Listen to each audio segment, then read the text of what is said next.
that created quite an alarm. The women were first spotted vandalizing a statue of the Virgin Mary outside a church. They were then spotted walking into a Durga Puja pandal set up a few meters away. The two women defaced the Durga idol inside the pandal. This particular DT was defaced, and this was defaced earlier this morning by two burqa-clad women who entered the pandal carrying rods and stones. They tried to damage and they vandalized this portion of the statue. Accosted by a group of locals, these women were then handed over to the police. Members of the Vishwa Hindu Parishad held protests outside the police station where the two women were being questioned. According to the Hyderabad police, these women are sisters and are found to be mentally unstable. Veteran Bollywood actor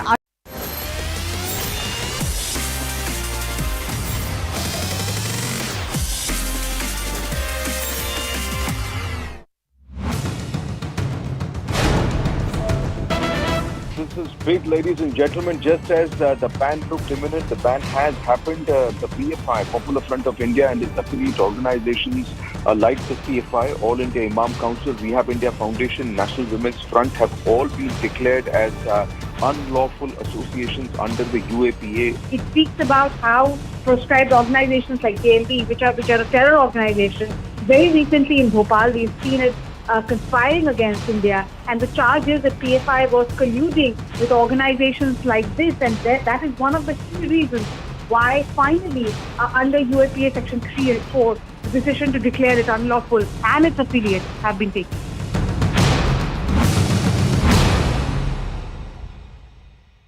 So the PFI has essentially been banned for a period of 5 years. This could be extended. We'll have to wait and watch. But essentially, its associates, its affiliates, all banned for a period of 5 years. And we also have a political war of words that's also erupting on the back face of this. But for right now, what I'm going to do is cross over to a guest that we have joining us, Mr. Rahul Ishwar, who's an activist and author. Mr. Ishwar, what I wanted to ask you now that the PFI has been banned for a period of 5 years, do you think it's likely that we're going to see similar organizations come up under a different name? Yeah, that's very much a possibility, because we all know from the experience of the past, when SIMI was banned in 2001, if my memory is right, they came and regrouped under different organizations. That's possible.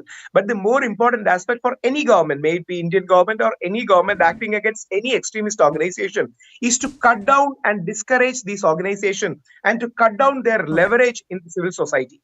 That cutting down of leverage is extremely important, and this is to all the organizations.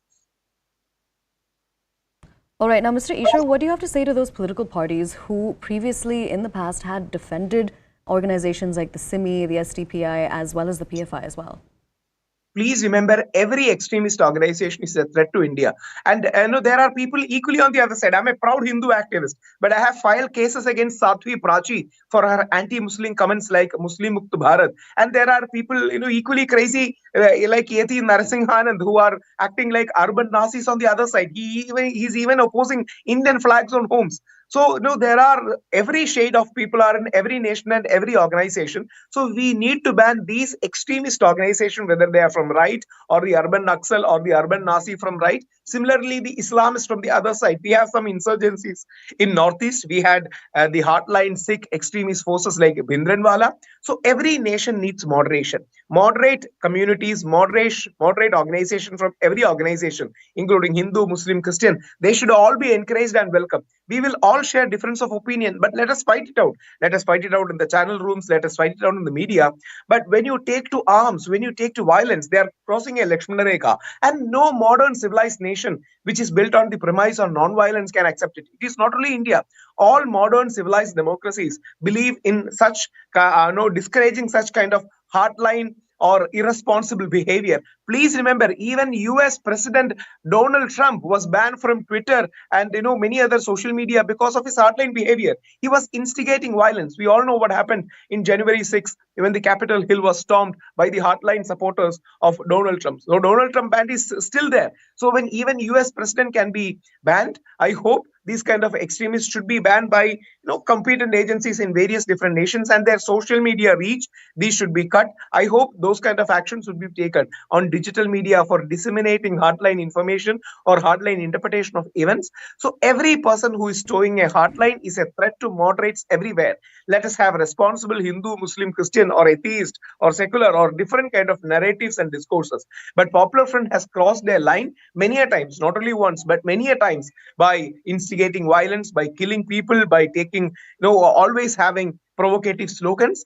So I hope all the people who are, maybe there are some, moderate people who have fallen for the Popular Front ideology, they should rethink, they should introspect, they should come to mainstream Muslim organization, mainstream secular organization, or the mainstream moderate sections of the society, and shun this extremist ideology, which will only bring doom to our Muslim community and to India at large. All right, Mr. Ishwar, thank you so much for speaking with us, but I want you to stay with us. Right now we have some breaking news coming in.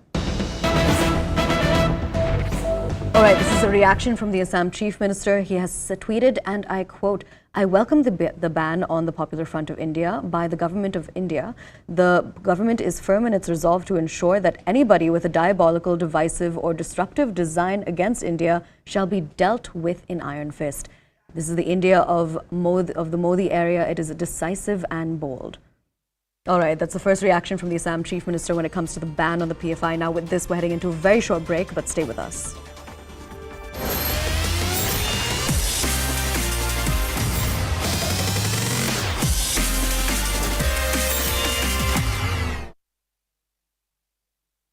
Party's false allegations. Aam Aadmi Party had claimed that the LG was involved in an alleged 1,400 crore rupee scam. A statue of AIADMK founder and former Tamil Nadu CM M.G. Ramachandran was found defaced in Chennai's T Nagar area today. The incident came to light when it was found that the statue's nose was broken. An investigation is on. Prime Minister Narendra Modi paid his last respects to slain former Japan Prime Minister Shinzo Abe and placed a small bouquet of white flowers as a mark of respect on the altar. Abe was shot from close range by a man with a homemade gun while on the campaign trail in the city of Nara and was declared dead on July 8. Indian Prime Minister also met with sitting Prime Minister Fumio Kishida and said that Abe took Japan-India relations to a greater level. In relief to Maharashtra Chief Minister Eknath Shinde's camp, Supreme Court has set aside a stay on the Election Commission's proceedings in connection with the tussle over the Sena symbol. This ultimately means that the fight between Shinde and Uddhav camp is now in the Election Commission's court, and the quote-unquote real Shiv Sena will be decided. Talking of the Supreme Court, for the very first time, it live-streamed hearings of the Constitution benches. The live streams are a bid to make the matters of the top court more transparent for the larger public across the country. Two burqa-clad women went on a vandalizing spree in Hyderabad, attacking places of two religions in a case that created quite an alarm. The women were first spotted vandalizing a statue of the Virgin Mary outside a church. They were then spotted walking into a Durga Puja pandal set up a few meters away. The two women defaced the Durga idol inside the pandal. This particular DT was defaced, and this was defaced earlier this morning by two burqa-clad women who entered the pandal carrying rods and stones. They tried to damage and they vandalized this portion of the statue. Accosted by a group of locals, these women were then handed over to the police. Members of the Vishwa Hindu Parishad held protests outside the police station where the two women were being questioned. According to the Hyderabad police, these women are sisters and are found to be mentally unstable. Veteran Bollywood actor Asha Parekh has been selected for Dadasaheb Phalke Award 2020. The award will be presented at the National Film Awards ceremony to be held in New Delhi on Friday. The Dadasaheb Phalke Award is the country's highest award in the field of cinema. Russian President Vladimir Putin's decree to mobilize the nation's military reserves has led to a rebellion by citizens. Apart from protests on ground, hundreds, if not thousands, are fleeing Russia in a bid to avoid being an active part of the war ongoing with Ukraine. A Spanish court has ordered that music icon Shakira stand for trial in connection with tax fraud charges that have been leveled against her. Remember, in July, prosecutors said they would seek an 8-year sentence and a fine of nearly $24 million for tax evasion. Let's get you a quick check of the day's biggest stories. The crackdown on PFI intensified with another round of raids today. Across 8 states, including UP, MP, Gujarat, Assam, Karnataka, Delhi and Maharashtra and Kerala. The raids were done after intelligence inputs emerged suggesting that PFI was planning violent protest against recent crackdown by agencies. More than 200 cadre has been detained all across the country. In a big win for Delhi Lieutenant Governor Vinay Kumar Saxena, Delhi High Court has directed the Aam Aadmi Party to take down alleged defamatory posts against him on social media. The LG had approached Delhi High Court seeking restraining orders against Aam Aadmi Party's false allegations. Aam Aadmi Party had claimed that the LG was involved in an alleged 1,400 crore rupee scam. A statue of AIADMK founder and former Tamil Nadu CM M.G. Ramachandran was found defaced in Chennai's T Nagar area today. The incident came to light when it was found that the statue's nose was broken and investigation is on. Prime Minister Narendra Modi paid his last respects to slain former Japan Prime Minister Shinzo Abe and placed a small bouquet of white flowers as a mark of respect on the altar. Abe was shot from close range by a man with a homemade gun while on the campaign trail in the city of Nara and was declared dead on July 8. Indian Prime Minister also met with sitting Prime Minister Fumio Kishida and said that Abe took Japan-India relations to a greater level. In relief to Maharashtra Chief Minister Eknath Shinde's camp, Supreme Court has set aside a stay on the Election Commission's proceedings in connection with the tussle over the Sena symbol. This ultimately means that the fight between Shinde and Uddhav camp is now in the Election Commission's court and the quote-unquote real Shiv Sena will be decided. Talking of the Supreme Court, for the very first time, it live-streamed hearings of the Constitution.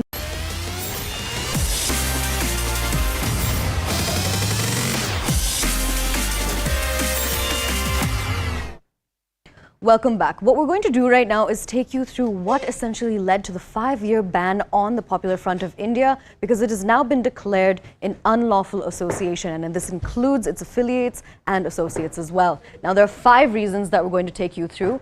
Essentially, the first reason is essentially that they had a secret agenda to radicalize the society. And this is what we've been seeing in the last couple of days. On the 22nd of September and yesterday as well, we saw massive crackdowns in multiple states across the country in connection to the PFI. Now, reason 2 that led to the 5-year ban on the PFI is that it's been linked to terror groups like ISIS as well. And this includes organizations, terror groups from Syria as well.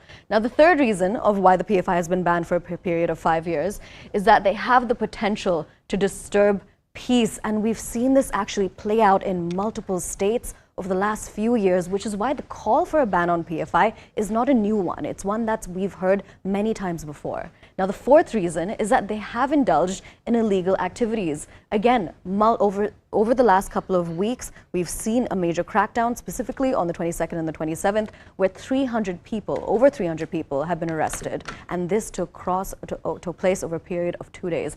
Now, the fifth and final reason that we're going to take a look at when it comes to why the PFI was banned is because they were prejudicial to security of India. And essentially, that's why we saw massive crackdowns, because they have not only harmed the security and integrity of the nation, they have also brought out communal and disturbed communal harmony in the country. Now, we are also going to be joined by Mr. Arvind Kumar Jain, who is the former DGP of Uttar Pradesh. We are now going to be speaking to him about the PFI ban. Mr. Jain, thank you so much for speaking to CNN News 18. What I'd like to ask you about is Uttar Pradesh is actually one of the states that really recommended the ban on the PFI. Tell us about what really led to this.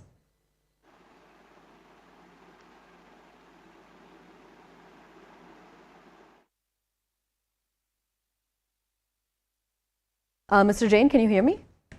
Yes, I can hear you. All right, Mr. Jain, thank you so much for speaking with CNN News 18. Essentially, the PFI has been banned for 5 years. What we know is that Uttar Pradesh is one of the states who actually recommended the banning of this organization. Can you tell us what led to this? Pardon me? Could you please tell us about what led to Uttar Pradesh recommending the banning of the PFI? Role of PFI was found in the CA and RC riots in 2019 at Lucknow and other places. PFI's organizational capacity was tested at that time, and within minutes they mobilized thousands of people on road, and there was violent protest. After that, there was a crackdown by the police, by administration on these cadres, and arrests were made. And during interrogation, it came to the light that PFI was behind it. PFI's organizational capacity was behind it.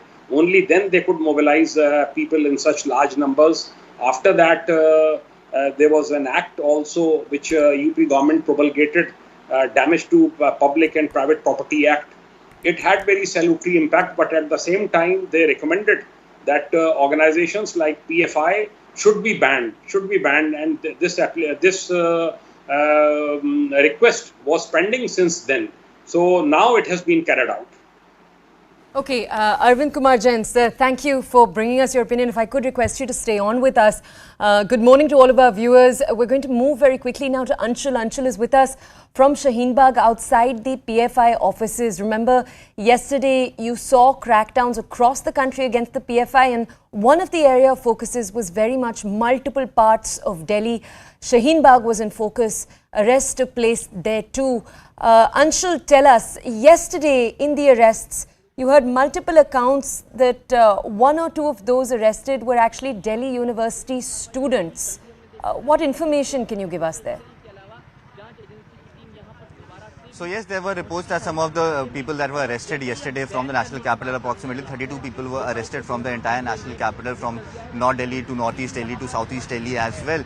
But yes, there were accounts that some of them were students, but yes, the kind of evidences that the police has provided definitely tells a lot that they were actually not involved in studying in those universities, and that is the reason why they were arrested by the police. Some of them were taken into preventive arrest as well by the special cell and by the Delhi police. Eventually they were handed over to the NIA for further investigation. Currently this morning, after the ban has been imposed on the PFI, just a few minutes ago, a team of police officials from the local police station of Shaheen Bagh have arrived out here at the PFI office. Now remember, this office was actually sealed by the NIA on the 22nd of September when the initial raids happened, in which approximately 147 people were arrested from across the country. All these were senior leaders of the PFI, and yesterday the workers, on-ground workers of the PFI were arrested. Now a team of police officials have arrived over here just to make sure that no untoward situation arises over here, because PFI, this is the only office of PFI in the national capital, and this could be said as one of the headquarters of the PFI, and they actually have a kind of a support on ground, especially in this area like Shaheen Bagh, where people actually say that people from the PFI have actually helped them on many occasions, be it for education or whatever. So yes, they have kind of a support over here, and just to make sure that no untoward situation arises, because yes, there will be public sentiment, there will be people who will be raising their voice against this ban on PFI, and that is the reason why the administration is taking absolutely every preventive step that could be taken just to make sure that no law and order situation arises, and if at all it arises, it could be contained at the earliest. And that is the reason why local police officials have already arrived over here.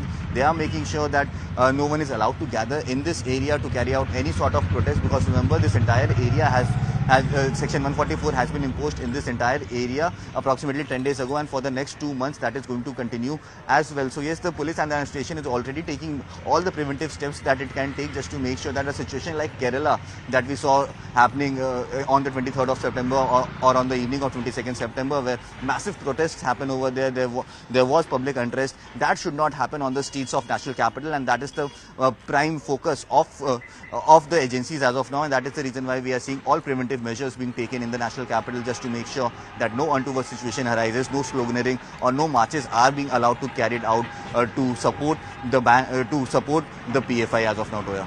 Anshul, I'd like if you could shed more of a light now on the community reactions that we've seen since yesterday. I think you were right now touching on information that we've received that a few of the people arrested yesterday were Delhi University students. But apart from that, I also believe that there were people who were considered the face of the Shaheen Bagh protest against the CA NRC from a few years ago that were also picked up during this round of arrests. Is that accurate?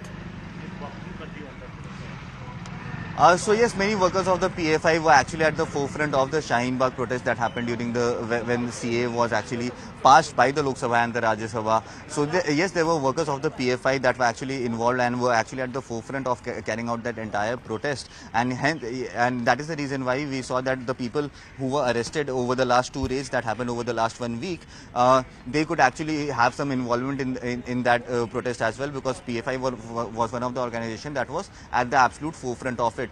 So yes, there are people who were actually involved in this and have been arrested by the Delhi police. However, people from affiliate organizations like the SDFI have also been arrested by the police yesterday, is what we are being told. But yes, SDPI has still not been banned by the government in this notification that has been issued. So that is a big question, why SDPI, which is an affiliate organization of the PFI, why has that not been banned, and what is the future course of action that the government is actually thinking to take against them. So yes, people from across PFI, because remember the raids that happened on the 22nd of September, the leaders and the stakeholders of the PFI were arrested, and the raids that happened yesterday, the on-ground workers were arrested because it was told that they were getting messages to carry out protests in a certain manner that would actually create unrest in this entire country, and that is why they were arrested. And not only they were arrested, but more than 30 electronic devices, which included mobile phones, laptops, cameras, that were also seized by the special cell in the raids that were conducted yesterday, and that they are investigating on those devices as well, just to try to make sure a timeline of how the PFI was actually trying to make sure that there is massive unrest in the country after the kind of raids and the senior leaders of the PFI who were arrested by the NIA on 22nd of November. So yes, many people 22nd of September, I beg your pardon. So yes, many such incidents have already happened, and the Delhi administration is absolutely making sure that no situation is allowed to go out of hand, and hence preventive measures are already being taken. But as of now, since the ban on PFI has happened, there is no reaction that has come from the PFI or any of its affiliate organizations. But yes, it remains to be seen what is the future course of action that they are going to take, because one thing is for certain, that they are not going to take this sitting down. They might approach the courts in this entire matter. But yes, the kind of evidences that the government has now gathered against them, because remember we saw that the offices of PFI that were raided, many incriminating documents were collected from offices of PFI across the country, be it the 2047 document which promised to make India an Islamic state, or the evidences of attack on Prime Minister Modi. All this have been already gathered, and a very strong and concrete case has already been built by the central government against the PFI. So yes, it remains to be seen how does PFI now respond to this, and what are the options that they have with them. So yes, okay, Anshul, just stay with us for a second. I want to walk our audiences through right now on the screen behind us the reasons that the central government and the Ministry of Home Affairs in particular claim for banning the PFI. Remember, this is an action that was largely expected over the last few days. Yesterday, you saw the second round of raids across the entire country. And it was right from the first round of raids last week on Thursday that experts were already saying that the Popular Front of India was likely to be banned. Now, when it comes to the allegations that you have the Ministry of Home Affairs making, the first is that they argue that the PFI's agenda was to radicalize society. Now, the PFI claims that instead their job was to defend minorities. They came up in the 2000s as an organization in South India. They were actually formed after 3 different South Indian organizations across the states in the South, Karnataka, Kerala, etc. They came together and then formed the PFI. Now, reason number 2 that, again, the MHA gives for banning the PFI, the Popular Front of India, is they say that the PFI is linked to terror groups like ISIS. Reason number 3 that they give, I'll just wait for a second, is they argue that it has the potential to disturb peace. Here they point to different moments. For example, the Karnataka hijab movement that we saw earlier this year, where you had a number of young girls come forward and say that they don't want to wear they want to wear their hijabs in classrooms. To that, as you can remember, you had a lot of people saying that the PFI was involved, the PFI student wing was involved in those protests, and that was given as a reason for proof that the PFI was actually fomenting trouble. Reason number 4, the argument that the government makes that the PFI has indulged in illegal activities. And we're going to move to reason number 5.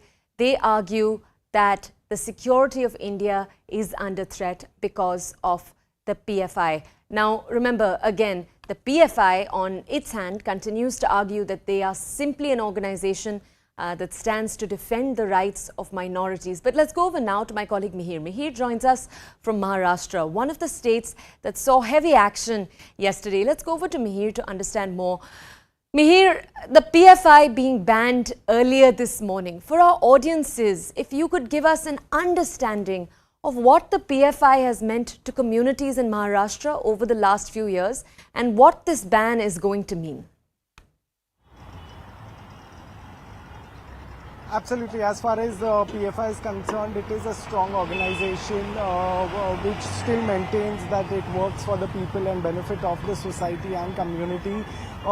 Even in Maharashtra, they are widespread. In fact, in Maharashtra, they have offices in several important cities of Maharashtra and interiors as well. And we saw this massive crackdown, which was the second crackdown on PFI members by agencies like NIA and other state agencies who kind of were part of this big crackdown in Maharashtra and Mumbai also.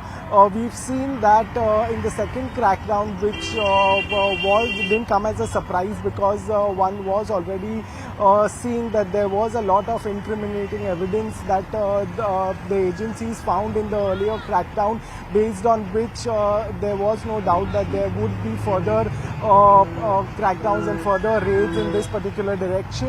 But what we are seeing at this point is that now the government has banned this entire organization on basis of what input they have, on basis of what documents, evidence they have collected, not only across the city, across the country, but also in Maharashtra. There are several places where the raids did happen yesterday as well, and many of the PFI members were arrested at this point. Though the PFI office bearers and leaders are maintaining that they will fight this in the court, but they do maintain that they are an organization which doesn't indulge in any sort of illegal activity. They are not a threat to the nation. They are not indulging in terrorism. But what agencies are telling us, and we are picking up from our sources, is that there is incriminating evidence. That's why these raids had to be conducted, and subsequently their ban was initiated by the government. Okay, Mihir, stay with us. That's my colleague Mihir Trivedi explaining to us the situation right now in Maharashtra. I have two more colleagues with me right now. We're going to go over to Ritu, who is in Karnataka. Ritu, across the multiple states that we saw action yesterday, Karnataka saw much of the brunt. The largest number of arrests also took place in that state. Could you bring us more of a grasp of the action we saw in Karnataka yesterday? Basavaraj Bommai in particular has been particularly vocal about the PFI, as has the BJP over the last few years. Bring us more context when it comes to the story in Karnataka. So you see, first time as well when there was a joint operation across in the India, where we also saw there was a heavy crackdown that had come on the PFI and the SDPI CFI organization in the Karnataka. There too, the number of arrest was high in number in the Karnataka, and second time on the same day itself, in fact, state police also in a separate case conducted again a raid, and there also 19 members were being detained, and later point 15 of them were being declared as arrest. Now they are all in the police custody and the interrogation is on. But again, what happens yesterday, again you see there was a raid in the Karnataka from the state police, where again the number is huge, where almost 85 members are being taken into preventive custody. So all these three times as well, in all the three rounds, you see the number was huge in the Karnataka. So this also makes it very clear the kind of communal violence that had taken place in the Karnataka often, and then the accusers are being suspected of having links with these organizations and trying to create disturbance in the society has been a problem for the Karnataka state government as well. So since the murder of the Praveen Natharu in the Mangalore, you see CM Basavaraj Bommai, Home Minister, and in fact the whole state government took up this issue very seriously, and since then there was a discussion that they were having within the party and also trying to mount a pressure on the central government to ban this organization, because in run-up to an election, this would be even more challenging for the state government, for the Home Department, as well as for the police in the state, because we have seen how these organizations had played a vital role during Hijab Rao, and then later point in Praveen Natharu murder case as well, and the Shimoga case as well. So in all these cases, we have seen evidences as well being assimilated from the police. When it comes to, all right, I actually believe we have some breaking news coming in, and we will actually move to it right now. We will bring you what the breaking news is.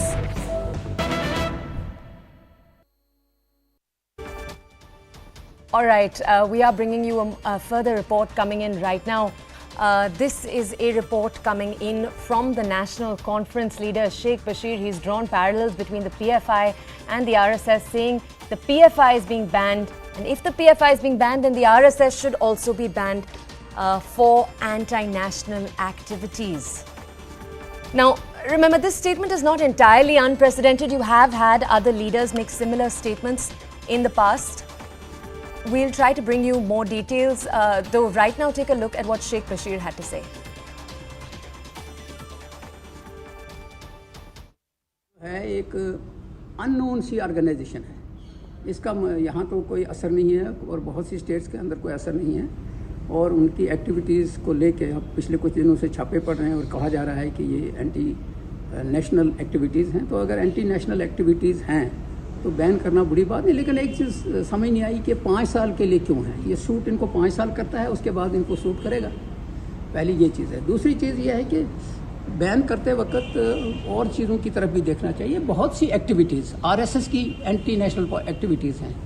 Hindu राष्ट्र की बात की जा रही है, वो जो कुछ धर्म संसद हो रहे हैं, गुरु जी बोल रहे हैं कि यहाँ मुसलमानों को और सिखों को, सारी क्रिश्चियंस को वोटिंग राइट नहीं होगा, इस तरह के कुछ चीज़ें आ रही हैं सामने, तो उनकी तरफ भी देखना चाहिए। वो भी एंटी नेशनल एक्टिविटीज़ हैं। और दूसरी चीज़ ये है कि मुल्क जो है सेकुलर थॉट के बगैर ज़िंदा नहीं रह सकता है। हमारी मुल्क की जो लाइफ लाइन है वो सेकुलर है। जब तक हर एक धर्म को, हर एक आदमी को अपना धर्म चलाने की इजाज़त नहीं होगी अपने उस हिसाब से, तब तक ये मुल्क नहीं बचेगा। शुक्रिया। Okay, let's go over to my colleague Tejinder Singh. He's with us right now to bring us more details. Tejinder, though this statement has come in from a national conference leader, I would like to point out that it's not so different from the statement we saw coming in from the senior Congress leader Digvijay Singh just a few days ago, where he'd said very similarly that RSS and the PFI are ek hi thali ke chatte batte. Isn't that essentially the same thing? Yes, Toya, you see, these opposition parties, be it Congress, be it National Conference, be it PDP, they are not leaving any stone unturned to target the government. You see, today when we asked Sheikh Bashir about his reaction on the ban on PFI, he said that while if he rather welcomed the ban on PFI, saying that if PFI is involved in anti-national activities, he welcomes the ban on PFI. But he said that the RSS is also involved in quote-unquote anti-national activities, and organizations like RSS, which promote Hindu Rashtra, which are holding Dharam Sansad, wherein speeches are made that Muslims and Christians should not be given voting rights. So he said that these parties like the RSS, these organizations like RSS should also be banned. So clearly it seems that all the opposition parties, be it Congress at the national level or parties like National Conference or PDP at the regional level, they are following the similar line of targeting the RSS. We haven't come across any such instance where RSS leader was found involved in making of an IED. But in case of PFI, we saw that documents have been recovered wherein they were training their cadre how to make an IED.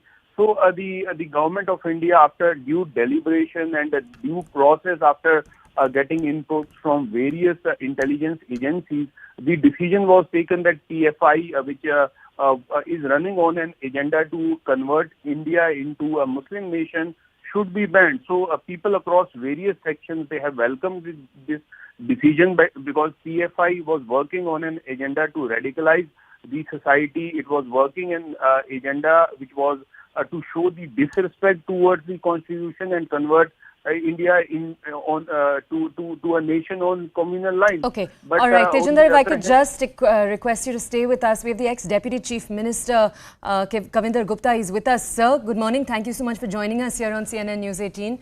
Sir, this statement that's come in from the NC, I'd like to know your response. Sir, but as we were also pointing out to our viewers, the NC is not the only party to make this statement. Just a few days ago, you had the Congress's Digvijay Singh say pretty much the same thing about the PFI and the RSS. It seems like your opposition, sir, is speaking in one voice. देखिए, इनका जो character रहा है इसको दुनिया जानती है। PFI को बैन करना बहुत जरूरी था। कांग्रेस जैसी या नेशनल कॉन्फ्रेंस जैसे लोग हमेशा अपीजमेंट इन लोगों की करते रहे। उसी का परिणाम है कि हिंदुस्तान की तबाही हुई। जो कश्मीर के हालात बनाए हैं वो इस प्रकार की जो पॉलिटिकल पार्टीज हैं उसके लिए जिम्मेवार हैं। इनको बर्दाश्त नहीं किया जाना चाहिए। भारत में नशे की खेप लाना, भारत से फॉरेन फंडिंग करा करके यहाँ पर तबाही कराना। अभी ताजा घटना में आपने देखा पटना की रैली में किस प्रकार से प्लान बनाया जा रहा था कि प्रधानमंत्री जी को मारना है। ये सभी लोग यही चाहते हैं कि नरेंद्र मोदी के नेतृत्व में जो सरकार चल रही है वो इस प्रकार की घटनाओं को यहाँ पर होने नहीं देगी। तभी तकलीफ होना स्वाभाविक बात है। ये हम भारत में सांपों को नहीं पाल सकते। ये जो पहले कदम लिया जाना चाहिए था। और जहां तक नेशनल कॉन्फ्रेंस और नेशनल कॉन्फ्रेंस या दूसरे नेताओं ने लगातार इनका सपोर्ट किया है, ये भी उसी दायरे में आते हैं। इन पर भी चेक लगना चाहिए ताकि हिंदुस्तान की तबाही के खिलाफ कोई इस चीज की बर्दाश्त ना किया जाए। देश में एक मजबूत सरकार है और खास करके ये राष्ट्र स्वयंसेवक संघ जैसे राष्ट्रभक्त संगठनों के प्रति ये इस प्रकार की कंपैरिजन करेंगे, ये अच्छी बात नहीं है। तो लोग इसका रिकॉर्ड देख चुके हैं और इन पर एक्शन होना चाहिए, कड़ा एक्शन होना चाहिए। सर, हमारे साथ जुड़ने के लिए धन्यवाद। That's deputy chief minister, x deputy chief minister rather of J&K, Kavinder Gupta, is with us right now. Let's move very quickly though to get some more expert opinions into this story. Senior lawyer Swapnil Kothari joins us this morning. Sir, thank you so much for staying with us here on CNN News 18. I'd like to take to you a point that we heard opposition parties make yesterday again and again, and I'd like to ask you what your response is on that.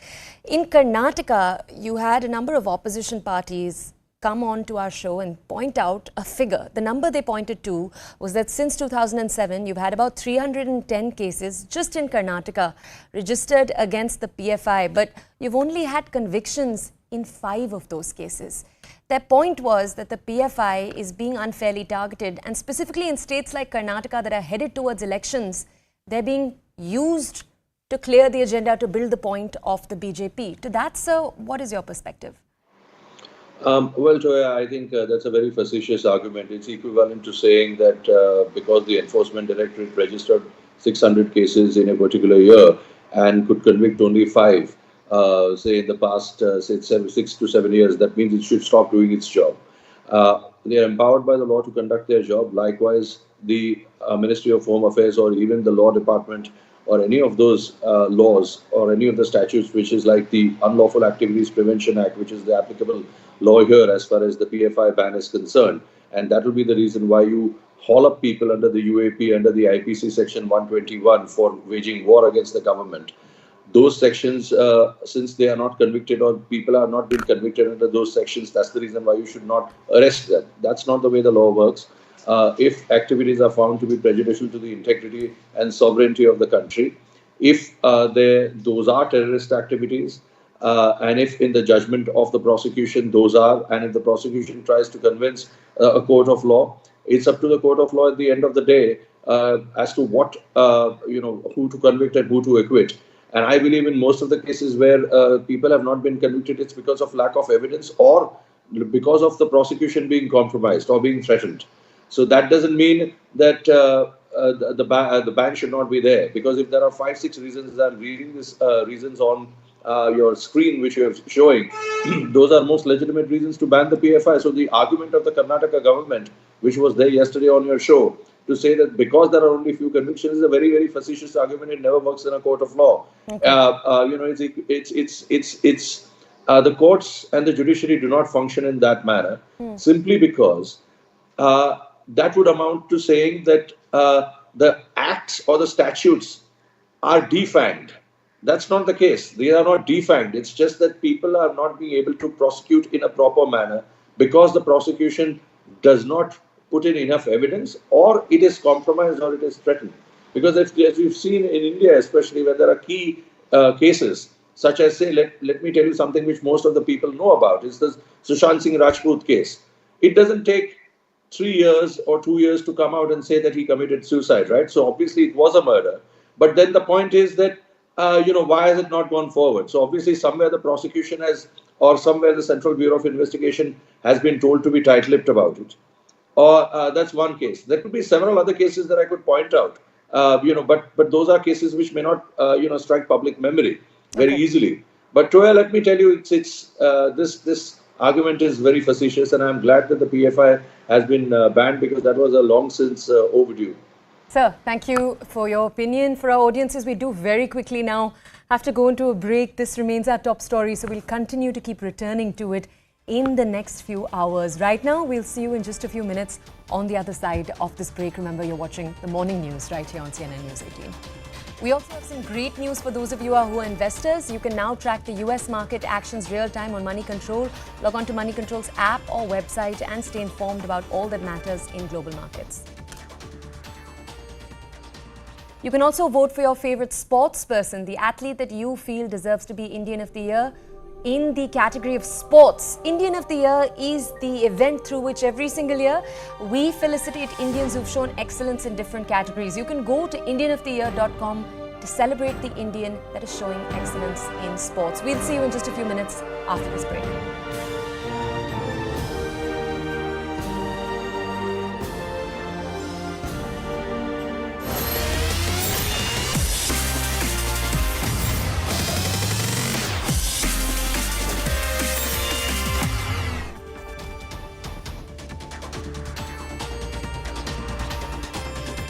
The police station where the two women were being questioned. According to the Hyderabad police, these women are sisters and are found to be mentally unstable. Veteran Bollywood actor Asha Parekh has been selected for Dadasaheb Phalke Award 2020. The award will be presented at the National Film Awards ceremony to be held in New Delhi on Friday. The Dadasaheb Phalke Award is the country's highest award in the field of cinema. Russian President Vladimir Putin's decree to mobilize the nation's military reserves has led to a rebellion by citizens. Apart from protests on ground, hundreds, if not thousands, are fleeing Russia in a bid to avoid being an active part of the war ongoing with Ukraine. A Spanish court has ordered that music icon Shakira stand for trial in connection with tax fraud charges that have been leveled against her. Remember, in July, prosecutors said they would seek an 8-year sentence and a fine of nearly $24 million for tax evasion. Let's get you a quick check of the day's biggest stories. The crackdown on PFI intensified with another round of raids today. Across 8 states, including UP, MP, Gujarat, Assam, Karnataka, Delhi and Maharashtra and Kerala. The raids were done after intelligence inputs emerged suggesting that PFI was planning violent protest against recent crackdown by agencies. More than 200 cadre has been detained all across the country.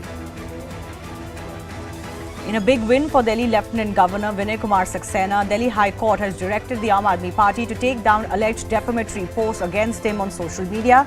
The LG had approached Delhi High Court seeking restraining orders against Aam Aadmi Party's false allegations.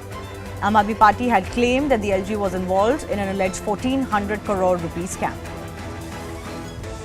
A statue of AIA-DMK founder and former Tamil Nadu CM M.G. Ramachandran was found defaced in Chennai's T Nagar area today. The incident came to light when it was found that the statue's nose was broken and investigation is on.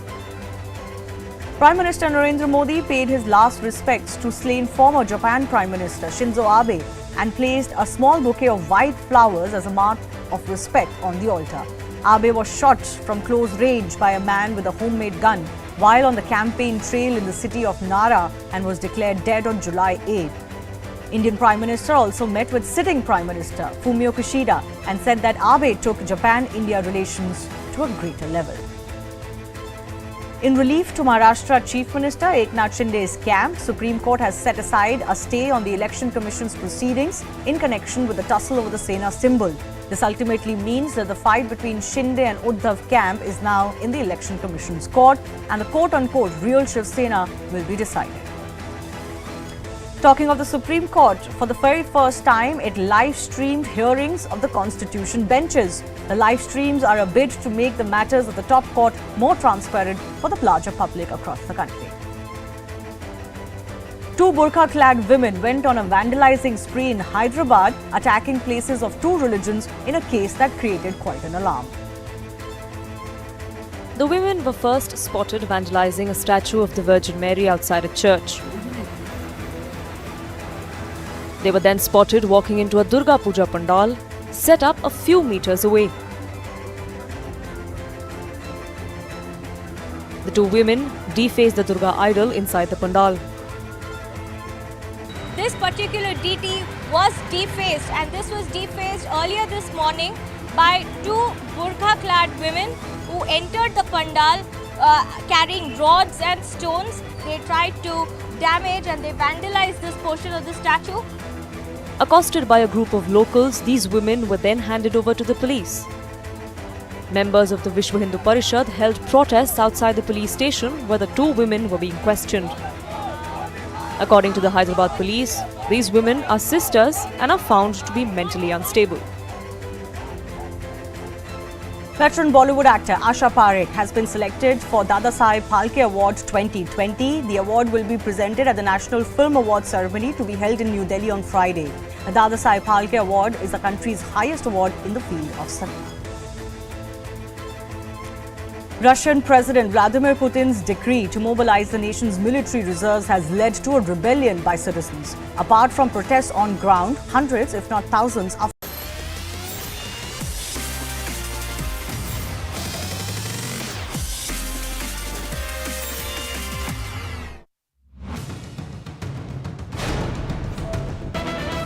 This is big, ladies and gentlemen. Just as the ban looked imminent, the ban has happened. The PFI, Popular Front of India, and its affiliate organizations like the CFI, All India Imam Council, Rehab India Foundation, National Women's Front have all been declared as unlawful associations under the UAPA. It speaks about how proscribed organizations like JMP, which are a terror organization, very recently in Bhopal, we've seen it conspiring against India, and the charge is that PFI was colluding with organizations like this, and that is one of the key reasons why finally under UAPA Section 3 and 4, the decision to declare it unlawful and its affiliates have been taken.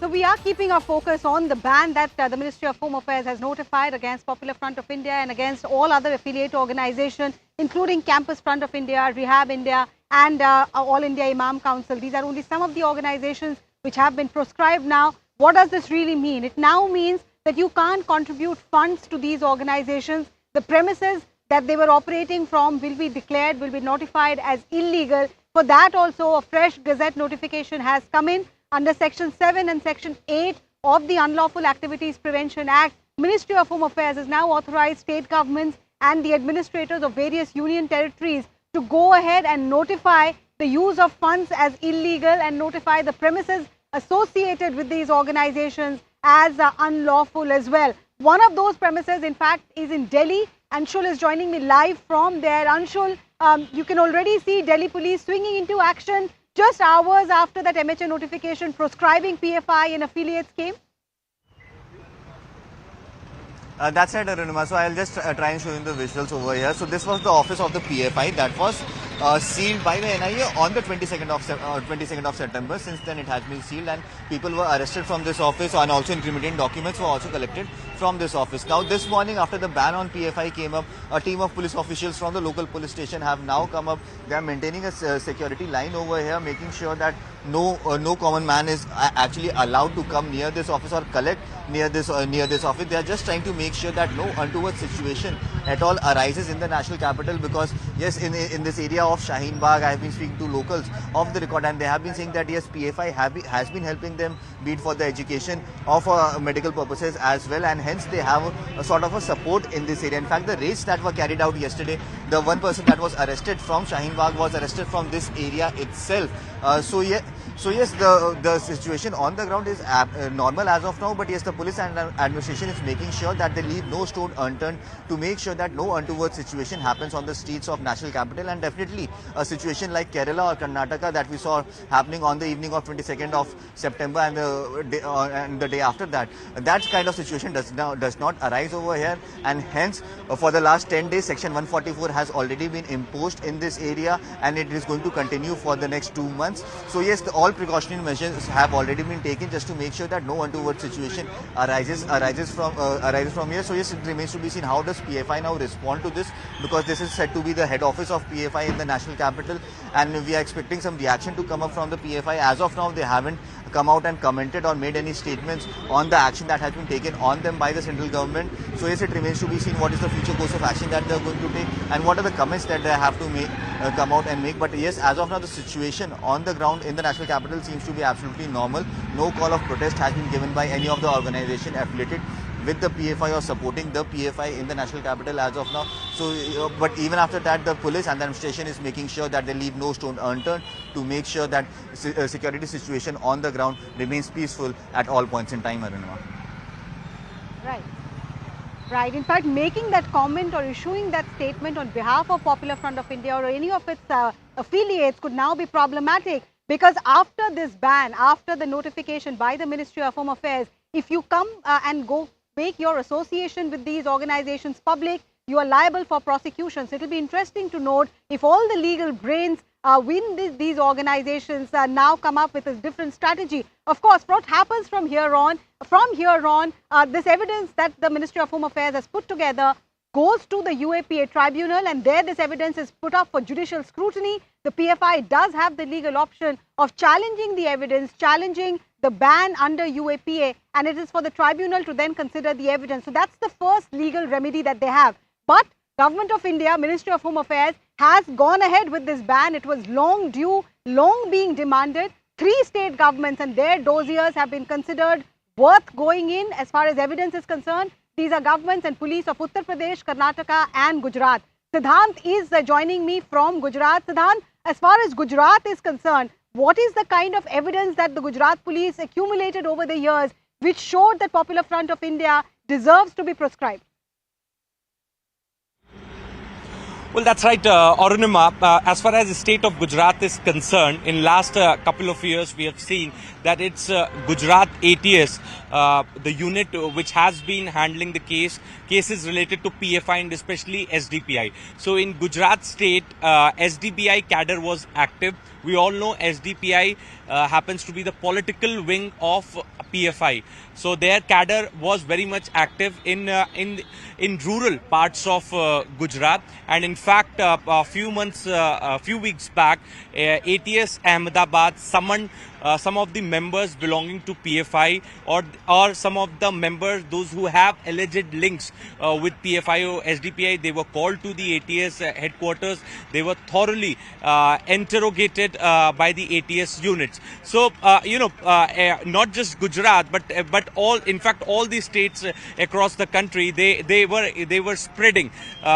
They have active cadre in more than 22 states, and in fact, going by one report,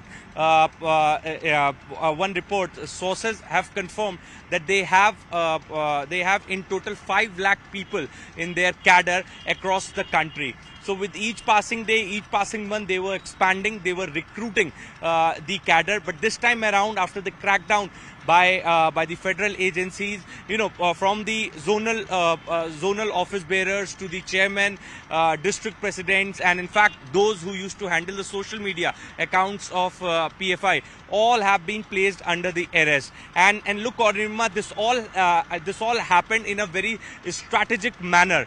First instructions came from Ministry of Home Affairs. Then these two federal agencies were roped in. Joint operations in joint operations, the raids were conducted. The arrests were made, and this morning, in a very surprise manner, this gazette notification comes banning PFI. So this all has happened in a very silent and a strategic manner. But yes, it has been a very long pending demand, and in fact, there are dossier after dossier before Ministry of Home Affairs. There are multiple charge sheets naming PFI and PFI members' involvement. States like Kerala have filed multiple charge sheets. Jharkhand had already banned PFI in 2018. State like Uttar Pradesh has recommended ban on PFI to Ministry of Home Affairs. So the pressure was mounting on Indian government to ban PFI.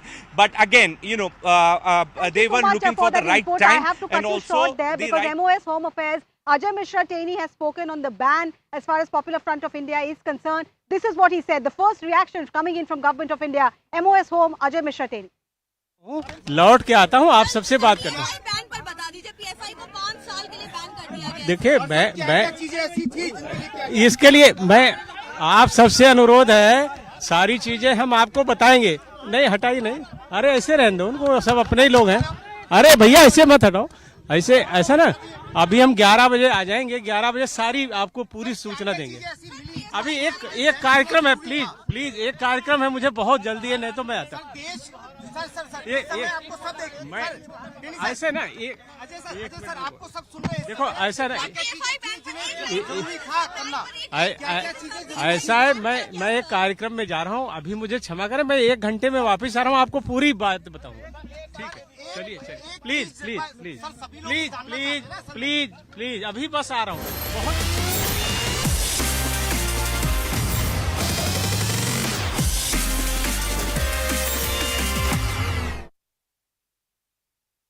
former Japan Prime Minister Shinzo Abe and placed a small bouquet of white flowers as a mark of respect on the altar. Abe was shot from close range by a man with a homemade gun while on the campaign trail in the city of Nara and was declared dead on July 8. Indian Prime Minister also met with sitting Prime Minister Fumio Kishida and said that Abe took Japan-India relations to a greater level.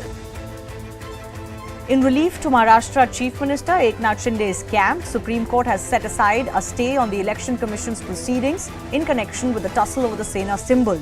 This ultimately means that the fight between Shinde and Uddhav camp is now in the Election Commission's court and the quote-unquote real Shiv Sena will be decided.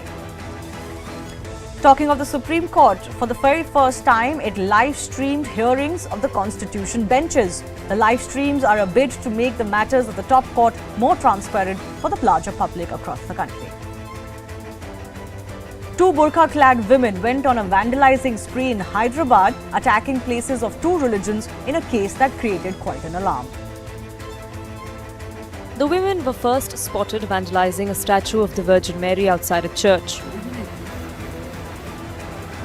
They were then spotted walking into a Durga Puja pandal set up a few meters away.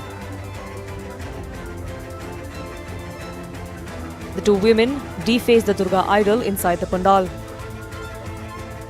This particular DT was defaced, and this was defaced earlier this morning by 2 burqa-clad women who entered the pandal carrying rods and stones. They tried to damage and they vandalized this portion of the statue. Accosted by a group of locals, these women were then handed over to the police. Members of the Vishwa Hindu Parishad held protests outside the police station where the 2 women were being questioned. According to the Hyderabad police, these women are sisters and are found to be mentally unstable. Veteran Bollywood actor Asha Parekh has been selected for Dada Saheb Phalke Award 2020. The award will be presented at the National Film Awards ceremony to be held in New Delhi on Friday. The Dadasai Phalke Award is the country's highest award in the field of cinema.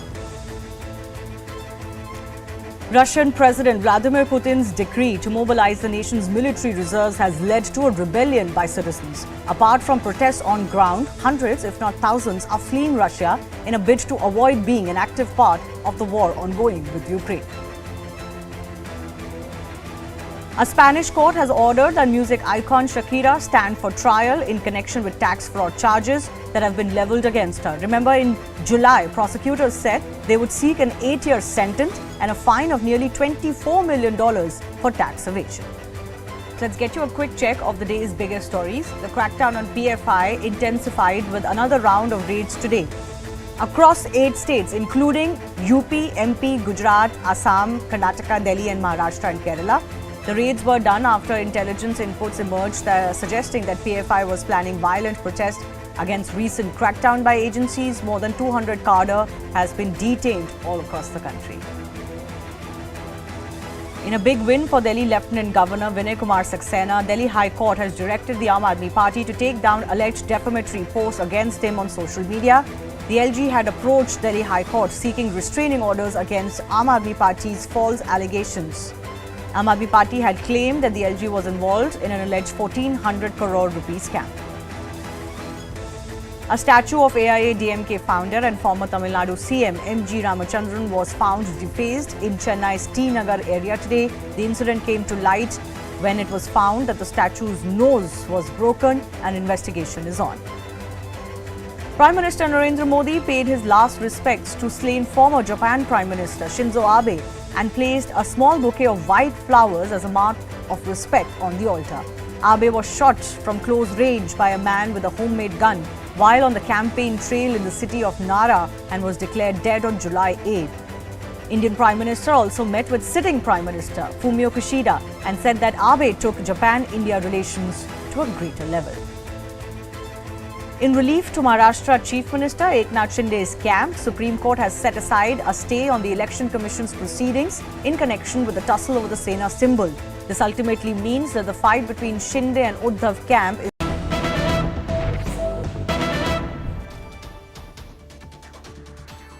Welcome back. We're coming to you live from the Raisina Hill. The Ministry of Home Affairs has taken the decision to ban Popular Front of India and its affiliate organizations, including organizations like Campus Front of India. However, a crucial point there is that the SDPI, which is also an affiliate of PFI, is not one of those organizations which have been proscribed. And SDPI, in fact, has now come out with a statement, and this is what they say: ban on PFI and associate is part of undeclared emergency by the BJP regime. They're saying that whoever spoke against the wrong and anti-people policies of BJP regime have faced the threats of arrest and raids from them. Freedom of speech, protest and organization have been ruthlessly suppressed by the regime. It is misusing the investigation agencies and laws to silence the opposition. So this is the first reaction that we are getting from the SDPI, one of the affiliates of PFI which has not been proscribed yet. Remains to be seen why SDPI is not on that list of organizations which have been declared unlawful. Let me get in a quick word from Majid Haidari, senior journalist. Majid,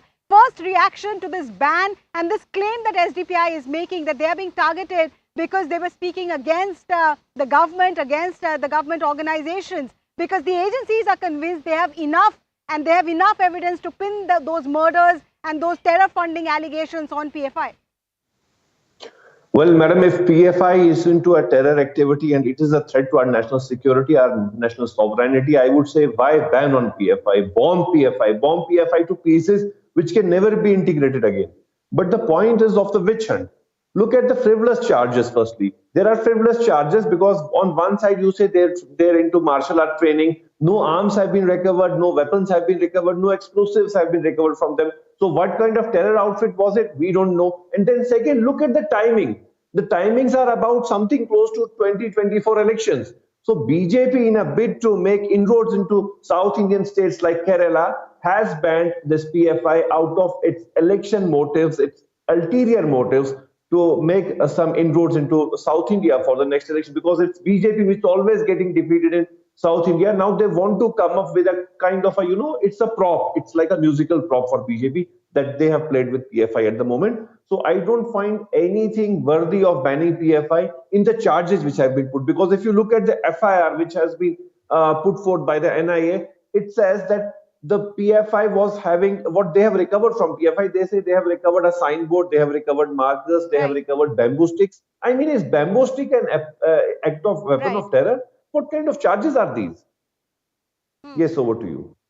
All right. You're raising questions on the recoveries that have been made in these recent, searches that have been carried out, Mr. Hydari. But the agencies believe, and they have listed this in the notification, at least 10 murder cases, including that of Rudresh and Praveen, that were linked to Popular Front of India, funding routes that were utilized by PFI, and how those funds were not used for the given purposes when they were registered under the Societies Act. All of this have been notified, and now it is for the UAPA tribunal to decide whether this evidence holds meat or not. We're taking a very quick break on this on that point, but when we come back, we'll tell you why under UAPA the government decided to ban PFI. What is the evidence against them? Stay with us.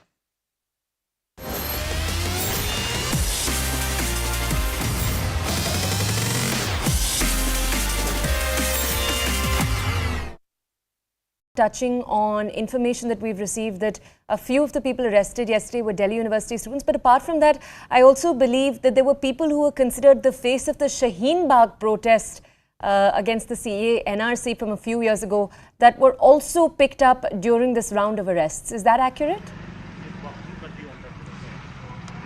So yes, many workers of the PFI were actually at the forefront of the Shaheen Bagh protest that happened during when the CA was actually passed by the Lok Sabha and the Rajya Sabha. So yes, there were workers of the PFI that were actually involved and were actually at the forefront of carrying out that entire protest, and that is the reason why we saw that the people who were arrested over the last 2 days that happened over the last 1 week, they could actually have some involvement in that protest as well, because PFI was one of the organizations that was at the absolute forefront of it.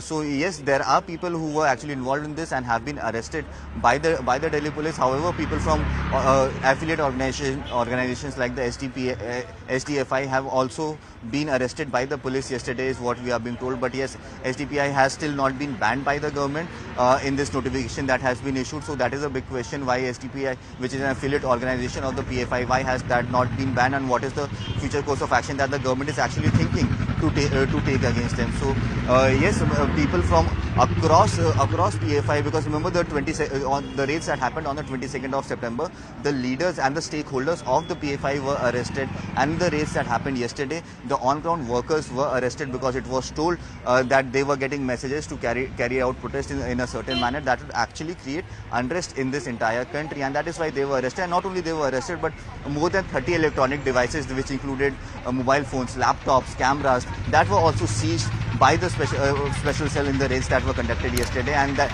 they are investigating on those devices as well, just to try to make sure a timeline of how the PFI was actually trying to make sure that there is massive unrest in the country after the kind of raids and the senior leaders of the PFI who were arrested by the NIA on 22nd of November. So yes, many people, 22nd of September, I beg your pardon. So yes, many such incidents have already happened, and the Delhi administration is absolutely making sure that no situation is allowed to go out of hand, and hence preventive measures are already being taken. But as of now, since the ban on PFI has happened, there is no reaction that has come from the PFI or any of its affiliate organizations. But yes, it remains to be seen what is the future course of action that they are going to take, because one thing is for certain, that they are not going to take this sitting down. They might approach the courts in this entire matter. But yes, the kind of evidences that the government has now gathered against them, because remember we saw that the offices of PFI that were raided, many incriminating documents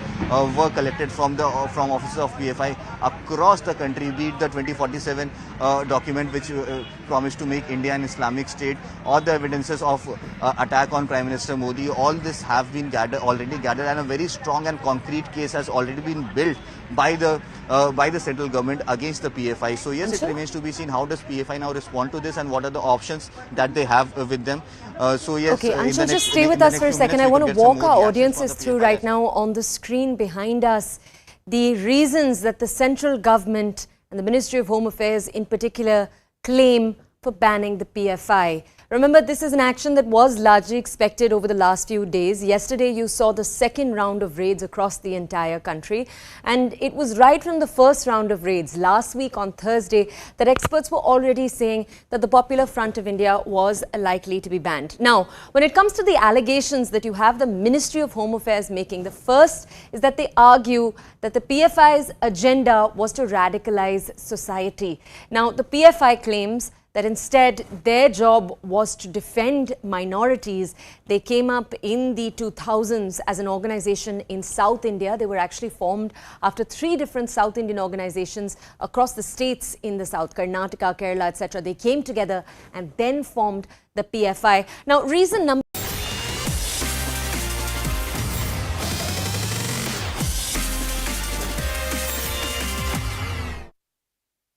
Welcome back. You're watching the morning news here at CNN News 18. As my colleague Arunima continues to bring you minute by minute updates on the big news that we're covering this morning, that the Ministry of Home Affairs has banned PFI, the Popular Front of India.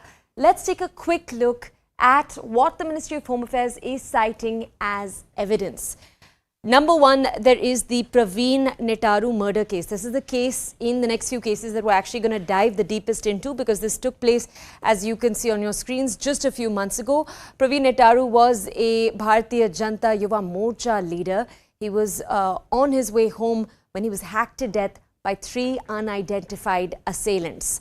Now, on the case on the right, Kerala, November 2021, you have the Sanjeet murder case. In this case in particular, you had the police arresting, he was a RSS worker, but you had the police taking place and arresting SDPI and PFI workers. They said that they had connections to this organization. In each of the next few cases, it's a similar case. Kerala 2021, you have the S. Nandu murder case, where you see a number of arrests take place immediately after, where you have those who belong to the SDPI, the political wing of the PFI, arrested. Tamil Nadu 2019, the V. Ramalingam murder case. We're going to move go further back. Kerala 2018, the Abhimanyu murder case. And I'd just like to point out for you, notice most of these cases that we're bringing you on your screens, including the Kerala 2017 Bibin murder case, are focused down south. The PFI, over the last few years, because remember, it was an organization that started in the early 2000s. It was started after a number of South Indian Muslim groups, Islamic groups came together. Karnataka 2017, the Sharath murder case, and Karnataka 2016, the R. Rudreksh murder case. And lastly, Karnataka 2016, and we've gone now, keep in mind, 6 years back, the Praveen Pujari murder case, and in the Tamil Nadu 2016 case, the Sasi Kumar murder case. Now, my colleague Arunima is with us right now. Let's go over to her for more details. Arunima, we just walked our audiences through each of the cases that either the PFI has been involved in some capacity or the SDPI has. Could you just walk our audiences through which of these cases were the key cases, which of them our audiences should focus on in light of this big news that's coming from the MHA?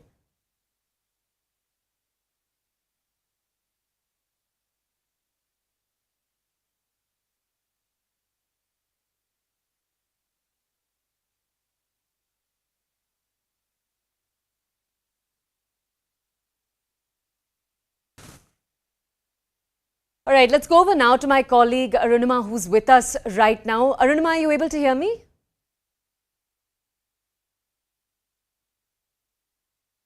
All right, we're going to have to very quickly move on to the next piece of breaking news. It's coming in. An advisory has been issued to state police, including those in Delhi, to monitor movements of all sympathizers of the now banned organization PFI, or those directly or indirectly associated with it. This is an advisory that's come out to the Delhi police. Remember, yesterday when news first broke that arrests had taken place in parts of Delhi, including Shaheen Bagh, you'd had Section 144 that had been put out. As my colleague Anshul was telling us earlier, there was a widespread sense of support in parts of Delhi that my colleague was reporting about. Now, I believe this update that there's a need to monitor those who sympathize with the PFI. Remember, yesterday we brought you multiple accounts that came to us after the arrests that took place across Delhi. Now, the arrests themselves we were told about yesterday by my colleague Anshul, and we'll bring you more details about them. But from what Anshul told us, there were more than 32 arrests that actually took place across Delhi. And in those arrests, you saw a large focus taking place in Shaheen Bagh. Now, my colleague Arunima, who tracks the Ministry of Home Affairs, is with us right now. Let's go over to her to understand more. Arunima, an advisory that's been issued to state police that the monitoring of movements of all sympathizers is required right now. Sympathizers and those directly or indirectly associated with the PFI. Could you bring our audiences a deeper understanding of what this will actually mean on the ground?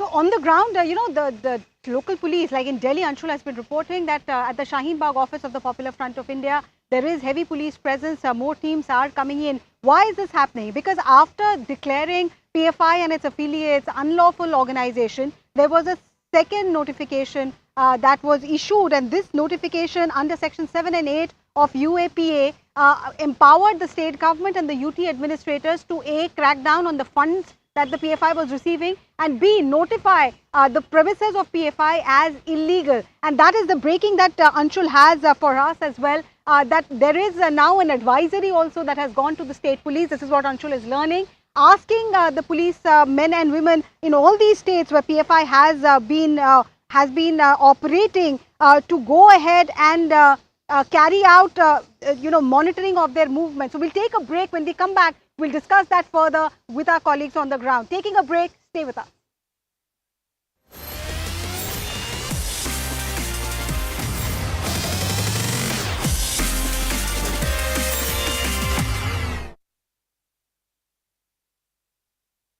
Of September, the leaders and the stakeholders of the PFI were arrested, and the raids that happened yesterday, the on-ground workers were arrested because it was told that they were getting messages to carry out protests in a certain manner that would actually create unrest in this entire country, and that is why they were arrested. And not only they were arrested, but more than 30 electronic devices, which included mobile phones, laptops, cameras, that were also seized by the special cell in the raids that were conducted yesterday, and that they are investigating on those devices as well, just to try to make sure a timeline of how the PFI was actually trying to make sure that there is massive unrest in the country after the kind of raids and the senior leaders of the PFI who were arrested by the NIA on 22nd of November. So yes, many people, 22nd of September, I beg your pardon. So yes, many such incidents have already happened, and the Delhi administration is absolutely making sure that no situation is allowed to go out of hand, and hence preventive measures are already being taken. But as of now, since the ban on PFI has happened, there is no reaction that has come from the PFI or any of its affiliate organizations. But yes, it remains to be seen what is the future course of action that they are going to take, because one thing is for certain, that they are not going to take this sitting down. They might approach the courts in this entire matter. But yes, the kind of evidences that the government has now gathered against them, because remember, we saw that the offices of PFI that were raided, many incriminating documents were collected from offices of PFI across the country, be it the 2047 document which promised to make India an Islamic state, or the evidences of attack on Prime Minister Modi. All this have been already gathered, and a very strong and concrete case has already been built by the central government against the PFI. So yes, it remains to be seen how does PFI now respond to this, and what are the options that they have with them.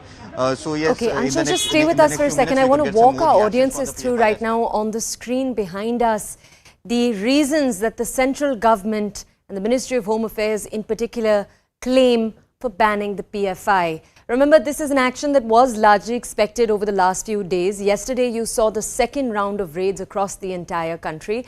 And it was right from the first round of raids last week on Thursday that experts were already saying that the Popular Front of India was likely to be banned. Now, when it comes to the allegations that you have the Ministry of Home Affairs making, the first is that they argue that the PFI's agenda was to radicalize society. Now, the PFI claims that instead their job was to defend minorities.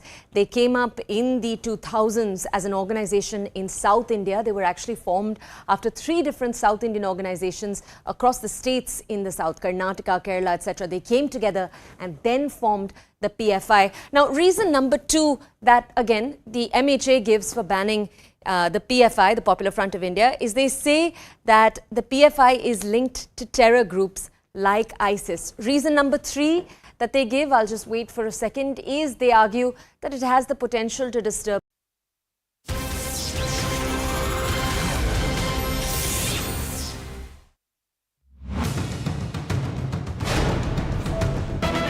This is big, ladies and gentlemen. Just as the ban looked imminent, the ban has happened. The PFI, Popular Front of India, and its affiliate organizations like the CFI, All India Imam Council, Rehab India Foundation, National Women's Front have all been declared as unlawful associations under the UAPA. It speaks about how proscribed organizations like JMP, which are a terror organization, very recently in Bhopal, we've seen it conspiring against India, and the charge is that PFI was colluding with organizations like this, and that is one of the key reasons why finally under UAPA Section 3 and 4, the decision to declare it unlawful and its affiliates have been taken.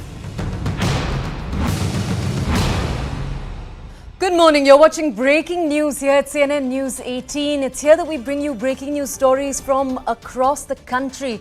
My name is Toya Singh. Our top story right now that we're covering right here on the show. Just a few hours ago, the Ministry of Home Affairs banning the Popular Front of India after conducting yesterday its second round of national raids against the organization. It's banned both the PFI and its affiliate organizations for 5 years.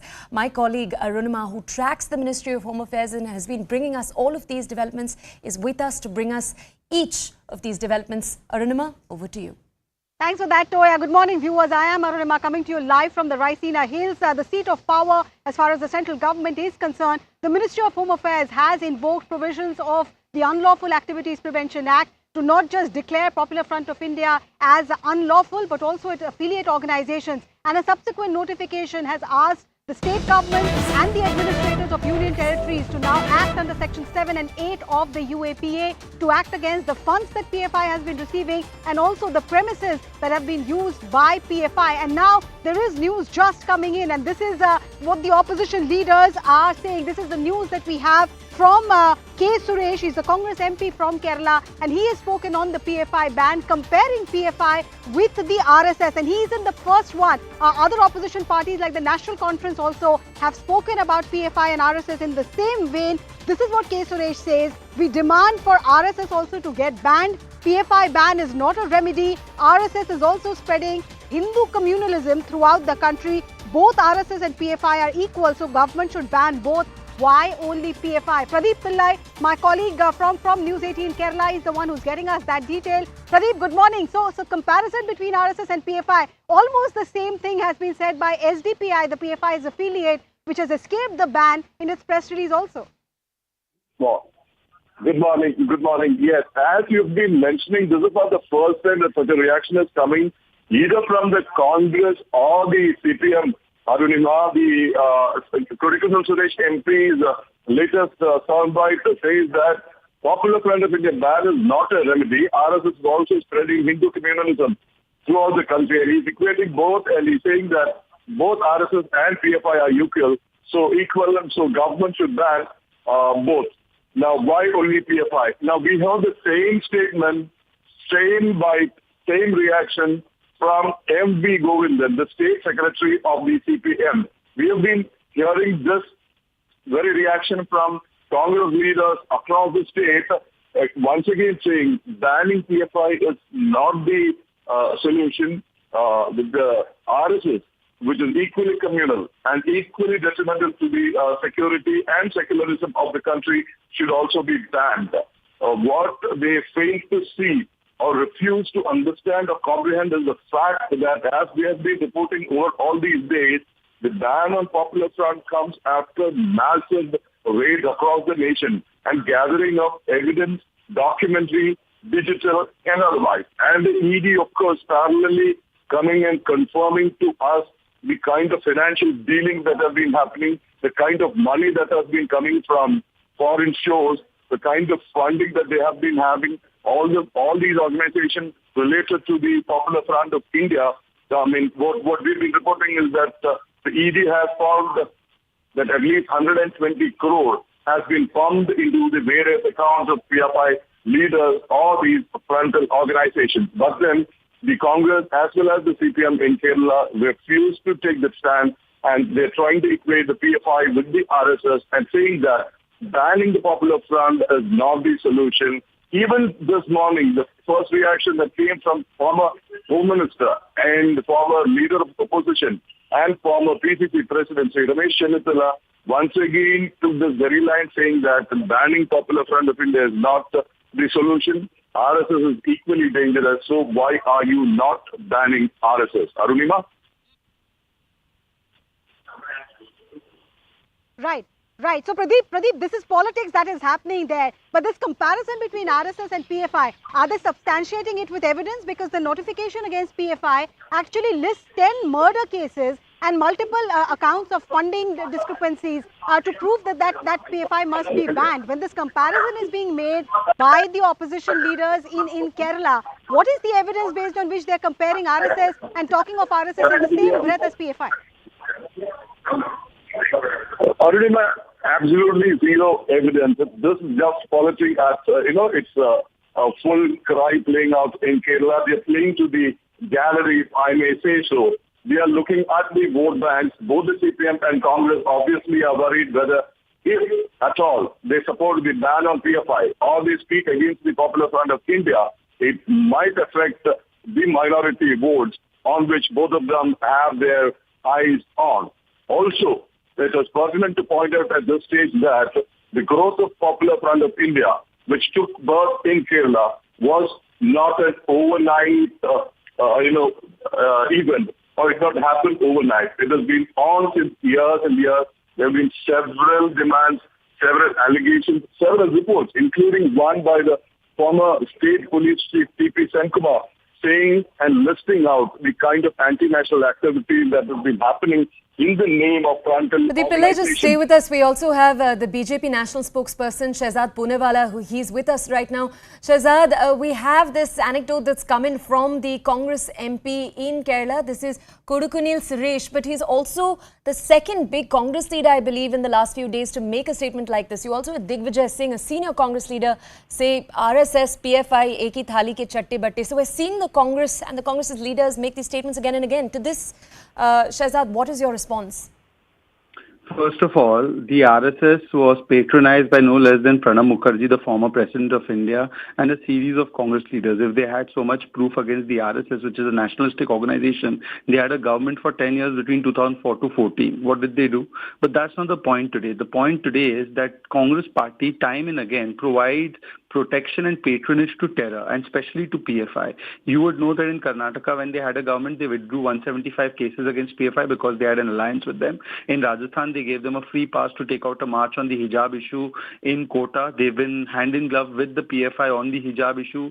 In Kerala also, they have extended patronage despite the fact that the Kerala High Court has said that it's an extremist organization, and the PFI is nothing but an avatar of the SIMI. It has links with ISIS, it has links with JMB, it has got Videshi funding to create social unrest and to divide India, to prejudicially affect the integrity and unity of this country. But why is Congress party giving a protection fire to this and doing siyasat instead of doing swagat of what has been done by the Suraksha agencies? Instead of welcoming the Rashtriya Suraksha pe itna bada kadam, they are doing rajniti on it. This is because if you see the history of the Congress party was crying copiously for the Batla House encounter terrorists.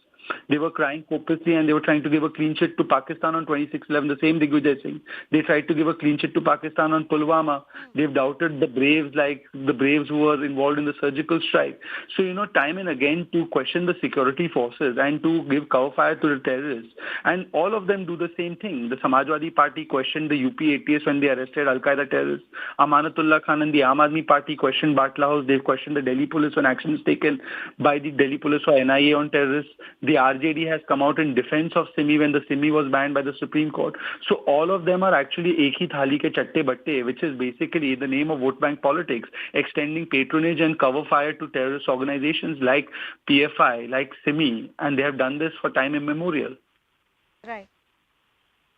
Right. Shehzad, I mean, it's interesting that you speak about vote bank politics, because it was the same opposition which was questioning why Government of India is not banning PFI. Repeatedly, this question was asked, and today when the ban has been notified, the question is comparison with the RSS. In the context of Kerala, do you think this is specifically because there's a vote bank there what the BJP has time and again said, politics of appeasement?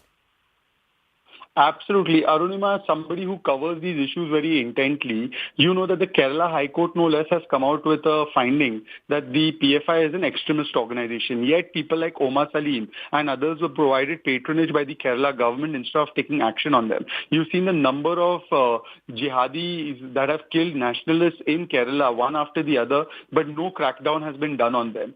And you have a situation where, look, the ban was proposed by UP government, by Karnataka government, by Gujarat government.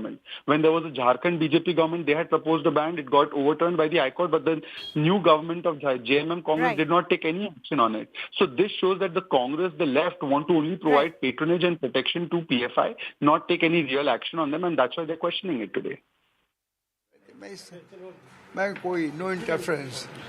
Thank you. तो ये थे सफीकुर रहमान बर्क, जिनका साफ साफ ये कहना था कि अगर पीएफआई को बैन करें तो इसी तरीके की और भी संस्थाएं हैं और भी राजनीतिक पार्टियां, उन्हें भी बैन करना चाहिए। वीडियो जर्नलिस्ट निजाम अंसारी के साथ Amit Kumar Singh, news 18 India, Lucknow.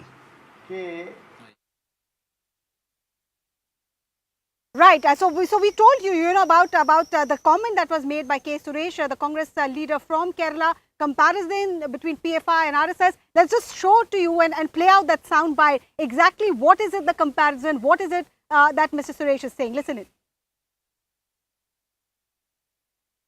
No, we are demanding RSS also banned. No, PFI banning is not a remedy. So the majority RSS also highlighting these communalism throughout the country. So Hindu communalism, RSS is spreading everywhere. So RSS and PFI both are equal. So government should ban both. Why only PFI? RSS also doing the majority communalism. So that's why government of India should ban both. Otherwise. Shahzad, you heard the Congress leader there saying RSS and PFI are equal. But you find it intriguing that while the government of India in its notification has actually listed evidence, they've given 10 cases of murder, listed evidence about funding and gone on to make a rock solid case. And that is what officials are telling me. That is why it took time, because they wanted to be sure about the evidence, pinning it down to Popular Front of India. But at the altar of politics, all of this seems to be getting sacrificed.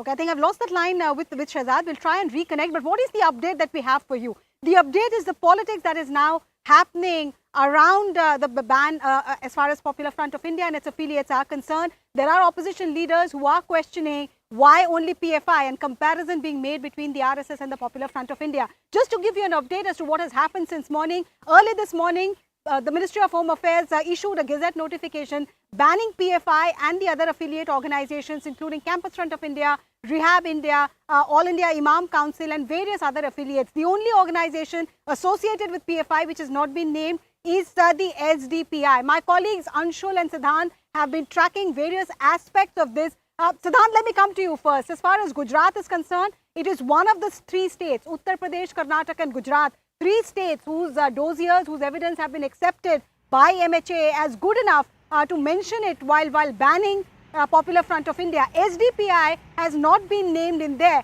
But what is it that Gujarat ATS has found against PFI?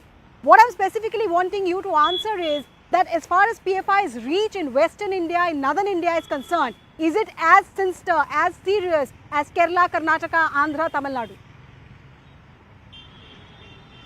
No, Arunima, not at all. They were really active in the southern part of the country. As far as the northern and western states are concerned, they were arranging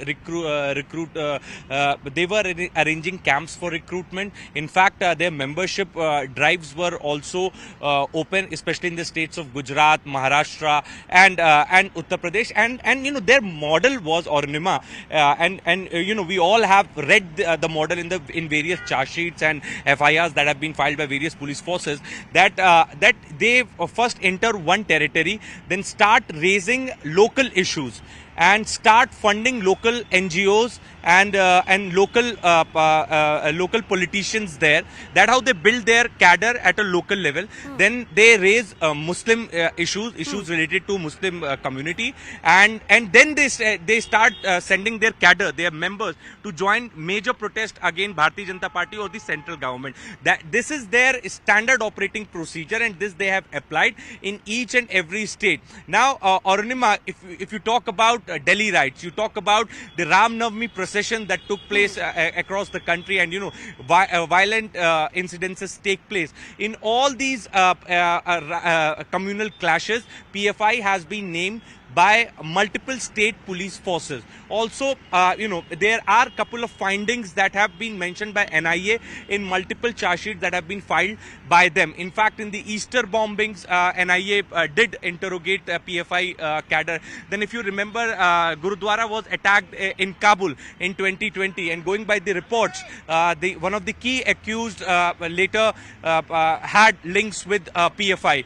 Then, today the Gazette itself says that they had links with Bangladesh-based terror outfit. They have links with ISIS. So all these things are now in public domain, and there have been multiple charge sheets, multiple FIRs, dossiers with Ministry of Home Affairs, and also Arunima, people are now raising questions that why SDPI has not been banned by Ministry of Home Affairs. Now we have been told that SDPI is a political wing, political outfit, and it is a matter. It is up to Election Commission of India to decide on the activities of SDPI. This is what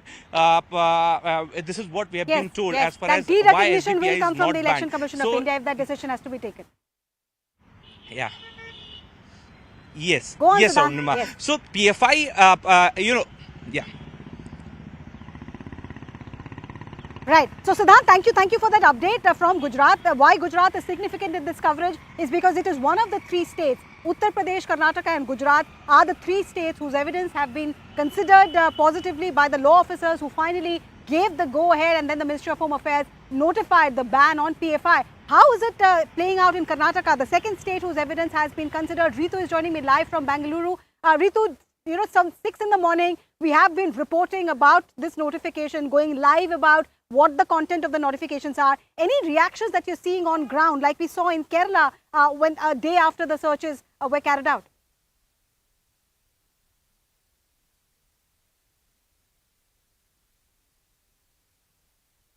The PFI, so this is the state head office here located in the Benson town, where you see there's a complete silence here. No vehicle movements are being allowed unnecessarily.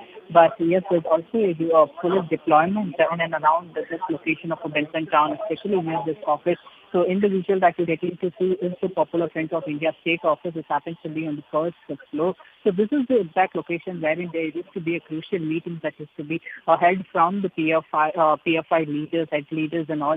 Also from across the state as well, the big leaders used to visit this office for their crucial meetings and their plans as well. So, but meanwhile, there's a huge police deployment that we are talking about. But remember, this exact location wherein when there was a raid on 22nd, that's on Thursday, there was also a protest that had erupted in the Benson town because NIA had, and the joint operation had raided this location too. So there was a protest that took out where there were slogans that were being raised condemning the act of the NIA for raiding the PFI officers across the Karnataka. Therein there were also words that were being pouring out saying that there won't be any kind of evidence that they would find against their leaders and the officers as well.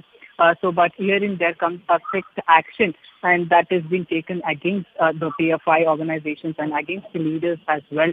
And so these are the kind of steps that we are talking about that is taking place in the Karnataka. But meanwhile, in the Mangalore as well, we saw how a protest erupted over there as well when there were raids that were being conducted against PFI leaders' houses and their offices as well. But this is what is happening right now in the Bangalore that we're talking about from the PFI head office. Right. Right. And we have various reactions coming in, various chief ministers, starting with Himanta Biswa Sarma to Yogi Adityanath to Mr. Bommai in Karnataka. All of them had spoken about the need to take action against Popular Front of India. Now, Chief Minister of Maharashtra, Eknath Shinde, has also spoken. Let's listen. PFI संगठन जो है, ये जो population front of India, ये जो पाकिस्तान जिंदाबाद के नारे लगाते हैं उनको इस देश में ऐसे नारे लगाने का कोई अधिकार नहीं है। यह गृह विभाग पूरी तरह उनका बंदोबस्त करेगी और केंद्र सरकार ने जो निर्णय लिया है, योग्य निर्णय लिया है, इस देश में देशभक्तों का ये देश है, ये राज्य है, राष्ट्रभक्तों का है। यह देशद्रोही बयान किसी पर कोई कर नहीं सकता है और वो साइन भी नहीं किया जाएगा। Okay sir, thank you. Shinde साहब, देश नागरिक पहला रिएक्शन पीएफआई पर ये बहुत ही स्वागत योग्य कदम है। केंद्रीय गृह मंत्रालय ने बहुत अच्छा निर्णय लिया है और पूरे प्रदेश और देश में बहुत ही खुशी की लहर है। जिस ढंग से गैर सामाजिक गैर कानूनी गतिविधियों में संलिप्तता पाई जा रही थी, पीएफआई पर रोक लगाना बहुत आवश्यक था। इन लोगों ने प्रदेश और देश के अमन चैन को डिस्टर्ब करने का कुत्सित प्रयास किया था, गैर कानूनी गतिविधियों में संलिप्त थे और इनके नेटवर्क को पूरी तरह से ध्वस्त कर देना ये हम लोगों का प्रथम कर्तव्य है। हमारी सरकार शुचिता के साथ भारत माता के प्रति समर्पित भाव से काम कर रही है, कहीं कोई दिक्कत नहीं। देश में गैर कानूनी गतिविधियों को किसी को इजाज़त नहीं है और हम लॉ एंड ऑर्डर को और मजबूत करेंगे। इसमें लगातार अमन चैन शांति व्यवस्था को भंग करने की कोशिशें हो रही थी, लेकिन हमारी सरकार, हमारी प्रशासन सतर्कता के साथ काम कर रहा है। ऐसे लोगों की निगरानी करना, उनको गिरफ्तार करना, उनके खिलाफ बड़ी कार्रवाई करना, लगातार ऐसा काम होता रहता है।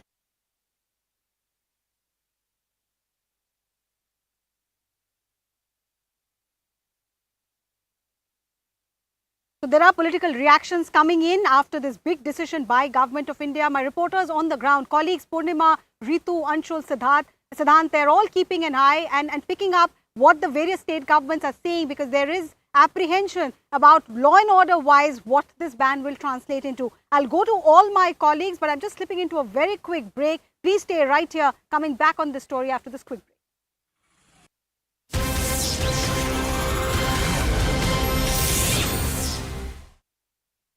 Happen on the streets of national capital, and that is the prime focus of the agencies as of now, and that is the reason why we are seeing all preventive measures being taken in the national capital just to make sure that no untoward situation arises, no sloganeering or no marches are being allowed to carried out to support the PFI as of now. Toya. Anshul, I'd like if you could shed more of a light now on the community reactions that we've seen since yesterday.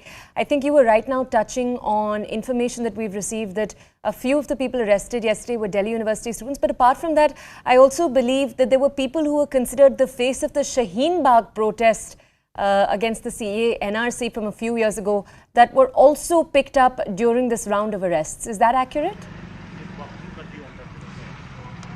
So yes, many workers of the PFI were actually at the forefront of the Shaheen Bagh protest that happened during when the CA was actually passed by the Lok Sabha and the Rajya Sabha. So yes, there were workers of the PFI that were actually involved and were actually at the forefront of carrying out that entire protest, and that is the reason why we saw that the people who were arrested over the last 2 raids that happened over the last 1 week, they could actually have some involvement in that protest as well, because PFI was one of the organizations that was at the absolute forefront of it.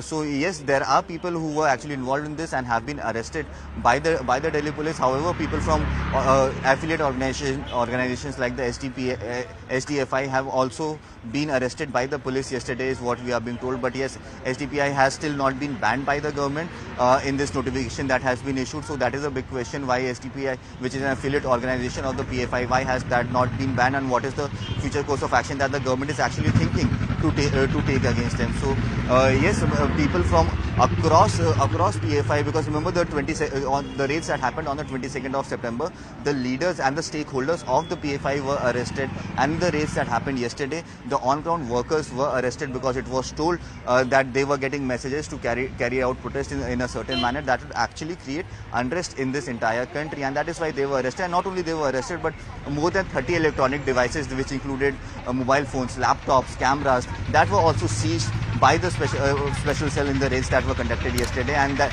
they are investigating on those devices as well, just to try to make sure a timeline of how the PFI was actually trying to make sure that there is massive unrest in the country after the kind of raids and the senior leaders of the PFI who were arrested by the NIA on 22nd of November. So yes, many people 22nd of September, I beg your pardon. So yes, many such incidents have already happened, and the Delhi administration is absolutely making sure that no situation is allowed to go out of hand and hence preventive measures are already being taken. But as of now, since the ban on PFI has happened, there is no reaction that has come from the PFI or any of its affiliate organizations. But yes, it remains to be seen what is the future course of action that they are going to take, because one thing is for certain, that they are not going to take this sitting down. They might approach the courts in this entire matter. But yes, the kind of evidences that the government has now gathered against them, because remember we saw that the offices of PFI that were raided, many incriminating documents were collected from offices of PFI across the country, be it the 2047 document which promised to make India an Islamic state, or the evidences of attack on Prime Minister Modi. All this have been already gathered, and a very strong and concrete case has already been built by the central government against the PFI. So yes, it remains to be seen how does PFI now respond to this, and what are the options that they have with them. So yes, okay, Anshul, just stay with us for a second. I want to walk our audiences through right now on the screen behind us the reasons that the central government and the Ministry of Home Affairs in particular claim for banning the PFI. Remember, this is an action that was largely expected over the last few days. Yesterday, you saw the second round of raids across the entire country. And it was right from the first round of raids last week on Thursday that experts were already saying that the Popular Front of India was likely to be banned. Now, when it comes to the allegations that you have the Ministry of Home Affairs making, the first is that they argue that the PFI's agenda was to radicalize society. Now, the PFI claims that instead their job was to defend minorities. They came up in the 2000s as an organization in South India. They were actually formed after 3 different South Indian organizations across the states in the South, Karnataka, Kerala, etc. They came together and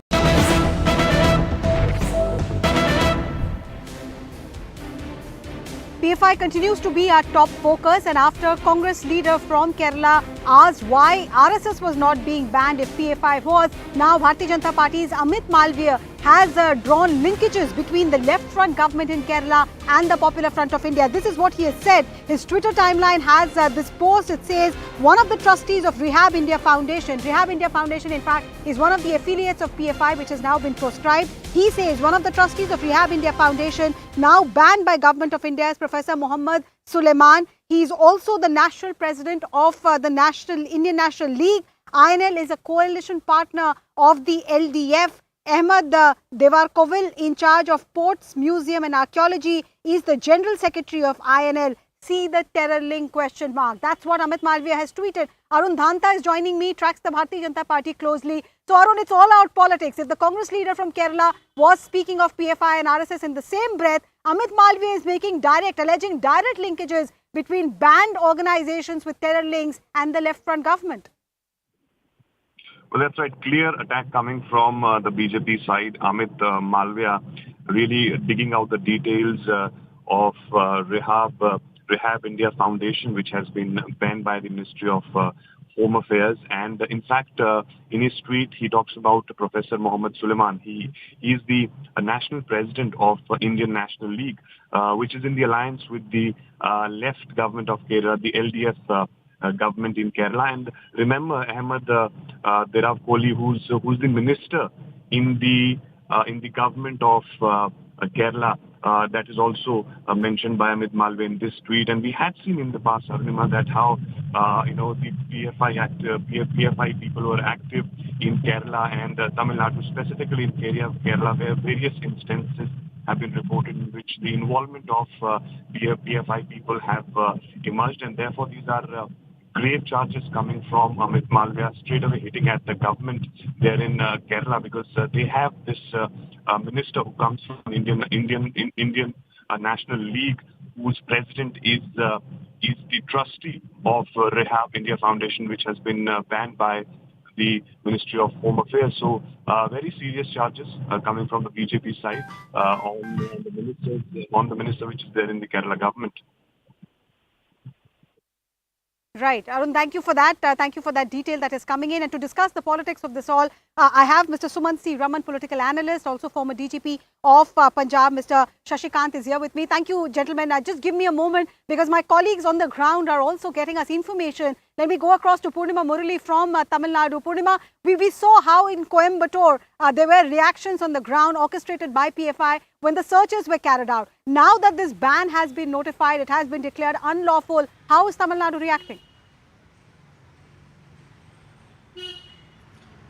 Well, there has been no statement yet from the Tamil Nadu government on the raids and even the banning of the PFI. In fact, the ally of the DMK, VCK, did participate in protests held by PFI, PI and Muslim organizations, while the allies of the DMK have come out in support of PFI. So far, no response yet from the Tamil Nadu government. However, in Tamil Nadu, following the raids that took place earlier, we've seen how BJP office in Coimbatore, the residences of BJP workers and RSS workers, they were all under attack over the last couple of days, and police presence in Coimbatore has intensified to ensure that no untoward incident takes place. However, we'll have to wait for an official reaction from the Tamil Nadu government.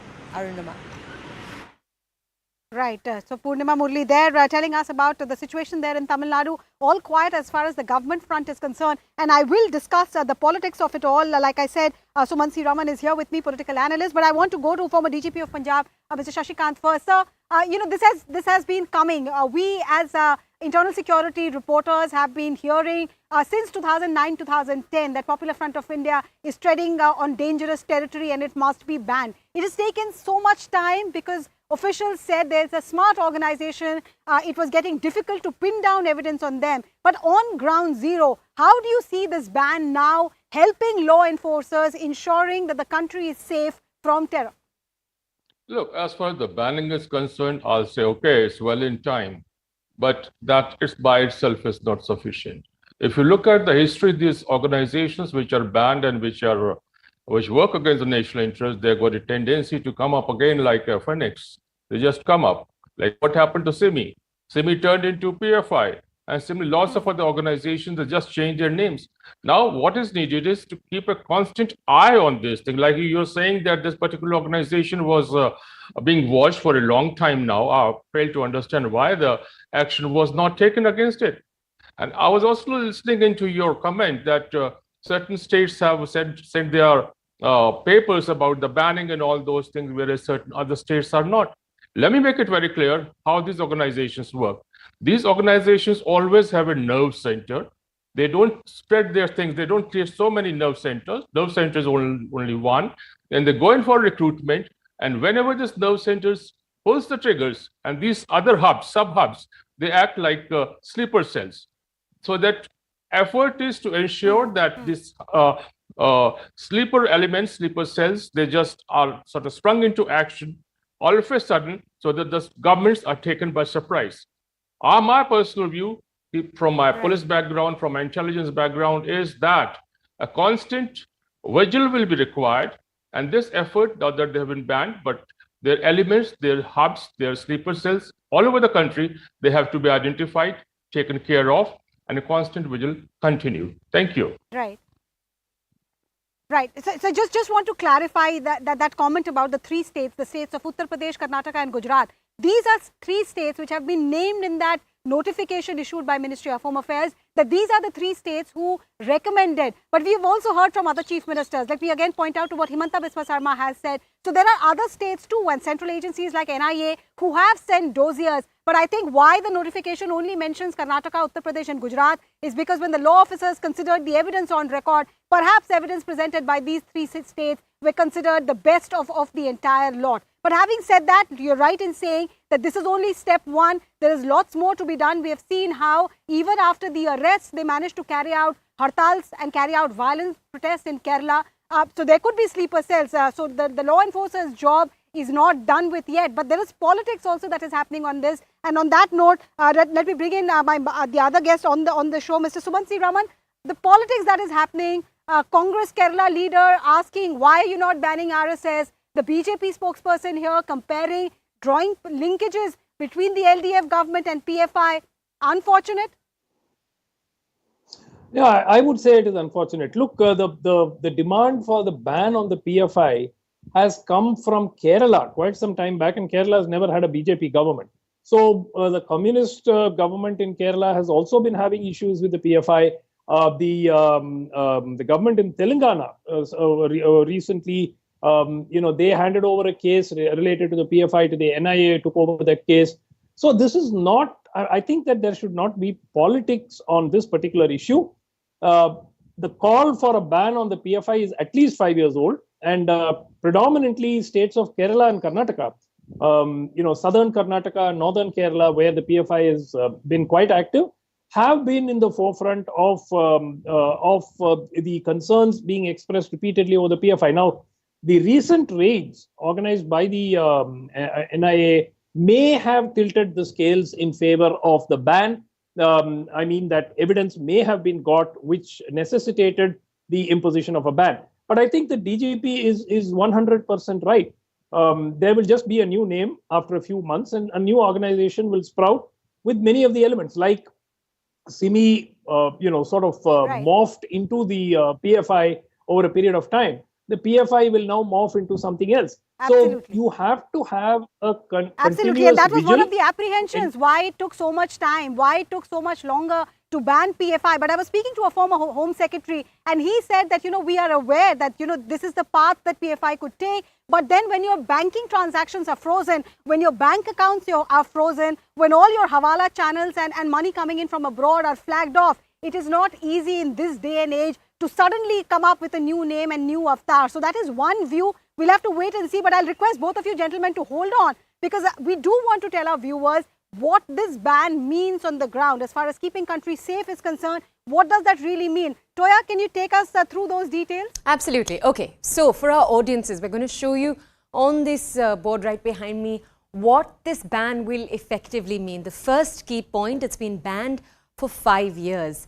This is an organization that was started in the 2000s, and it now has branched out into multiple other smaller associated organizations. That's why one of the key points here is it's important to note that associated organizations are also going to be disbanded.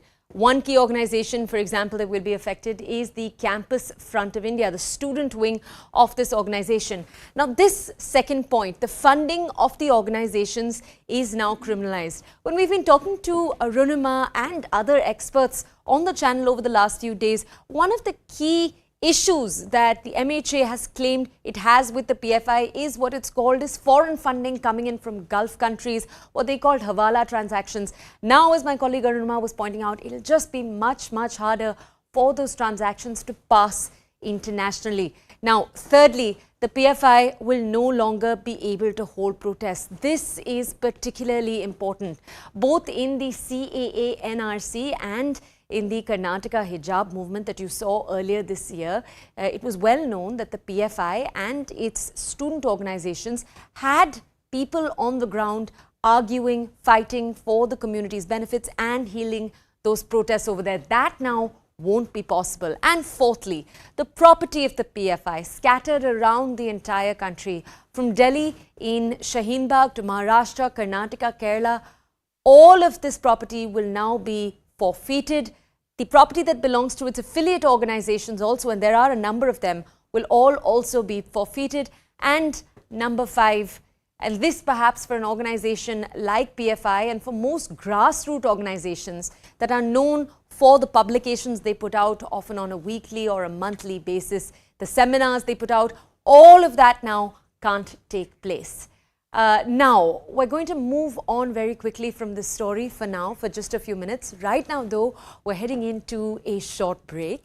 Indian of the Year is where CNN News 18 every single year heralds the Indians that have shown excellence in their own category. And right here on your screens, we're asking you to help us select the Indian of the Year in the sports category. The nominees are on your screens. You can go on indianoftheyear.com to vote. Right now, it's time for a short break. On the other side, we're returning to this story. It is our top story of the day.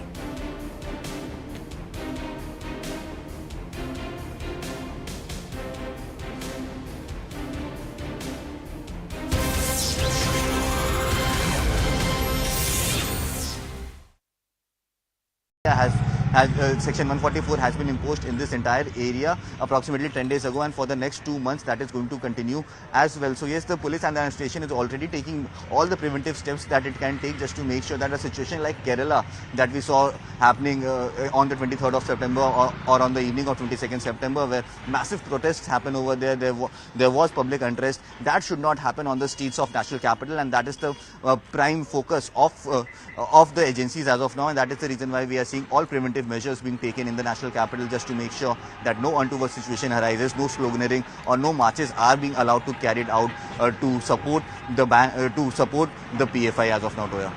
Anshul, I'd like if you could shed more of a light now on the community reactions that we've seen since yesterday.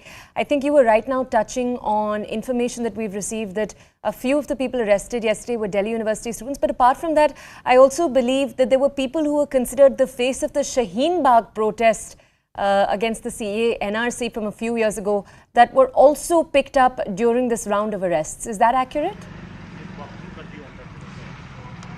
So yes, many workers of the PFI were actually at the forefront of the Shaheen Bagh protest that happened during when the CA was actually passed by the Lok Sabha and the Rajya Sabha. So yes, there were workers of the PFI that were actually involved and were actually at the forefront of carrying out that entire protest, and that is the reason why we saw that the people who were arrested over the last 2 raids that happened over the last 1 week, they could actually have some involvement in that protest as well, because PFI was one of the organizations that was at the absolute forefront of it. So yes, there are people who were actually involved in this and have been arrested by the Delhi police. However, people from affiliate organizations like the SDFI have also been arrested by the police yesterday, is what we are being told. But yes, SDPI has still not been banned by the government in this notification that has been issued. So that is a big question, why SDPI, which is an affiliate organization of the PFI, why has that not been banned, and what is the future course of action that the government is actually thinking to take against them. So yes, people from across PFI, because remember the raids that happened on the 22nd of September, the leaders and the stakeholders of the PFI were arrested, and the raids that happened yesterday, the on-ground workers were arrested because it was told that they were getting messages to carry out protests in a certain manner that would actually create unrest in this entire country, and that is why they were arrested. And not only they were arrested, but more than 30 electronic devices, which included mobile phones, laptops, cameras, that were also seized by the special cell in the raids that were conducted yesterday, and that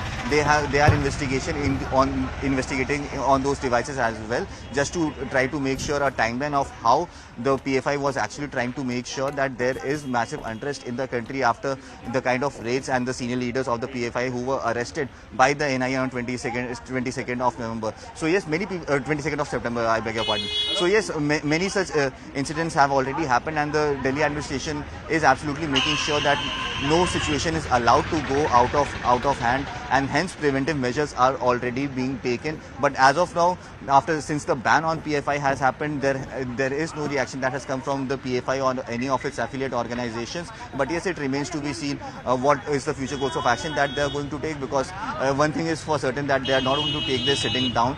They might approach the courts in this entire matter. But yes, the kind of evidences that the government has now gathered against them, because remember we saw that the offices of PFI that were raided, many incriminating documents were collected from offices of PFI across the country, be it the 2047 document which promised to make India an Islamic state, or the evidences of attack on Prime Minister Modi. All this have been already gathered, and a very strong and concrete case has already been built by the central government against the PFI. So yes, it remains to be seen how does PFI now respond to this, and what are the options that they have with them. So yes, okay, Anshul, just stay with us for a second. I want to walk our audiences through right now on the screen behind us the reasons that the central government and the Ministry of Home Affairs in particular claim for banning the PFI. Remember, this is an action that was largely expected over the last few days. Yesterday, you saw the second round of raids across the entire country. And it was right from the first round of raids last week on Thursday that experts were already saying that the Popular Front of India was likely to be banned. Now, when it comes to the allegations that you have the Ministry of Home Affairs making, the first is that they argue that the PFI's agenda was to radicalize society. Now, the PFI claims that instead their job was to defend minorities. They came up in the 2000s as an organization in South India. They were actually formed after 3 different South Indian organizations across the states in the South, Karnataka, Kerala, etc. They came together and then formed the PFI. Now, reason number 2 that, again, the MHA gives for banning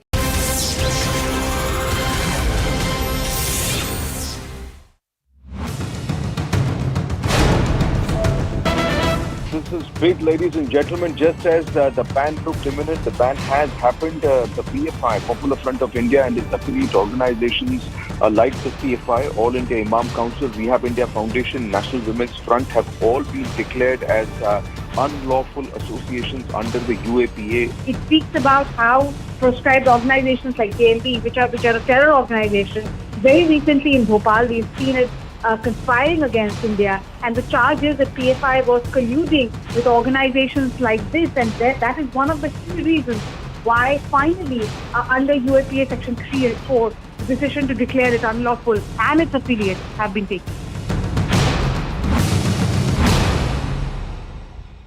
That is the big focus. We're coming to you live from Raisina Hills. The Ministry of Home Affairs has taken a decision to issue a notification declaring Popular Front of India and its affiliates as unlawful organization. The only organization which is affiliated and which has not been banned is the SDPI, perhaps because it's a registered political party, and maybe the Election Commission of India will take a call on that. But that's the big news. There's a second notification from the Ministry of Home Affairs under Section 7 and 8 of UAPA. It has asked the state governments as well as the administrators of union territories to notify how the fundings for PFI and its affiliate as well as premises that they were using can be declared unlawful. So those are the developments. There are political reactions coming in as well. Politics happening over this. RSS and PFI being spoken of in the same breath by Congress leader in Kerala, Amit Malviya, pointing out to alleged linkages between PFI and the LDF government there. Let's listen in to all the politicians who have spoken on this matter. केंद्रीय जांच एजेंसियां लगातार इस दिशा में जांच कर कार्रवाई कर रही थी और जांच के बाद जो रिपोर्ट आई उस अनुसार जो है इस तरह का फैसला लिया गया और हमारी केंद्रीय सरकार और प्रदेश सरकार भयमुक्त और आतंकवाद मुक्त समाज बनाने के लिए पूरी ईमानदारी से काम कर रही है और उसी दिशा में उठाए गए के कदम है। देखिए, निश्चित तौर पे उत्तर प्रदेश में हम एक अपराध मुक्त समाज बनाने की दिशा में आगे बढ़ रहे हैं। केंद्रीय जांच एजेंसियां पूरी निष्पक्ष और ईमानदारी तरीके से काम कर रही हैं और भयमुक्त समाज बनाने के लिए ये बहुत ही ठोस कदम है और सभी चीज़ों को राजनीतिक दृष्टिकोण से नहीं देखना चाहिए। देश की सुरक्षा राजनीति से बहुत ऊपर है। It was a long time demand by the people of this country, by all political parties, including opposition like CPI, CPM and Congress. PFI is a avatar of SIMI, KFD and PFI. They were doing all anti-national activities and time had come to ban this organization, and with lot of background work, information, cases, and this is a message for all the anti-national groups that they will not survive doing anti-national activity in this country. कट्टरपंथी संगठन PFI पर प्रतिबंध लगा करके एक अच्छा कदम उठाया है और मैं ये वाज़ेह कर देना चाहता हूँ कि भारत की सरजमीन पर आतंकवाद कभी भी पनप नहीं सकता है।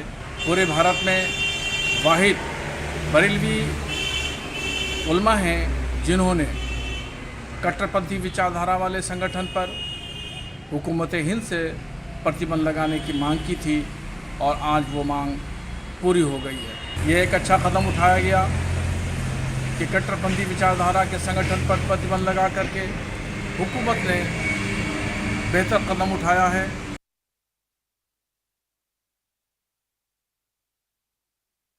So that's the politics that's happening. But on ground, now that Popular Front of India and its affiliated organizations have been banned, what does it mean as far as the security of this country is concerned? The charge against PFI was quite serious, that they were recruiting for ISIS, that they were accepting funds to carry out anti-India activities, that they were training recruits to carry out terrorism as well. So that's where the charges lie. But now that it has been banned, Shashikant ji, who's the former DGP of Punjab, is here with me, sir. You were saying that this is just step one, but we saw how when the national leadership of PFI, the state and district leadership of PFI was arrested after the first round of searches by the NIA, a day later they managed to carry out hartals in Kerala specifically, and there was widespread violence. There were law and order apprehensions expressed in other parts of the country as well. Do you think this ban and the 2 rounds of detentions are good enough to give the law enforcers a respite from PFI? No, they ain't good enough at all. Because look, what was happening there, PFI was converting its black money, tainted money, into the white money to be used openly. That was through receipts and all those things. But later on, hartal and all those things come. For that, you don't require white money. Tainted money is good and as good as the white money is number one. And secondly, I was listening to somebody talking about the fund crunch that they might be having. It appears sadly that they are not aware of the darknet or sites like P12 and Tor and all those things, where this funding can go on indefinitely, not only the funding in the arms and ammunition. This is the time that intelligence agencies don't have to stay put there. They have to go ahead, move ahead, and ensure that all these channels, all this darknet thing that they were using, I'm sure that they were using it, they're also curbed and their activities are brought to an end. Thank you. Right. So there could be more work as far as the agencies are concerned. Yes, the ban has come about, and it was precisely for these concerns that the ban, which was being demanded by so many state agencies, central agencies, has taken so long to come, because how effective is it was being weighed. But finally, I think in all its wisdom, central government has decided to go ahead with the ban. We will continue to keep our focus on what this means, how this will translate on the ground. But I'm slipping into a very quick break. Stay with us.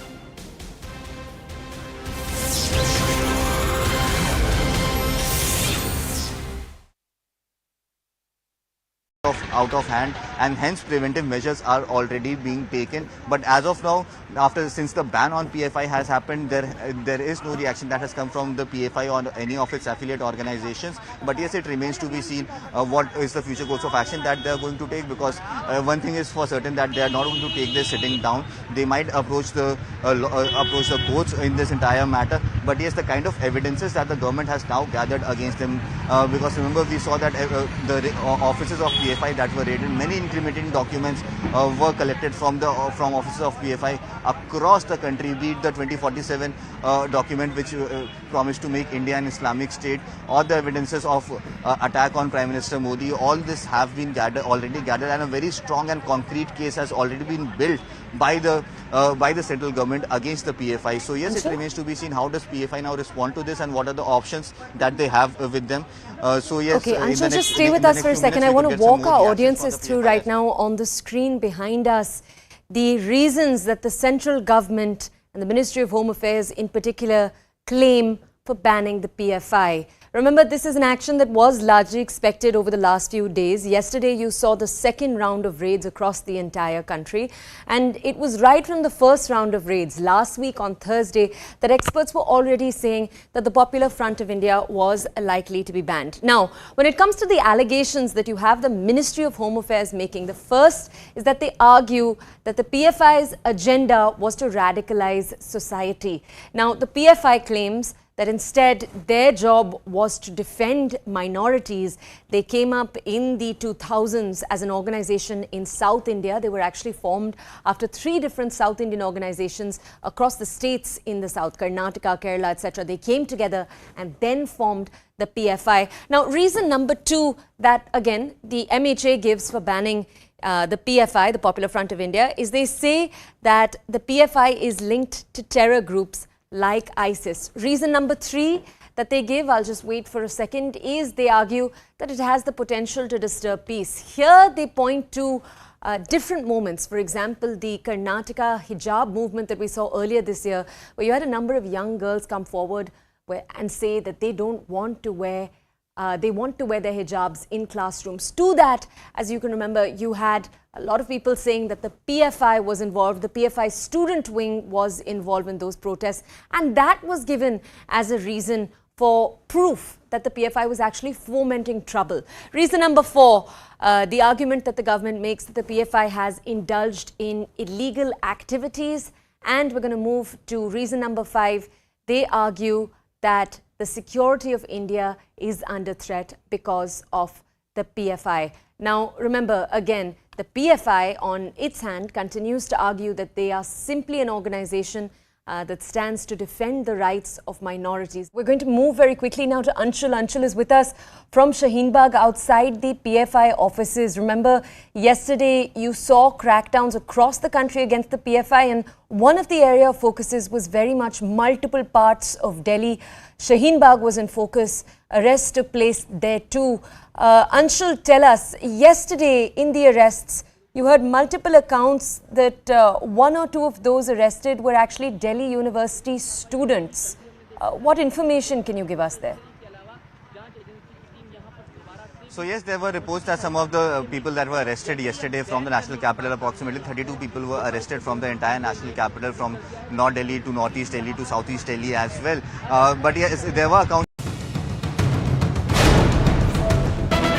This is big, ladies and gentlemen. Just as the ban looked imminent, the ban has happened. The PFI, Popular Front of India, and its affiliate organizations like the PFI, All India Imam Council, Rehab India Foundation, National Women's Front have all been declared as unlawful associations under the UAPA. It speaks about how proscribed organizations like JMP, which are a terror organization, very recently in Bhopal, we've seen it conspiring against India, and the charge is that PFI was colluding with organizations like this, and that is one of the key reasons why finally under UAPA section 3 and 4, the decision to declare it unlawful and its affiliates have been taken.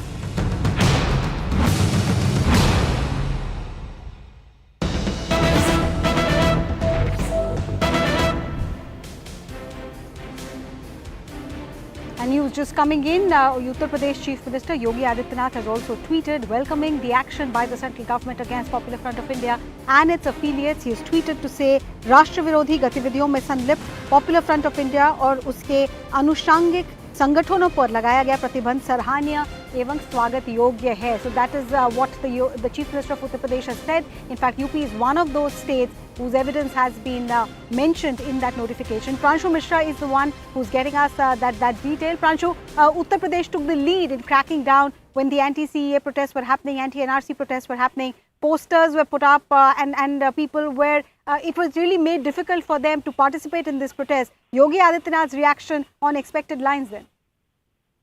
Yes, that's right, Arunima. Yogi Adityanath's reaction is on expected lines, and I'll say rather it's a very strong reaction. In fact, he goes on to say that the ban on PFI is a symbol of assertion of New India, the New India in which any organization, any individual, terrorist organization or criminal organization, if that organization or individual is posing threat to national integration, country's harmony and security, they will not be tolerated. So I think what Yogi Adityanath has sending out the messages, he's not just welcoming the ban on PFI, he's probably on the sidelines also sending out the message that similar has been the line of action when it has come to acting against the big mafia or the people involved in the anti-CA protests way back in 2019. So clearly, Yogi Adityanath endorsing the ban on the PFI, which is of course on the expected lines, but he's endorsing it very strongly, equating the ban to the proof of the new India and the vision for which this new India stands for.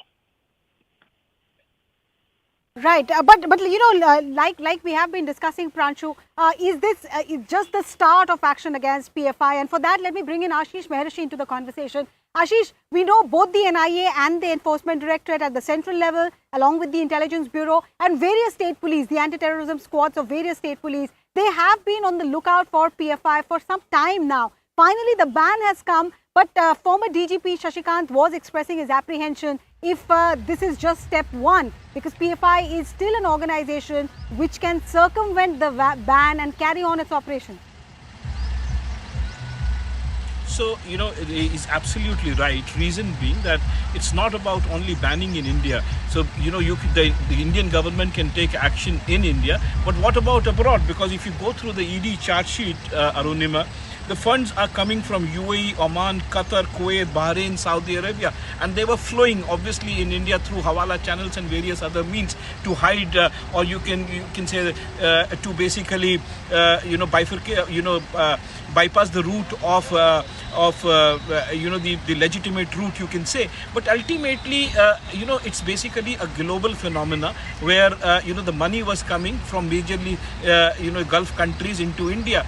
And these organizations are so well planned, especially in the case of there was a when the search happened, there was found that there were certain hit squads which were planning attack on BJP and RSS headquarters. But ultimately, this attack was foiled in year 2020. More importantly, these hit squads were basically, there are around 1,800 to 2,000 people. That is what the charge sheet of the Enforcement Directorate says, that there are almost 1,800 to 2,000 people who are being trained. They are being physically trained in various Gulf countries to organize attacks in India. So you can ban these individuals, you can send them behind the bars, you can stop the flow of funds. Give me a moment. But then, these are crucial details that you're getting for us. We'll discuss that further. But let me also play out what the Madhya Pradesh Home Minister has said. Let's listen into Narottam Mishra.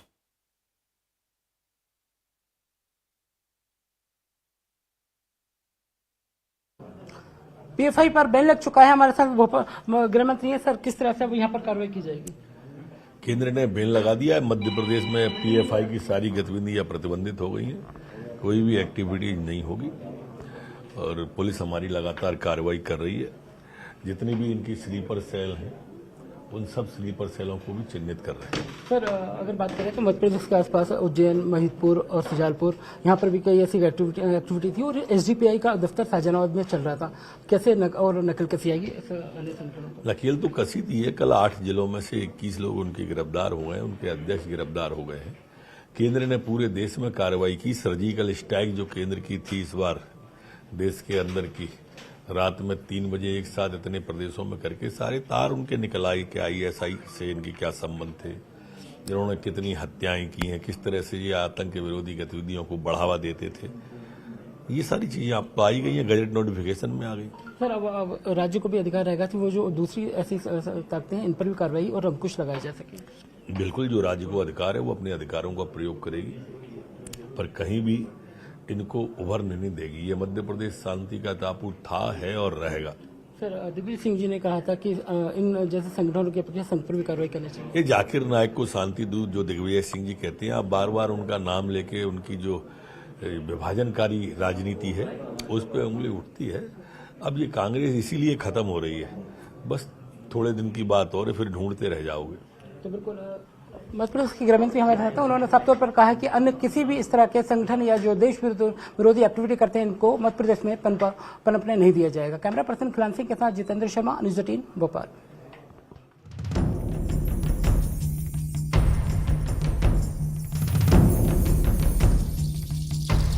The PFI, Popular Front of India, and its affiliate organizations like the PFI, All India Imam Council, Rehab India Foundation, National Women's Front have all been declared as unlawful associations under the UAPA.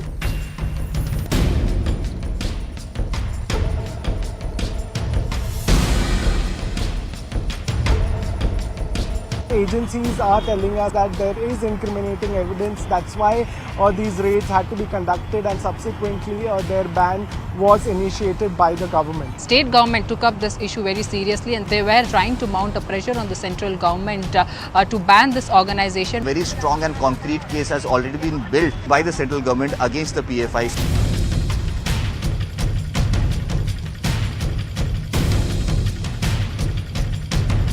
This is a message for all the anti-national groups. They will not survive doing anti-national activity in this country. देश विरोधी गतिविधियों का हिस्सा कोई भी होगा, उसके खिलाफ कड़ी से कड़ी कार्रवाई होनी चाहिए।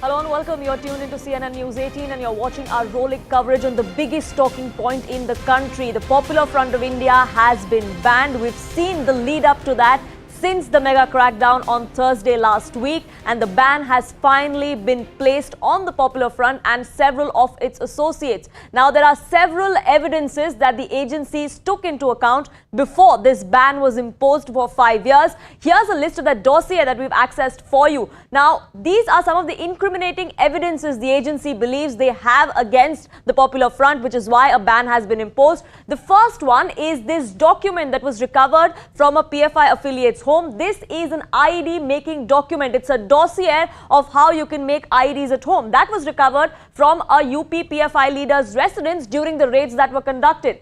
This is an image of a marine radio that was recovered again from the residence of a PFI leader, in fact, an SDPI chief of the Tamil Nadu, no less. Another piece of incriminating evidence that was recovered during these entire raids that were conducted was swords. You can see those weapons there right next to the Popular Front of India's flag. This was recovered from the residence of the PFI Maharashtra chief's home.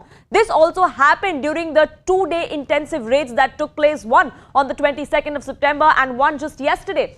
Cash was also seized from several of these SDPI and PFI members. This image that you see on your screens was recovered from a PFI leader based in Bengaluru. So these are some of the lists of evidences that was gathered during these particular raids that were conducted, 2-day extensive raids. Remember, like I said, on the Thursday gone by and yesterday, at least 8-hour raids were conducted on both those days across the country. It was 13 states. On Thursday, it was 8 states yesterday.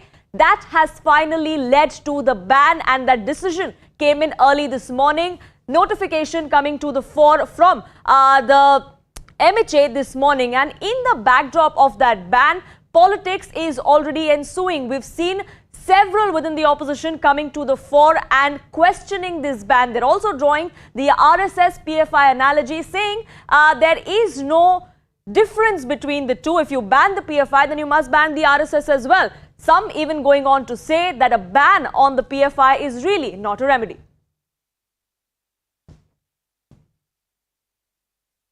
Now, the political war of words, they're only escalating, but the BJP is not going to take this lying down. Meanwhile, they are coming out and welcoming this ban. They are also hitting out at the Congress, the RJD and the left for being sympathizers of this radical outfit. Many in the BJP came out and said that these political parties have given terror patronage in the name of vote bank. This, of course, comes in the backdrop of Congress MP, nonetheless, joining the list of people calling for a ban on the RSS as well.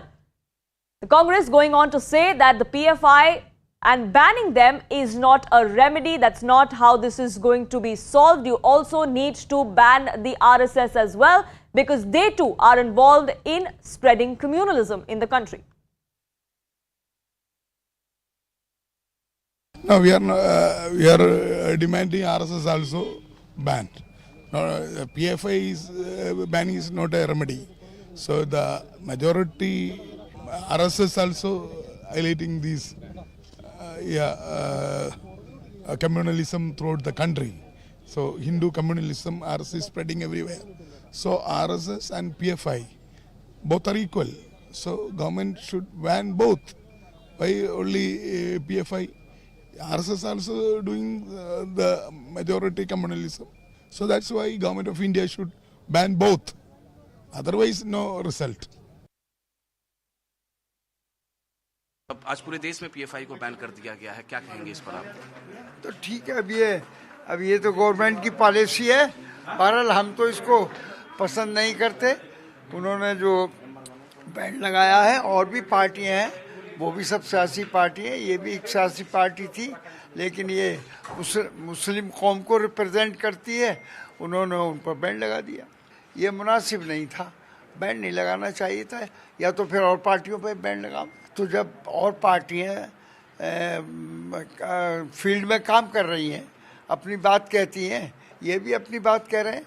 अगर कोई गलत बात कह रहे हैं तो उसको oppose करके उससे मना करें कि साहब ये कॉन्स्टिट्यूशन ऑफ इंडिया के खिलाफ है, लेकिन कॉन्स्टिट्यूशन इंडिया के खिलाफ तो है नहीं। बैन करते वक्त और चीज़ों की तरफ भी देखना चाहिए। बहुत सी एक्टिविटीज़ आरएसएस की एंटी नेशनल एक्टिविटीज़ हैं। हिंदू राष्ट्र की बात की जा रही है। वो जो कुछ धर्म संसद हो रहे हैं, गुरु जी बोल रहे हैं कि यहाँ मुसलमानों को और सिखों को सारी क्रिश्चियंस को वोटिंग राइट नहीं होगा, इस तरह के कुछ चीज़ें आ रही हैं सामने, तो उनकी तरफ भी देखना चाहिए। वो भी एंटी नेशनल एक्टिविटीज़ हैं। और दूसरी चीज़ ये है कि मुल्क जो है सेकुलर थॉट के बगैर ज़िंदा नहीं रह सकता है। हमारी मुल्क की जो लाइफ लाइन है वो सेकुलर है। जब तक हर एक धर्म को, हर एक आदमी को अपना धर्म चलाने की इजाज़त नहीं होगी अपने उस हिसाब से, तब तक ये मुल्क नहीं बचेगा। Politics over this continuing, war of words erupting between the BJP and several others. But as far as the investigation against the PFI is concerned, that has been long time coming. Siddhant and Anshul, my colleagues, join us on this broadcast. आज सुबह भी हम लोग PFI पे गृह मंत्रालय का पहला रिएक्शन क्या है? देखिए, मैंने कल जैसे आपको बताया था, ये NIA के द्वारा जांच हो रही थी और जिस तरह से एविडेंस मिलेंगे, ये मैंने कल भी कहा, उसी के अनुरूप ये कार्रवाई की गई है और आने वाले समय में भी जैसी सूचनाएं मिलेंगी उसके आधार पर हम कार्रवाई करेंगे। सर रेड पे देख रहे हैं कि जो रेड में जो हुई है, तमाम ऐसे डॉक्यूमेंट्स मिले, कैसे आईजीज बनाया जाए, कैसे सीक्रेट चैट किया जाए, इसीलिए तो खतरनाक नहीं होता तो बैन थोड़े न करना पड़ता। बैन किया गया है तो निश्चित रूप से कुछ न कुछ ऐसी राष्ट्र विरोधी गतिविधियां में शामिल होने का उनका प्रमाण होगा जो आने वाले समय में NIA स्वयं आप लोगों से साझा करेगी। कांग्रेस इसको लेकर सवाल खड़ा कर रही है कि अगर आप बैन करते हैं PFI को तो RSS को बैन करना चाहिए।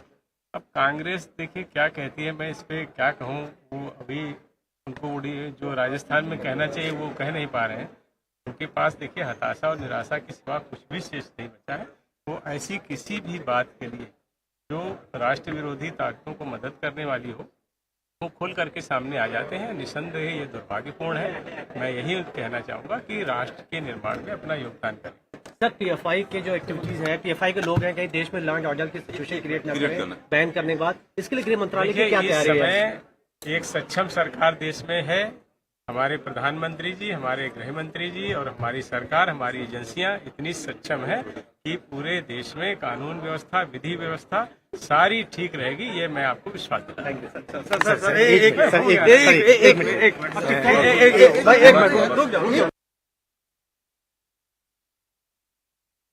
That was Union MOS home there, Ajay Mishrateni coming out and reacting to the politics that has also now erupted with the Congress, the left, NC and Samajwadi Party as well jumping in, drawing the RSS PFI analogy, but the BJP there and the central government completely dismissing that, focusing on this sensational development that has come to the fore as far as the banning of the PFI is concerned. Siddhant and Anshul, my colleagues, continue to be with us on this broadcast. And Anshul, we knew that this morning there was heavy deployment outside the PFI office in the national capital. Does that still stay? Has there been any activity there? Has that office been sealed by the agencies? So yes, this office was sealed on the raids that were conducted on the 22nd of September. Since then, this office has been sealed. All the documents that were in fact inside the office has already been taken into custody by the NIA. In fact, electronic evidences have also been taken into custody by the NIA and they're investigating upon that. And few very incriminating documents have also been found from this office, is what we have been told. Talking about the security situation in this area, I'll just move out of the frame and try and show you a bit in the visuals that police deployment is still absolutely maintained over here. The police is making sure that on one hand the traffic on this road is smooth because this is a very congested lane on which we are standing, on which this national headquarters of PFI is. Secondly, the police is making sure that the locals in this area do not come and gather over here because that could create a security situation in this area, because this is one of the most congested areas in the national capital. People stay very close to each other's houses, and any situation could get out of hand in a matter of seconds, and that is the reason why we are seeing the administration taking all precautionary measures that it could possibly take just to make sure that no untoward situation arises over here. Just a few hours ago, there was a flag march also that was carried out from here by the local police, trying to give out a message that yes, the police is absolutely vigilant and they would not let any untoward situation happen over here. They were basically trying to instill confidence amongst the locals that yes, no untoward situation would happen and they would not get harmed in any way or any manner.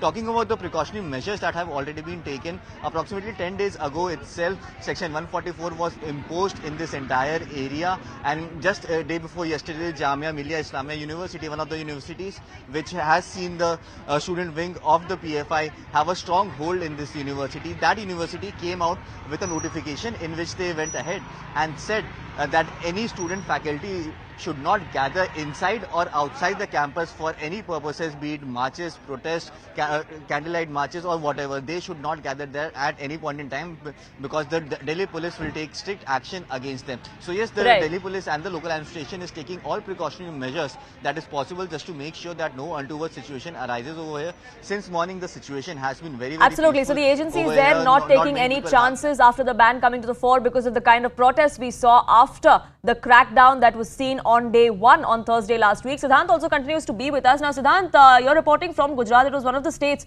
where raids were conducted yesterday as well as in round one. Several arrests were also made from that state. Recoveries were made. But as far as the politics is concerned, we have seen the kind of reactions that have come to the fore from left parties, from the Congress MP, no less. Why is the opposition giving cover fire to radicals like the Popular Front is a question the BJP is asking. Well, Poonam, yes, not all opposition parties, but yes, some of them have reacted strongly to the ban on PFI. Because they have to say that since this organization used to raise issues of Muslim community, so it has been banned by the central government, which is being run by Bharatiya Janata Party. Now, Poonam, point here is that this ban has not happened in a sudden manner. BJP has been in power since 2014 and they could have banned this organization. If it had been a political witch hunt, then they could have banned this organization many years before. But this ban is coming at a time when they have evidence before them, when they have dossiers before them, when they have multiple charge sheets. And in fact, the charge sheets that have been filed by NIA, charge sheets filed by the multiple state police force indicate at PFI's violent activities. Now, give me some time, Poonam, to explain. One of the key member and the chairman, Oma Salam of PFI, is under suspension for one alleged foreign trip. Also, one diary was recovered by NIA during the raids in which sinister plot of civil war being planned by PFI was exposed. Now, P. Khoya, the other senior functionary of PFI, he was also once the member of SIMI and now a part of National Executive. So, say the cadre of PFI is ex-SIMI, ex-NDF. Now, this cadre used to run, senior functionary used to run PFI in the country, and going by the reports of NIA, they have very clearly stated that that they were inspired by the radical Islamic propaganda, and they used to hide it under the human rights facade, and they used to do a lot of charity, lot of human rights work. So that garb really of the Popular Front being an NGO, being a group that actually helped people, that helped the community, that garb, that ruse of the Popular Front really has been busted today, and which is why a ban has been imposed on them. This ban is going to be imposed on them for at least the next 5 years. There perhaps will be a review after that. But for now, the big development that has come to the fore early this morning, which you heard first on CNN News 18, was that the Popular Front of India and several of its associates, several of its affiliates have now been banned. They have been deemed illegal and unlawful under the UAPA Act by the central government. That was the big move that came to the fore from the central government, from the Home Ministry, and a notification to that effect came to the fore. Mr. Arvind Kumar Jain, former DGP, also now joins us on this broadcast. Thank you so much for speaking with us here and taking out the time, Mr. Jain. We have seen that a ban on the PFI really was in the making. This is not an overnight decision. A watertight case was being built against them for several months, if not years. The last 1 week was really the precursor or the lead up to what was imminent. We saw the kind of raids that happened in 13 states on day one. Yesterday, there were 8 more states. So the attempt of the central government, of the agencies, was that they build a watertight case before they impose a ban so that they have all corners covered. Yes, a watertight case was being prepared, and that's why it took a lot of time. nationwide raids in several states. They agencies were able to gather some very important documents connecting PFI to anti-national activities of imparting training to youth to kill people, and regarding hawala transactions and so many organizing parades from this money.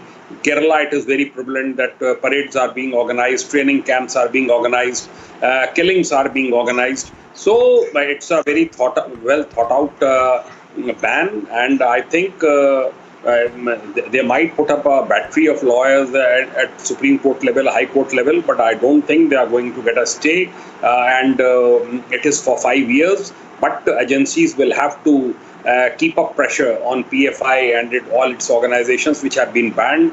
Offices should be sealed, bank accounts should be seized, and there should be a crackdown on their office bearers, and only then it will serve the purpose.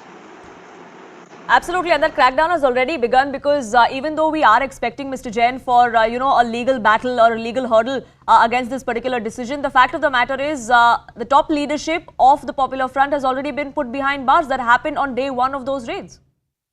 Yes, you are absolutely correct, but there is second rung, there is third rung. There are lakhs of followers of this organization.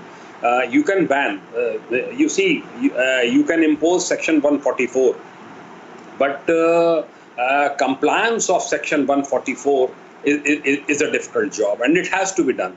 Otherwise, it will become a mockery. So if PFI has been banned, its sister organizations have been banned, then there has to be a massive crackdown, and it should be seen that really those organizations have stopped functioning. And that is most important part, and state agencies, ATS units, state police forces and central agencies will have to enforce it. Right, Mr. Jain, do stay on with us, because I just want to put this in perspective for our viewers, what really this ban means. Now remember, the Home Ministry has come out and banned the Popular Front of India for the next 5 years. But here's what it actually means. Here are the implications of what is going to happen for the next 5 years. As far as the PFI is concerned, the membership is criminalized. So if you are part of the Popular Front of India, if you are an office bearer, if you are a functionary of the party, then you are a criminal. The forfeiture of property is going to happen. So all of your property, be it offices, your residence, be it the places where you held your meetings, all of those are going to be sealed by the central agencies. No more protests can be organized by the Popular Front of India, irrespective of the issue. They are now an illegal, unlawful organization. They cannot hold these protests. They also cannot hold donation drives. They cannot have seminars. That is another big implication of this particular ban coming into effect. They can no longer publish any material in their name. They cannot try and gain sympathy with any publication or make any allegations. Those publications are banned now that there is a ban on the organization itself. Their bank accounts are also going to be frozen. So all of the money that they have collected in the garb of actually trying to run an NGO or what they have been claiming all these years, all of that is now going to be under the scanner. They have no access to the money that is there in multiple of their accounts. Their properties, their offices are also going to be attached by these agencies. Some of them have already been sealed over the last 2 days where the raids were taking place. They also are going to have travel curbs on the office bearers. So several of the functionaries, several of the office bearers who are still not behind bars, who have not been arrested by the agency, they are going to be now facing certain restrictions as far as travel is concerned. They cannot leave the country without prior permission. They cannot travel on their whim. Even as we put that in perspective for our viewers, we are getting some breaking news coming in, and political reactions only escalating by the minute. Because now the Indian Union Muslim League has also reacted. They have come out and welcomed the ban if it's reasonable. But they too coming out and making the RSS analogy, going on to say that we have to fight the RSS too in a secular way, and a ban really may not be the way forward. That's the reaction coming in, the latest one at that.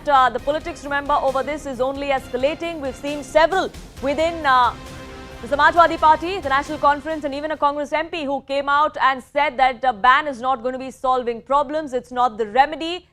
a sentiment that has been echoed by an MLA of the Indian Union Muslim League as well. Now, Kerala is a state where the PFI really has its hotbed. We've seen the kind of raids, the kind of arrests that have taken place from the state of Kerala. The left government there has often been accused by the BJP of going soft or sympathizing with the Popular Front of India, ensuring that it flourished in the state.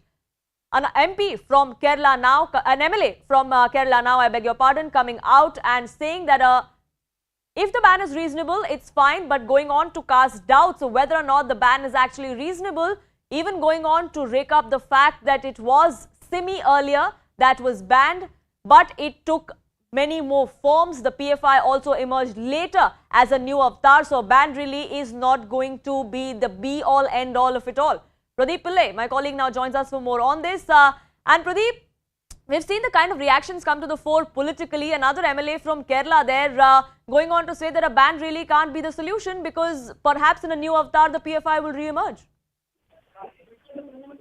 Absolutely. This has been the stated stance of both the Congress leaders as well as the CPM top leaders, saying that a ban is not the solution, and also trying to equate the Popular Front of India with the RSS. And many Congress leaders, as we broke earlier in the day, Kodikkunnu Suresh MP, also said that the PFI ban alone will not solve the problem. RSS is equally dangerous, and RSS should also be banned if the government's intentions are very clear and transparent. So that is the kind of reaction that we heard. We heard from Ramesh Chennithala, former Home Minister, former PCC President. We heard from V.D. Sadish, the present opposition leader, took a slightly different stance in the sense he first openly supported the ban. That is one difference that we saw from the Congress rank, where V.D. Sadish, the present leader of opposition and Congress leader, he said yes, he welcomes the ban, but then he said all communal forces should be treated and handled in the same manner. Right. So basically, it is politics at play in Kerala. Right, Pradeep Pillai, thank you so much for getting us the very latest as far as the political fight that's brewing down there in Kerala is concerned over the ban on the Popular Front of India.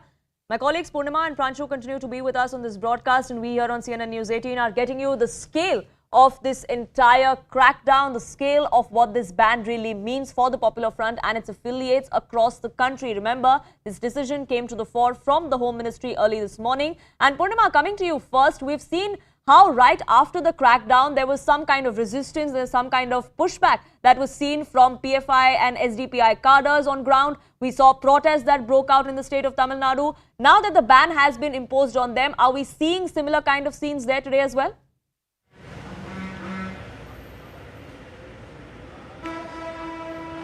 Well, Poonam, this is the headquarters of the PFI office in Chennai. You can see heavy police deployment, barricades to ensure that PFI workers don't enter. Initially, they were planning to hold a press conference, but because it's heavily barricaded, because of the police presence here, they are trying to ensure that no one enters this place except for revenue officers. No one else from the PFI is allowed. Therefore, the press meet stands cancelled, and PFI members here say that they will fight the case legally and not stage protest today. Till yesterday, we've seen protests breaking out on the one side. On the other side, especially in Coimbatore district, we've seen how the BJP office, BJP workers' residence, RSS workers' residence were all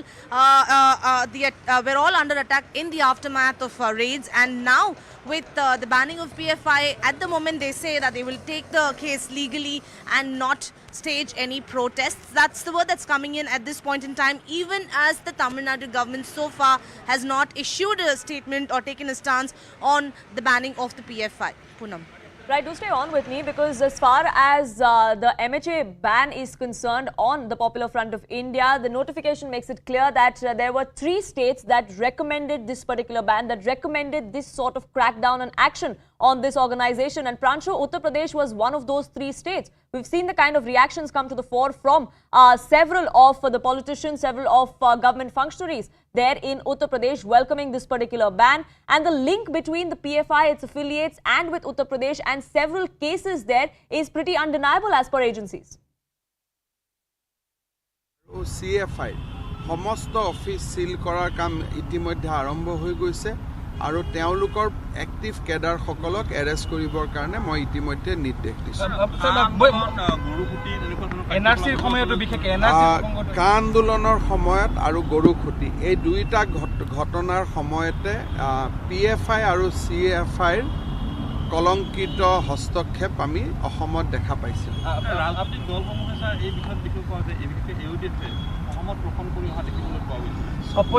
মই আজিৰ দিনটোত এইটোৱে ক'ম যে ভাৰত চৰকাৰে PFI আৰু CFI SDFI বা গোটেইখিনি তেওঁলোকৰ এছ'চিয়েট সংগঠনক বেন কৰাৰ যি সিদ্ধান্ত লৈছে এইটো সময় উচিত সিদ্ধান্ত সাহসী সিদ্ধান্ত ভাৰত চৰকাৰ ইয়াৰ বাবে অভিনন্দনৰ পাত্ৰ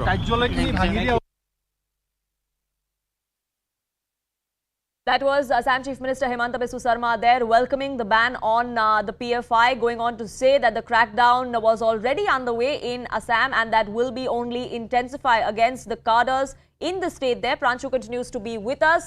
We're also getting you an on-ground report from several of the states in the country where PFI functionaries were raided last week and this week as well. All my colleagues are getting us the very latest from across the country, and we will be getting you the scale of this entire operation and the implications and ramifications of this ban. But starting with you, Pranchu, as far as Uttar Pradesh and the PFI is concerned, the linkages between the state and the organization is pretty undeniable in several cases, is what the agencies believe, which is why Uttar Pradesh was one of the 3 states that recommended to the central government that a ban must be imposed immediately.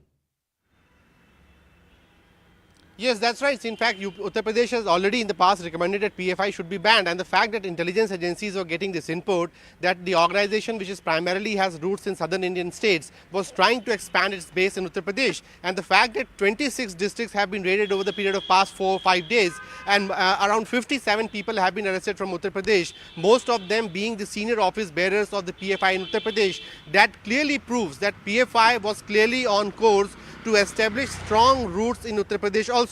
So at the moment we didn't see that sort of backlash coming in from PFI workers after the arrest as we have seen in southern India. But the fact that 57 people were arrested, that clearly means that the organization was well in shape, and it would not have taken much more time before it could have actually made strong inroads as far as the population here is concerned. And that's the reason why UP government in the past has already recommended for the PFI ban. We are also getting these reports, post-ban this morning, that some more raids are being conducted in western Uttar Pradesh town of Bijnor, and probably few people have also been picked up for questioning. So more details are awaited, but following the ban, the state government and the police is clearly on a very high alert to ensure that nothing untoward or no protest or violence takes place across any district of Uttar Pradesh. Absolutely. Do stay on with me. This crackdown is underway against the PFI across the country, and Preeti, my colleague, joining us for what's the latest in Assam. And Preeti, we just heard the Chief Minister of the state going on there not just to welcome the ban on the Popular Front, but also go on to say that we will intensify crackdown and action against PFI and its affiliates in the state. Are we going to see more raids happening against the PFI in Assam in the near future? Yes, definitely. As far as the Chief Minister of the state has recently spoken about the banning of PFI, he has particularly stated about intensifying the operations and sealing the offices in entire state, the PFI offices in the entire state, now that the organization is banned. And again, time and again, he has been mentioning about the banning of the organization PFI, and he has also stated about how their involvement became very prominent during the CAA protest, when they tried to actually intensify certain things to the crowd and create some disturbances in the society, basically in the entire state. Some communal tensions they wanted to create, they tried to create. And also about the Gorakhpuri incident, he has been time and again saying about how he has been demanding the ban of PFI. It's a long time now, and has congratulated he has not just welcomed the decision, but also congratulated the government for banning the organization today. Right, my colleagues getting us the very latest as far as this big sensational development that has come to the fore early this morning, and CNN News 18 is your destination for all the latest updates as far as the ban and its implications are concerned on the Popular Front of India. Not to forget the politics as well. I request all my colleagues to stay on with us, because even as we slip into a quick break, I just want to give our viewers a quick reminder to not forget to vote for your favorite sports person, the athlete that you feel deserves to be the Indian of the Year. Sports, the nominees are on your screens. All you have to do is go on to indianoftheyear.com and cast your vote.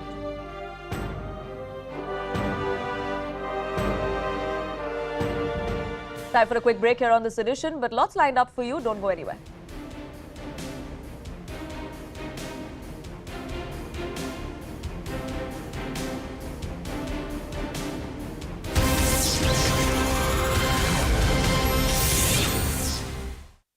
Years ago that were also picked up during this round of arrests. Is that accurate? So yes, many workers of the PFI were actually at the forefront of the Shaheen Bagh protest that happened during when the CA was actually passed by the Lok Sabha and the Rajya Sabha. So yes, there were workers of the PFI that were actually involved and were actually at the forefront of carrying out that entire protest, and that is the reason why we saw that the people who were arrested over the last 2 raids that happened over the last 1 week, they could actually have some involvement in that protest as well, because PFI was one of the organizations that was at the absolute forefront of it. So yes, there are people who were actually involved in this and have been arrested by the Delhi police. However, people from affiliate organizations like the SDFI have also been arrested by the police yesterday, is what we are being told. But yes, SDPI has still not been banned by the government in this notification that has been issued. So that is a big question, why SDPI, which is an affiliate organization of the PFI, why has that not been banned, and what is the future course of action that the government is actually thinking to take against them. So yes, people from across PFI, because remember the raids that happened on the 22nd of September, the leaders and the stakeholders of the PFI were arrested, and the raids that happened yesterday, the on-ground workers were arrested because it was told that they were getting messages to carry out protests in a certain manner that would actually create unrest in this entire country, and that is why they were arrested. And not only they were arrested, but more than 30 electronic devices, which included mobile phones, laptops, cameras, that were also seized by the special cell in the raids that were conducted yesterday, and that they are investigating on those devices as well, just to try to make sure a timeline of how the PFI was actually trying to make sure that there is massive unrest in the country after the kind of raids and the senior leaders of the PFI who were arrested by the NIA on 22nd of November. So yes, many people 22nd of September, I beg your pardon. So yes, many such incidents have already happened, and the Delhi administration is absolutely making sure that no situation is allowed to go out of hand, and hence preventive measures are already being taken. But as of now, since the ban on PFI has happened, there is no reaction that has come from the PFI or any of its affiliate organizations. But yes, it remains to be seen what is the future course of action that they are going to take, because one thing is for certain, that they are not going to take this sitting down.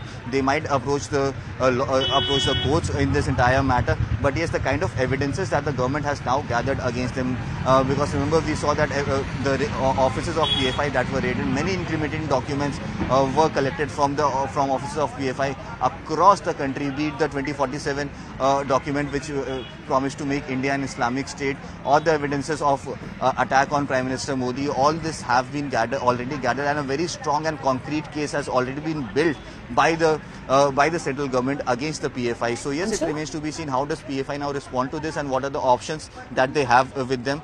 So yes, okay, Anshul, just stay with us for a second. I want to walk our audiences through right now on the screen behind us the reasons that the central government and the Ministry of Home Affairs in particular claim for banning the PFI. Remember, this is an action that was largely expected over the last few days. Yesterday, you saw the second round of raids across the entire country. And it was right from the first round of raids last week on Thursday that experts were already saying that the Popular Front of India was likely to be banned. Now, when it comes to the allegations that you have the Ministry of Home Affairs making, the first is that they argue that the PFI's agenda was to radicalize society. Now, the PFI claims that instead their job was to defend minorities. They came up in the 2000s as an organization in South India. They were actually formed after 3 different South Indian organizations across the states in the South, Karnataka, Kerala, etc. They came together and then formed the PFI. Now, reason number 2 that, again, the MHA gives for banning the PFI, the Popular Front of India, is they say that the PFI is linked to terror groups like ISIS. Reason number 3 that they give, I'll just wait for a second, is they argue that it has the potential to disturb peace. Here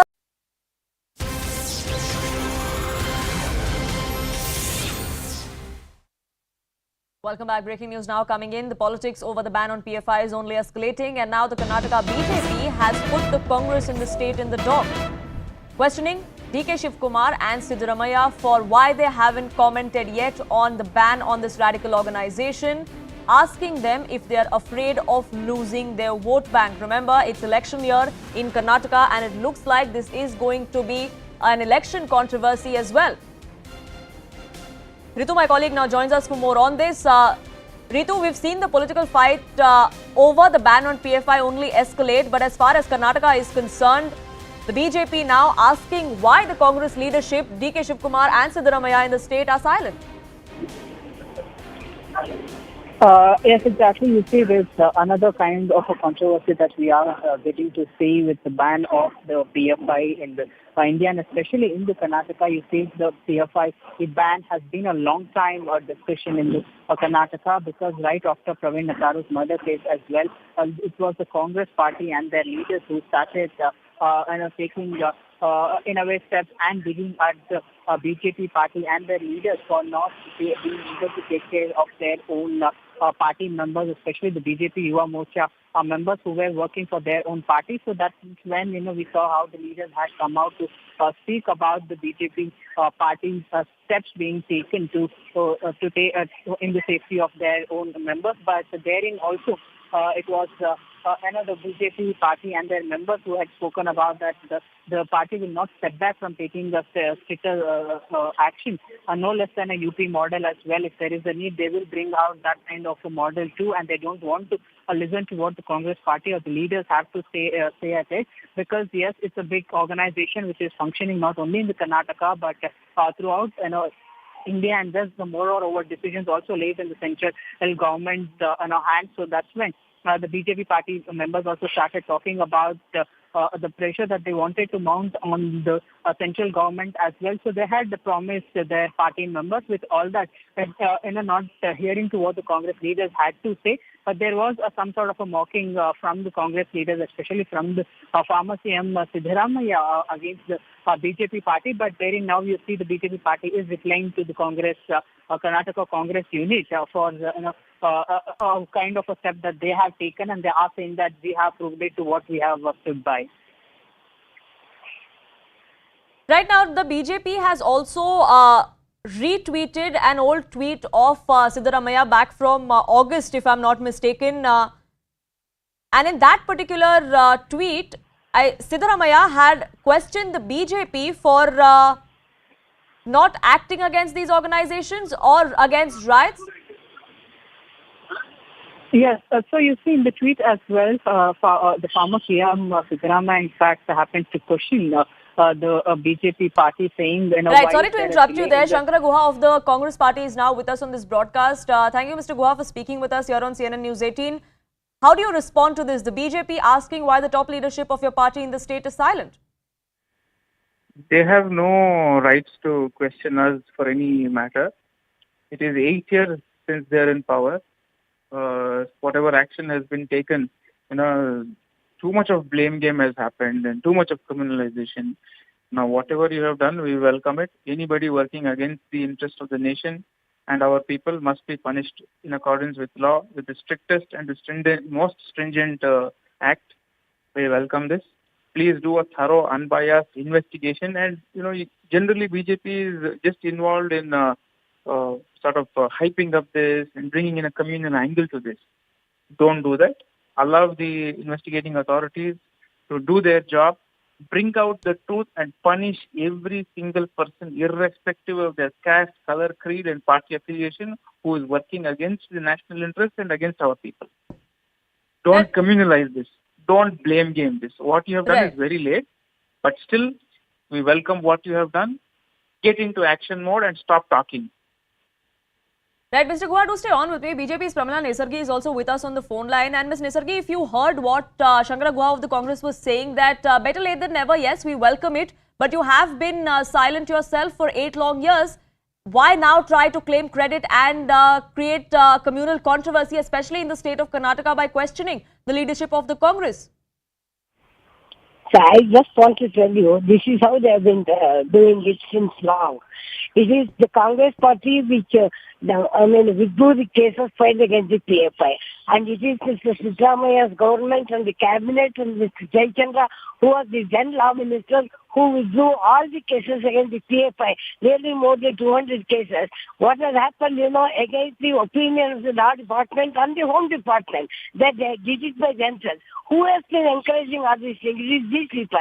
They have been suffering because of the inaction for the past so many 8 years. At least now the order has been passed and there's a ban on PFI. It is these Congress people who have to shut their mouth and allow the investigation to take up and action to be taken against those persons who have committed all these offences. It does not lie in their mouth to say, keep quiet. Who are these people to say keep quiet? We have been keeping quiet for the past 8 years, and this is the result. We have lost Mr. Rudresh, we have lost Praveen Pujari, we have lost Harsha. How many people we have lost Hindu people? And there is a threat to not only to the individuals and the Hindu religious heads, but also the entire nation.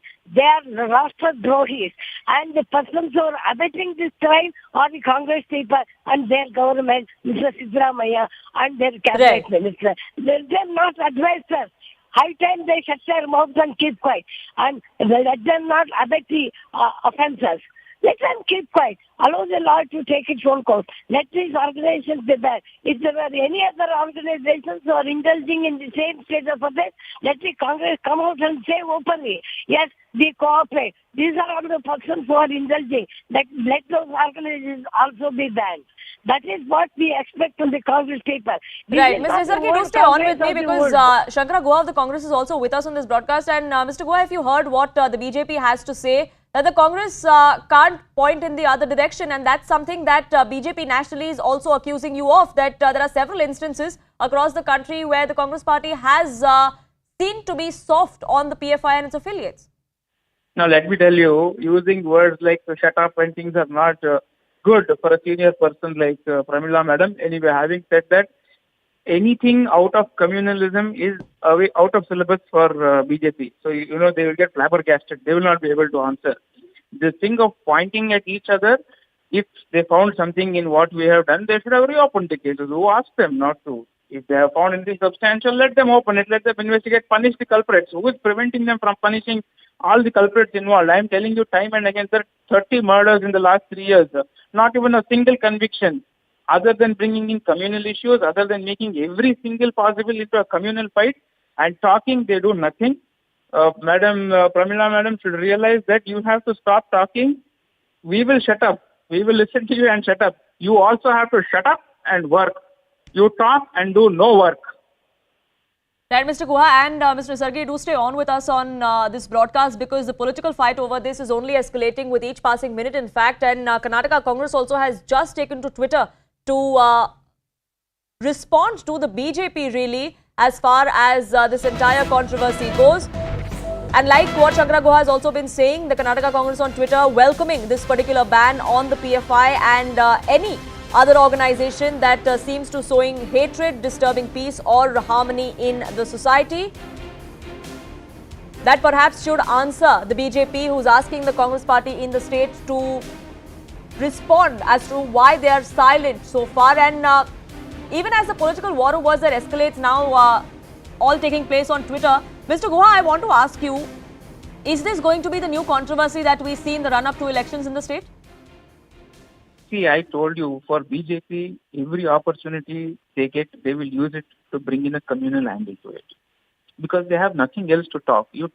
And as I said, they will get flabbergasted if you talk to them about something else. They have no development, there is no women's safety, there is no jobs created, there is nothing happening here.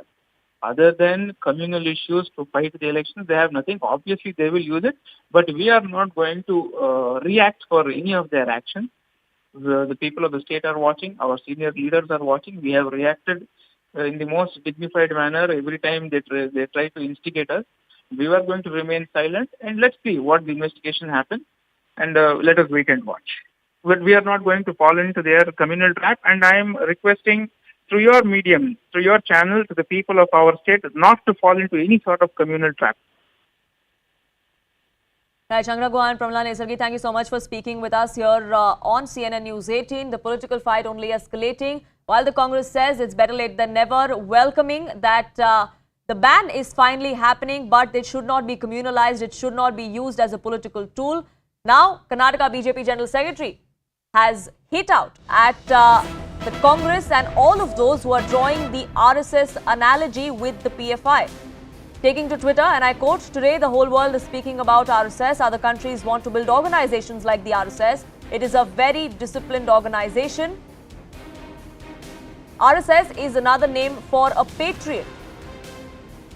Once you want to ban the RSS, must be banned first."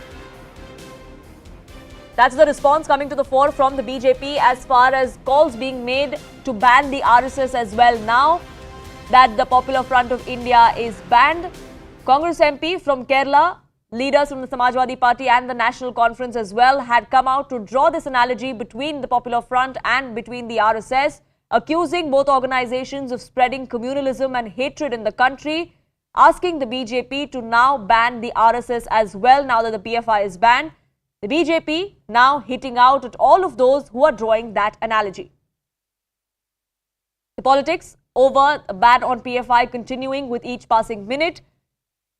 Karnataka seems to be the epicenter as of the moment, given that it is also election year in the state. This perhaps could become another controversy as far as politics in the state is concerned in election season.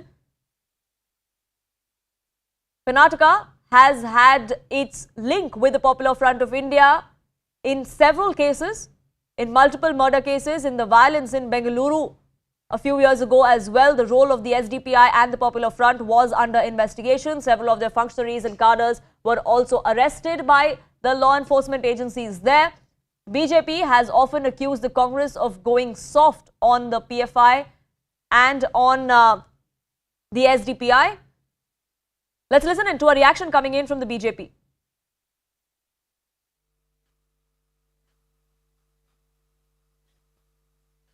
ಇಡೀ ಜಗತ್ತೇ RSS ತರ ಸಂಘಟನೆಯನ್ನು ಕಟ್ಟಬೇಕು ಅಂತ ಹೇಳಿ ಪ್ರಪಂಚದ ಬೇರೆ ಬೇರೆ ದೇಶಗಳು ಹೇಳ್ತಾ ಇದ್ದಾರೆ. It is very disciplined organization. RSS ready for selfless service.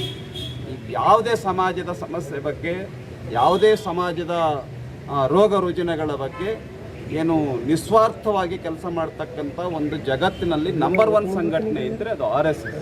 ದೇಶಭಕ್ತಿಗೆ ಮತ್ತೊಂದು ಹೆಸರು ಅದು RSS. ದೇಶಭಕ್ತಿಯನ್ನ ದೇಶದಲ್ಲಿ ಲಕ್ಷಾಂತರ ಕೋಟ್ಯಾಂತರ ಜನರನ್ನ ದೇಶಭಕ್ತರನ್ನ ನಿರ್ಮಾಣ ಮಾಡಿರ್ತಕ್ಕಂಥದ್ದು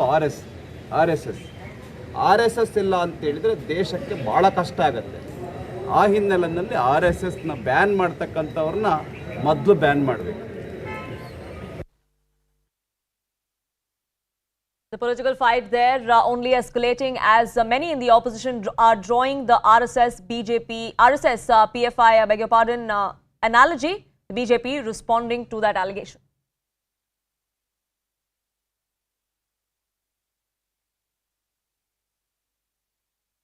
With that, it's time for a quick break here on this edition, but lots lined up for you on CNN News 18. Don't go anywhere.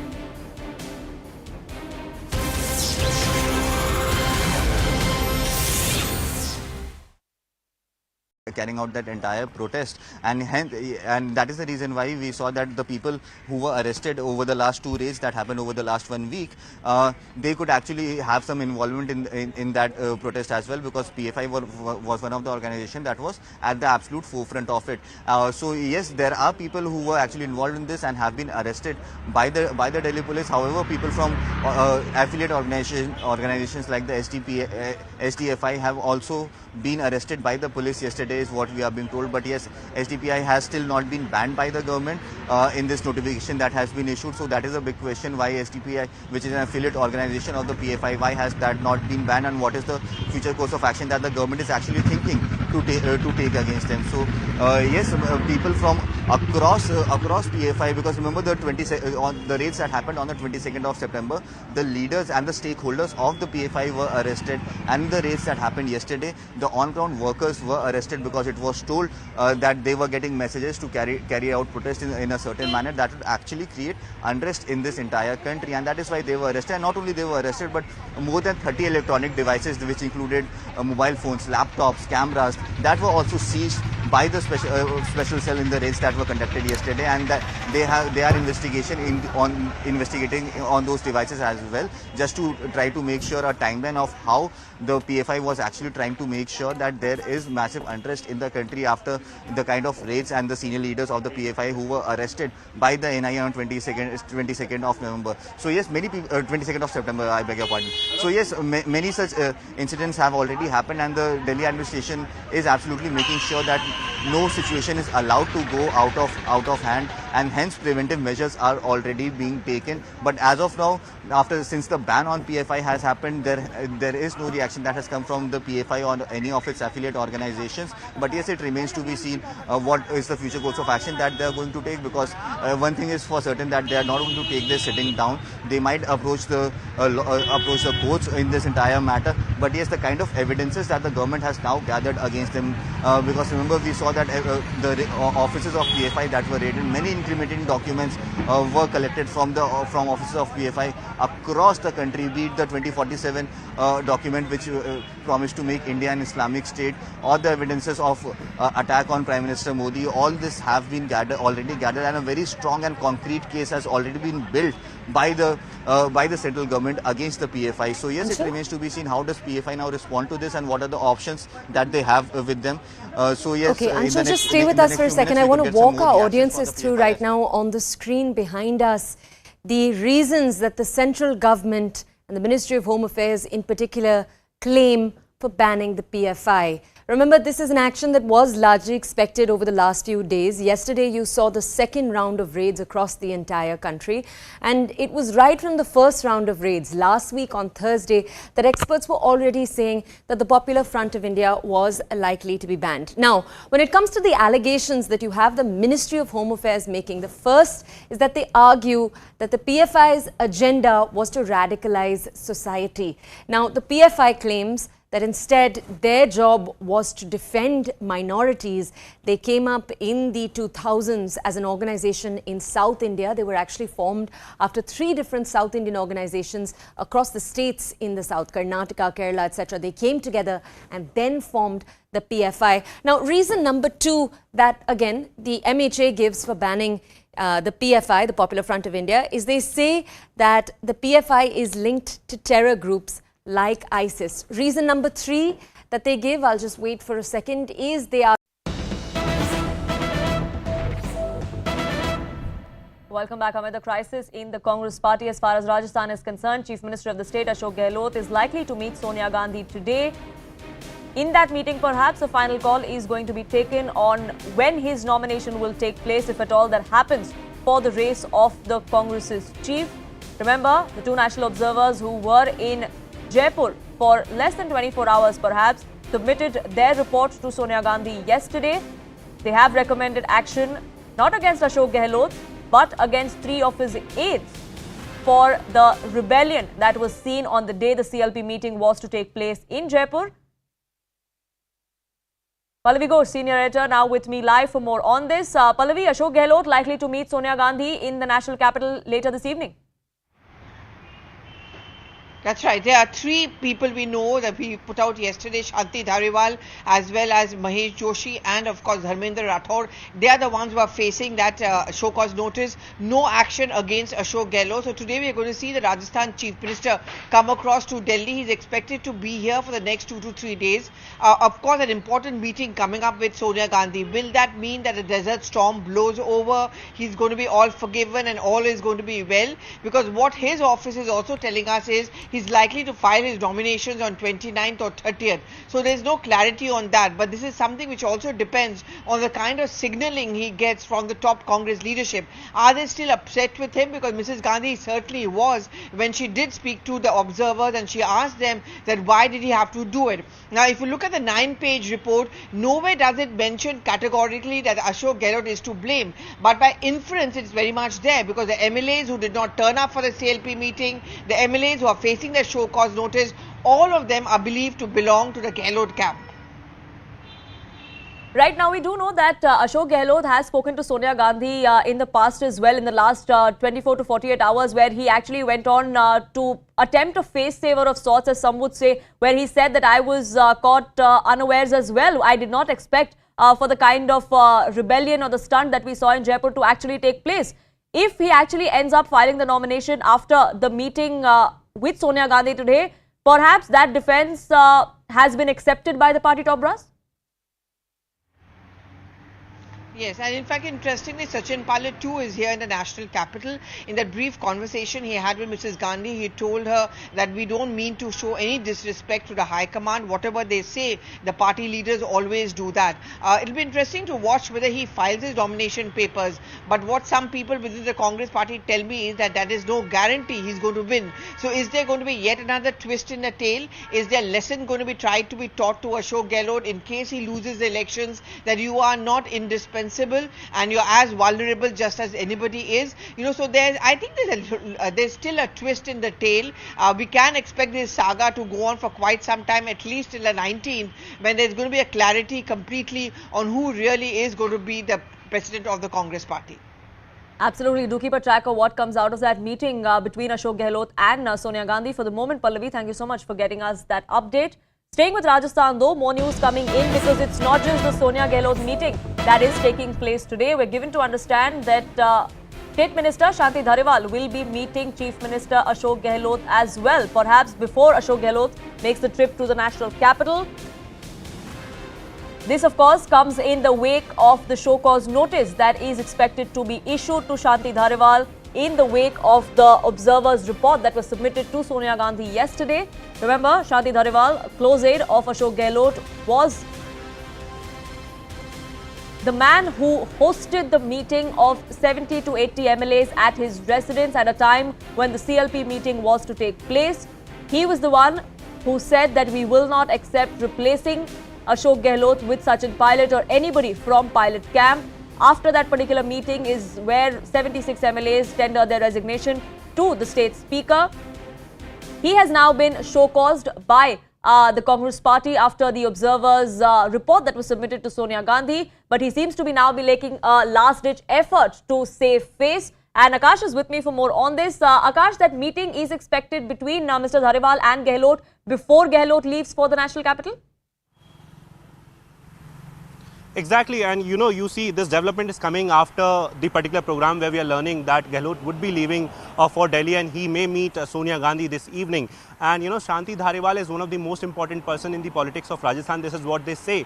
And also talking about this particular person, so he is the one at whose house this meeting of MLAs happened. And at this point in time, we are learning that after the show cause notice, he'll be meeting Gehlot first. And after that only, Gehlot would be leaving for Delhi. So this is an important piece that is coming before Gehlot is going to leave for Delhi. And also, talking about the particular disciplinary action, so there are total 3 MLAs, to which the show cause notice has been issued, and in this show cause notice, a 10-day time has been given to these MLAs to show the cause as to why they were involved in such an activity where a CLP meeting was called and they did not attend that particular meeting. However, they, parallelly they attend a different meeting of all those MLAs. Right. So at this point in time, while talking about the politics of Rajasthan, this meeting, and after that we are expecting that Gehlot would be leaving for Delhi. Also, it is important to mention that Sachin Pilot as of now is in Delhi only, and after that Gehlot would be leaving for Delhi, and the overall focus would be shifted to Delhi from here in Jaipur. Meetings happening in Jaipur and in the national capital as well. Akash, do keep a track of what comes out of the Gehlot-Dhariwal meeting, but for the moment, thank you so much. With that, it's a wrap from me on this edition, but news and updates continue here on CNN News 18, and Griha takes you forward with those.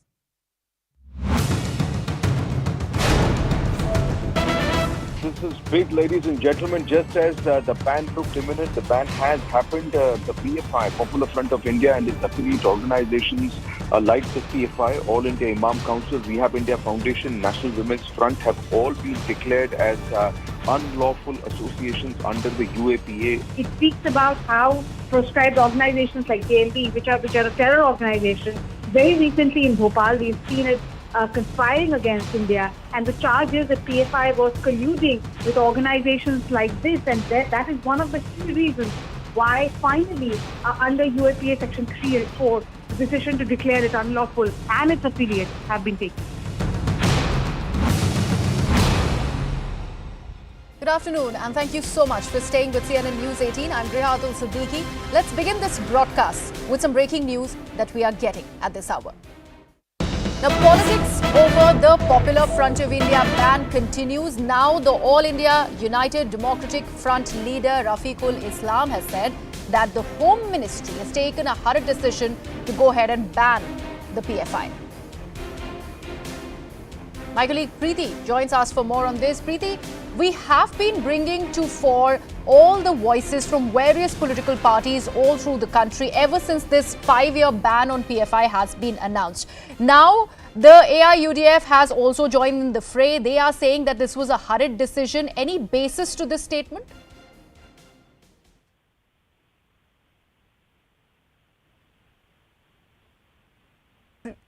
Preeti, if you can hear me? We seem to have lost that link with Preeti. We'll try and connect back with our reporter on ground. However, this is what we are breaking for our viewers at this moment. We are being told that the AIUDF leader, Rafiqul Islam, has gone on to say that the Union Home Ministry, with this ban that has been announced on the Popular Front of India for 5 years, has gone ahead and taken a hurried decision. This is the argument that is coming from the AIUDF. Remember, AIUDF is the strong political party that functions out of Assam. After the BJP and the Indian National Congress, AIUDF is one of the largest political parties, especially in the state of Assam. Now, this particular reaction coming in from one of its leaders, and that too Mr. Rafiqul Islam, of course, speaks volumes about the kind of politics that will be seen played out in the days to come. Ever since early this morning, the ban on the Popular Front of India for 5 years was announced. Remember, at about 6:30 a.m., we broke this story that the government of India has banned the Popular Front of India and its affiliates. And ever since that development has come to fore, we are seeing these reactions beginning to come in. Some of the other political outfits are also going ahead and claiming that why not go ahead and ban the RSS, because RSS has also been very, very privy to a lot of things where violence really has emanated. Others go ahead and try to take the politically correct route by saying that this was an evident thing that needed to happen. Now, the latest reaction that has come in, this is by AIUDF leader Rafiqul Islam.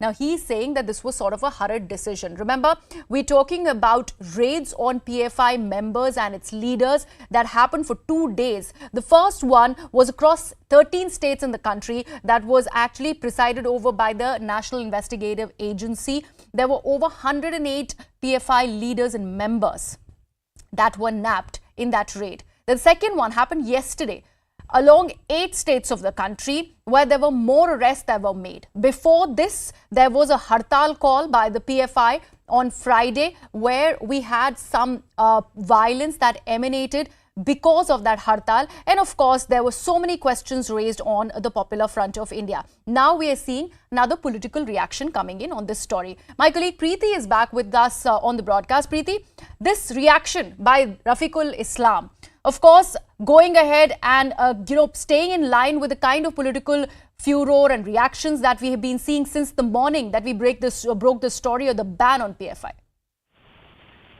Yes, we have spoken to Rafiqul Islam, who is an AIUDF leader, and he has stated that because the investigation was on, he wants to say that after the investigation, if the PFI was banned, the organization was banned, they would not have had much problem. But now he says that it is a hurried decision taken by the government, and he has said that somehow Himanta Biswa Sharma, the Chief Minister of the state, is also trying to play politics in the name of PFI, because the Chief Minister of the state, Himanta Biswa Sharma, has been saying about the PFI involvement in Gorukuti, and Rafiqul Islam today has denied PFI involvement in Gorukuti or any kind of terror module that has been busted. He stated that he doesn't have any connection with PFI, but the Gorukuti incident, it was the innocent people of Gorukuti who were actually, they were homeless, for which they actually went against them and started protesting. And he has said that there are other organizations along with PFI who are actually trying to create communal religious tensions among the people. He has named Hindu Parishad, and also he has named certain other organizations, and he has stated that even those organizations should be brought under All right, Preeti. tracker. So that reaction coming in from the AIUDF, we will see how politics continues to play out over this ban on the Popular Front of India. Meanwhile, we're getting some more breaking news. Let's take a look at that.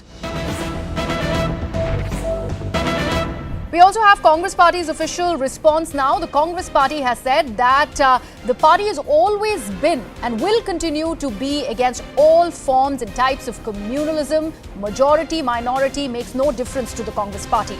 The Congress's policy has always been to fight uncompromisingly all the ideologies and institutions that abuse religion, for polarizing our society, that misuse religion to spread prejudice, hate, bigotry and violence. My colleague Pallavi is joining us on the broadcast for more on this. Pallavi, an official statement that has finally been released by the Congress Party, once again staying on the lines of religious harmony, democracy that the country stands for.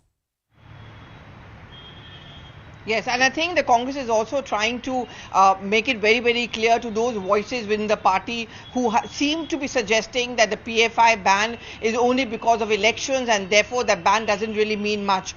See, this is always going to be a tricky issue. There has been evidence which has been given to the government, and the government has been doing those searches which we have been seeing, and the raids which comes out with very, very hard, unclenching evidence which goes on to show that PFI actually was stoking trouble in the country, and how the entire narrative was being used along religious lines at times to threaten the national security of the country and also target some of our senior leaders as well. In that sense, the Congress statement comes across very strongly, very harshly, and also politically wanting to be on the right side.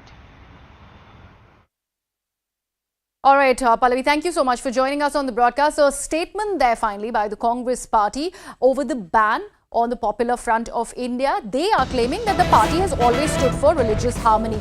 Now let's look at this other piece of breaking news that we're also getting on the broadcast. The Congress leader Rashid Alvi has backed the Popular Front of India. Now he says that no such incident has come into light which can put question mark on the Popular Front of India. He's also gone on to call it political game by the centre.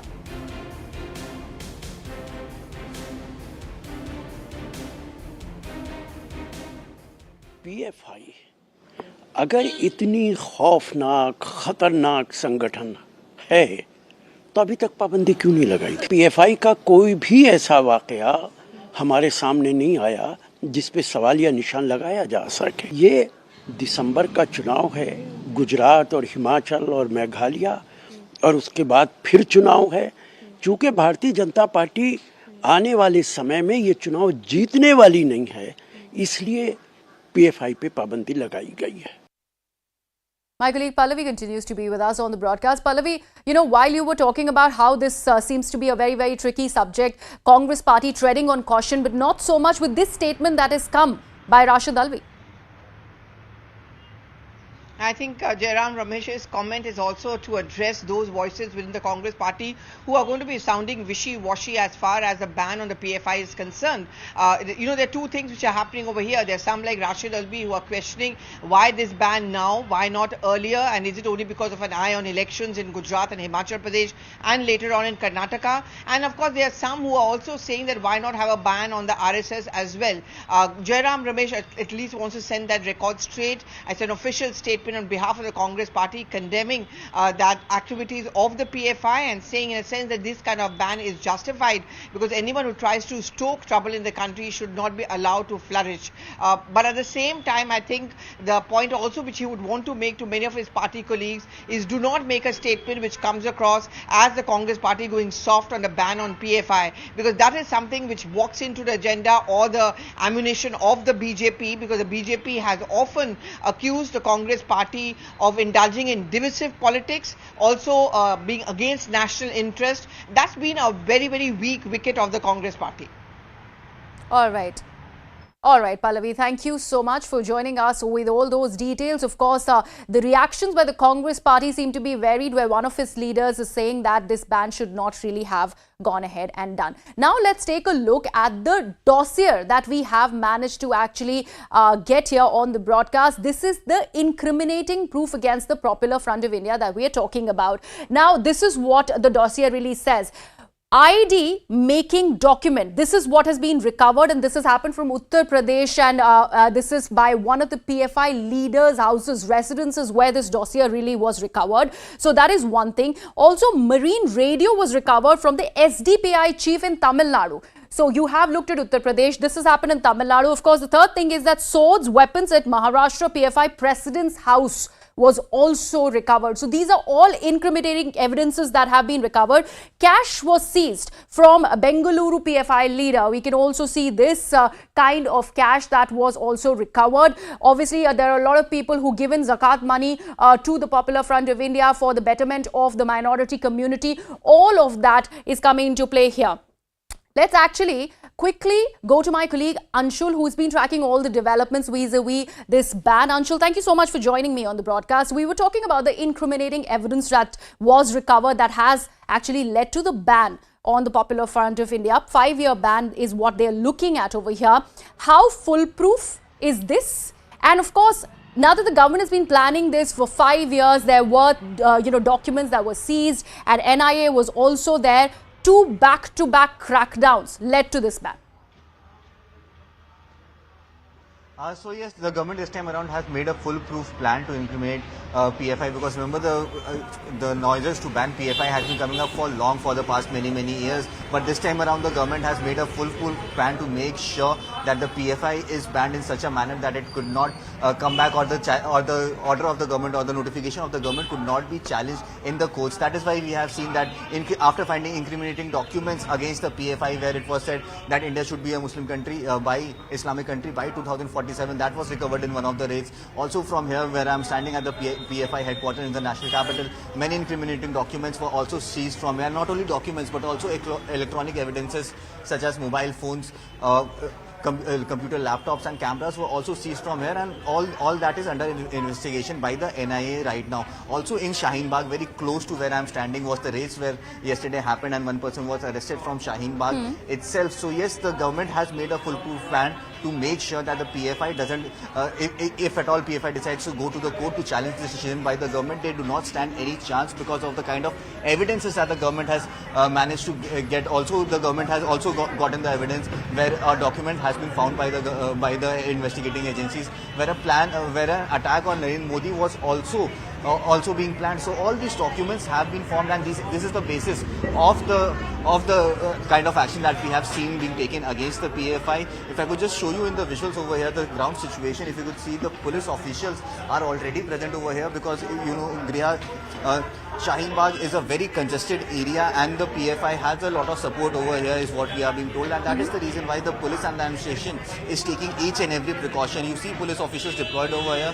Just a few hours ago, a flag march was also conducted over here, just to instill confidence amongst the people that no untoward situation would be allowed to happen over here, and if things go out of hand, they could be gotten in control in just a few seconds. Also, Section 144 has been imposed in this entire area, which means that no one is allowed to carry out any sorts of protest or gather to protest in any form or any manner. So yes, the administration on one hand is taking each and every step to make sure that no untoward situation arises. On the other hand, the central investigating agencies have made a foolproof case against the PFI, which is going to be very difficult for the PFI to challenge in front of the courts, because the kind of documents get in voices from the ground. Let's see what the people really have to say. Do they know what is happening closer to their societies where they reside in Shaheen Bagh? I'll come back to you. Meanwhile, we're getting some breaking news on the broadcast. We are being told now that senior Congress leader Siddaramaiah has responded to the PFI ban. He has said that any organization which creates disturbance in the society must be banned, and we have to object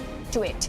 Now, in fact, we don't have an objection to the ban, is what Siddaramaiah has gone on to say. He also, in the same breath, takes on the RSS. He claims that RSS too is disturbing the peace in the society, and there must be an action against them as well.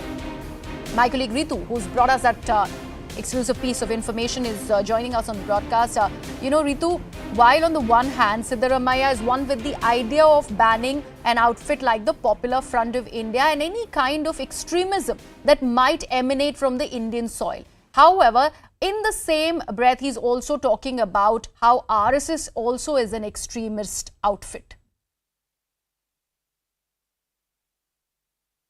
Yes, true. You see, there has been a long-time discussion over the banning of PFI organization in the Karnataka because a couple of incidents that had taken place in the couple of months itself, there was a lot that was being discussed against an organization like PFI because all these cases have been have been suspected of having links with the PFI, SDPI and the other organization.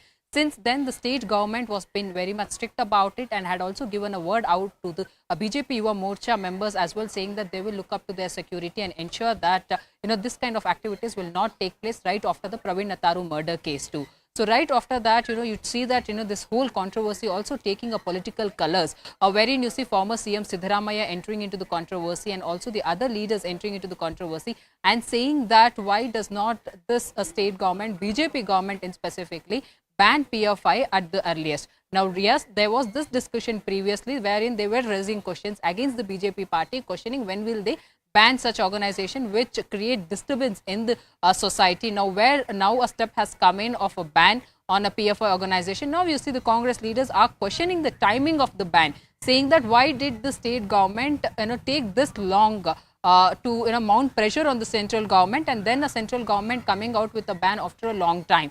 So this is something that we are getting to see in the Karnataka between Congress party and the BJP party. And apart from that, the second point is about the RSS organization, where you see the Congress leaders say that they are alleging that RSS organization is also part of many communal violences in the Karnataka, and thus there should also be a ban on the RSS organization too, while other organizations are being considered and banned. So with all that, you see the BJP leaders, what they have to say is that the RSS organization believes completely in serving the society and in fact has set an example for the other organizations across the country, to come up with such an organization and keep working for the people day in and day out to serve the society. So that's what the BJP party have to say to defend the RSS organization. But on the other side, it's the Congress leaders who are saying that if you have banned PFI organization, why don't you ban RSS organization as well? All right, let me take this across to my colleague Arunima, who is also joining us on broadcast. Arunima, to build that case against the Popular Front of India, one argument was about the Hindutva activist murder. 4 murders that were also cited that happened in the recent past. So, do you think it was a case foolproof enough considering the kind of incriminating evidences that have been nabbed? And of course, these various political voices also claiming a ban on RSS that must be done.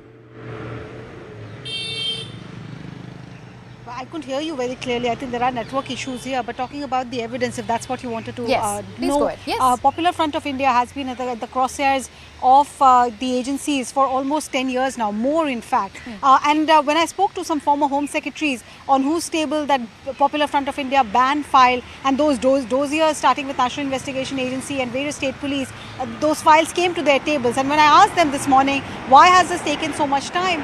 The straight answer was that, it was getting increasingly difficult to pin down the crimes that were happening to the organization. And this is what various Intelligence Bureau officials have also told me, that PFI is headed by people who are legally very sound. They know the Indian law, the Indian constitution very well, and therefore they are exploiting those loopholes, making it even more difficult for law enforcers to pin the crime down on them. You might think that a particular person is associated with PFI, but unless you can prove on paper that that person actually paid a membership fees or is noted somewhere as a member of the Popular Front of India, how do you really pin the blame down to that organization? So that is what has taken so much time. And now in at least evidence submitted by 3 states, that is Uttar Pradesh, Gujarat and Karnataka, Government of India felt that it had enough evidence to go ahead with this ban. They have listed at least 10 murder cases and also various cases of funding and association recruitment for ISIS in that notification.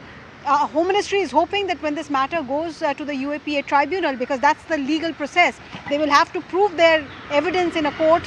So they're really hoping that the tribunal will uphold the ban, but the PFI is bound to give them a tough time, as they had so far.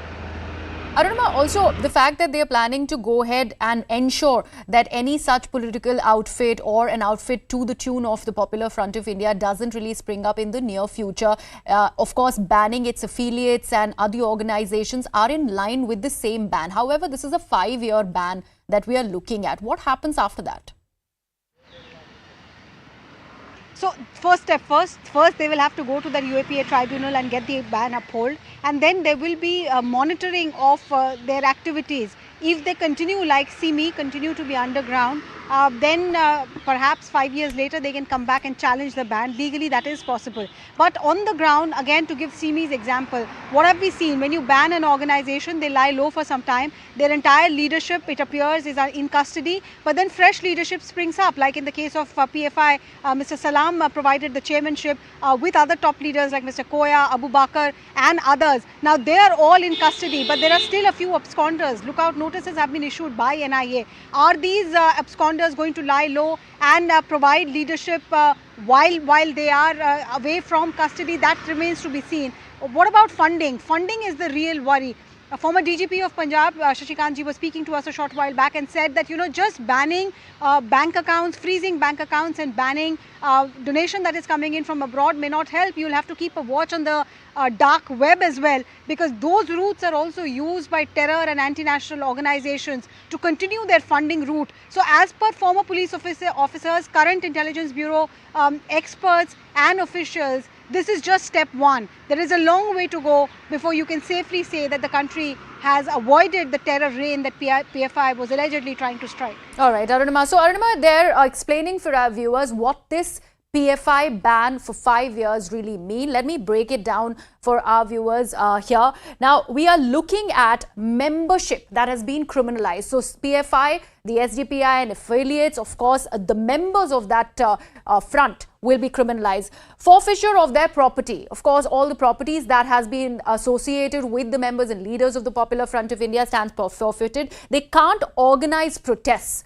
Remember the kind of protests that states like Kerala and Karnataka have seen, and the huge gathering that has seen, or for that matter, this hartal that happened on Friday, the kind of gathering that it saw, all of that has been banned. Now, seminars, donations, all of it stands banned. Of course, there's a thin line over here, sifting through people who are actually giving money for the upliftment of minority also really gets muddled into it. How does the government and the national investigation sift to it is the big question. No more publications. That is also something that is part of this bank. The bank accounts remain frozen, like Arunama was mentioning. So all the money that they get through various means, whether it is in the country or overseas, that's frozen. Properties, offices, all have been attached by the probe agencies. Travel curbs on office bearers. So all the PFI leaders and office bearers cannot travel out of the country. That is something that this ban is looking at. I also have my guest who's joining me on the broadcast, Dr. Monica Verma, who's a strategic affairs expert, joins me. Dr. Verma, thank you so much for being a part of this discussion. We are looking at the ban on the Popular Front of India for 5 years. However, one important question, the PFI was set up for the upliftment of the minority community. That essentially was the idea at the onset. So there were a lot of people, a lot of unsuspecting members of the minority community who given their money for the benefit and upliftment of the community. What happens to that money? How does the investigation agency really try to get that out, or probably get an acceptance, or probably that sort of word is put out there that their funds are being misused? I think that's kind of an agenda that PFI had in the beginning. It was Students Islamic Movement of India that was banned, and a certain section of that banned organization had joined PFI, and their intentions were very clear from the very beginning that they want to radicalize the minorities in India, and a certain minority to be precise. And people who were donating for PFI thinking that they are actually meant for upliftment of the people, I feel sorry for them today, but we live in a country where there are activists who have collected money to provide COVID relief to people of that minority community, but they have ended up using around 12 crore of those donations for their personal interest. And I think living in a country like that, where people have always been very gullible, in donating to such causes, but ultimately they turn out to be just fronts for certain terrorist organizations. That's a very worrying thing. So for PFI, specifically, I would like to say that people who donated to PFI thinking that it's going to uplift their society, they must realize that what the government notification is saying today about PFI, it has got links with JMB from Bangladesh and ISIS, which is a global terror organization. All of us know what does ISIS stand for. And there has also been a money trail that has been established between PFI and certain foreign organizations who want to spread, disturbances in the country. So knowing all that, and since MHA has gone on record to use these cases, and they haven't just acted on the basis of one single case. UAPA is a very serious law, and it's used only in a very, very, rare circumstance. So I think people at large must realize, please do not donate your money to anyone who's trying to uplift the society. Donate it to your own cultural or religious organizations, maybe at your individual level, but please stay clear of organizations like the PFI. And when we talk about this 5-year ban on the Popular Front of India and its affiliates, do you think just in order to ensure that organizations like this are not set up in future, this really is a foolproof step, or do you think there is more that needs to be done?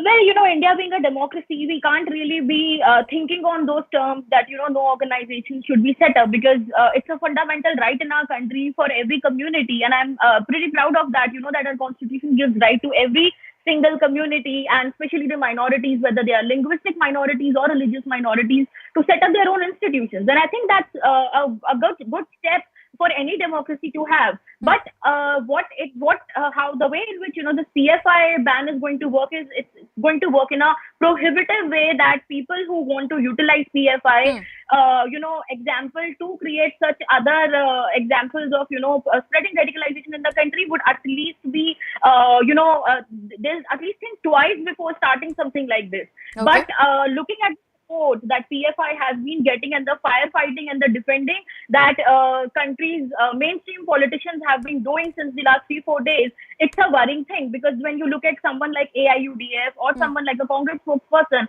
defending PFI, then that becomes a very worrying thing. Because, on one hand, you have actually got very sensible and moderate Muslims who don't want anything to do with PFI. They'll never come on record to defend PFI. In fact, they are the ones who've been consistently raising demand to ban the PFI. In fact, in the own panels that I've been attending, there have been different people who have been representing the Islamic organizations, and they said that PFI should be banned as soon as possible. But the way AIUDF and certain Congress leaders have been defending PFI, I think that's a very worrying thing, and we must definitely call them out and not accept what they're saying. So, Dr. Verma, we will actually discuss what is the argument that they are making vis-a-vis organizations like RSS as well. But before I go to that, let me actually cut to this report that my colleague Akash has filed for us from outside the PFI office in Jaipur. Let's take a look at that first, then I'll come back to my guest. In an early morning notification, Ministry of Home Affairs has put a ban on Popular Front of India. Well, I'm standing outside the state office of this particular organization, and you can see the lock on the passage that has been put on this particular door. This ban, in fact, is coming after the developments where we got to know that investigating agencies have raided several offices of Popular Front of India. In fact, several leaders were arrested because of their alleged involvement in unlawful activities. And if I can show you these messages, these posters, you can see ED RSS ko hathiyar banana band karo, rashtravyaapi virodh pradarshan. So these were the kind of activities that PFI used to get involved in, and that's the reason why a ban has been put on this particular organization. Also, we have been given to understand the office bearers of Popular Front of India used to sit on the 3rd floor of this particular building, and as far as Rajasthan is concerned, so this organization was very much crucial, because we have seen a lot of politics over Popular Front of India in the past few months, where BJP in fact alleged that Congress is somewhere promoting the public meetings of this particular organization.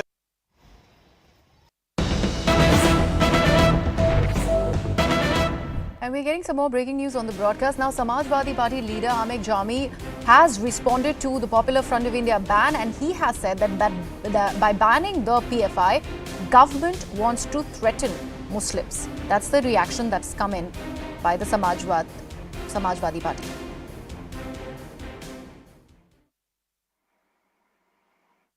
सरकार दो काम करना चाहती है। एक तो ये है कि पूरे देश में महंगाई पर, किसानी पर, स्वास्थ्य पे, शिक्षा पे, डेवलपमेंट पे कोई चर्चा ना हो। दूसरा ये कि पूरे देश में इसके जरिए ध्रुवीकरण का काम 2024 के लिए किया जाए और इस देश में मुसलमानों को इसके जरिए डराने का, धमकाने का काम किया जाए।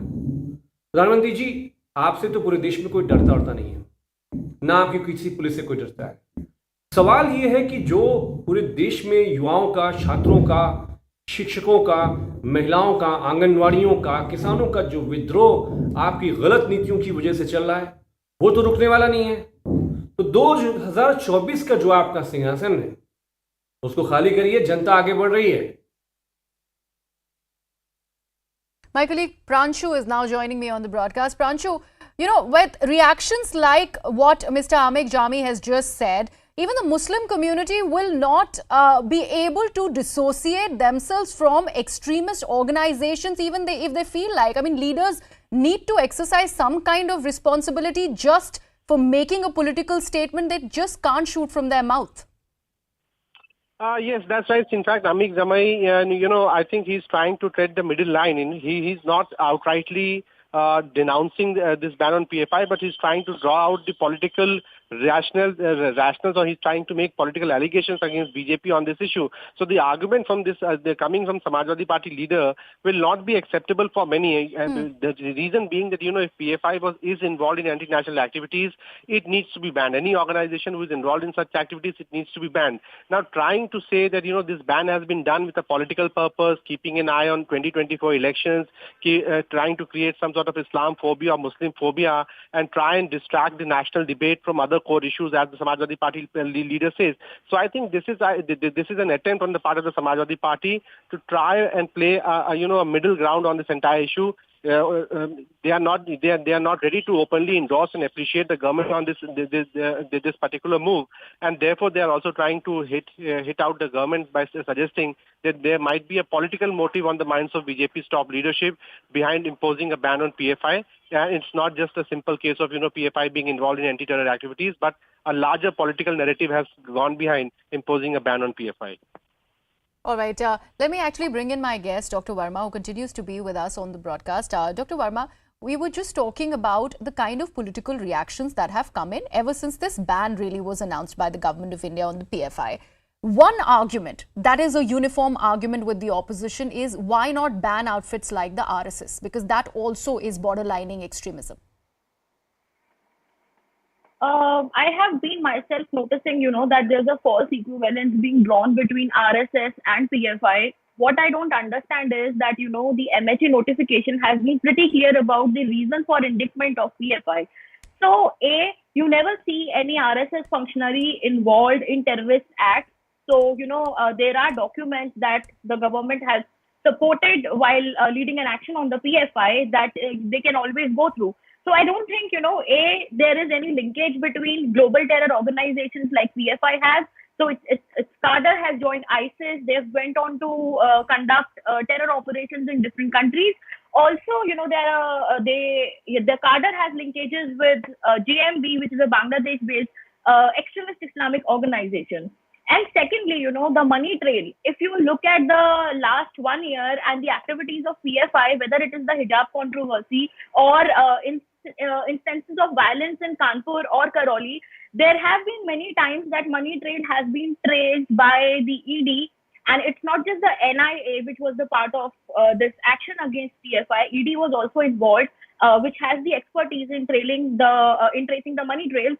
And importantly, all these organizations which PFI consists of, the Campus Front of India and so on, have been receiving money on quite an active basis from abroad. So that needs to be taken into account. Drawing a false equivalence with RSS is not going to serve any purpose, because... But Dr. Verma, I mean, we have to look at the argument that the opposition also is making. We have seen how the RSS functionaries were involved in, let's say, blasts like the Nanded blast. Of course, it was proven, and that was something, if you do not call it a terrorist activity, then what is that? I mean, obviously, if we are looking at the Popular Front of India, we have to also see the other narrative.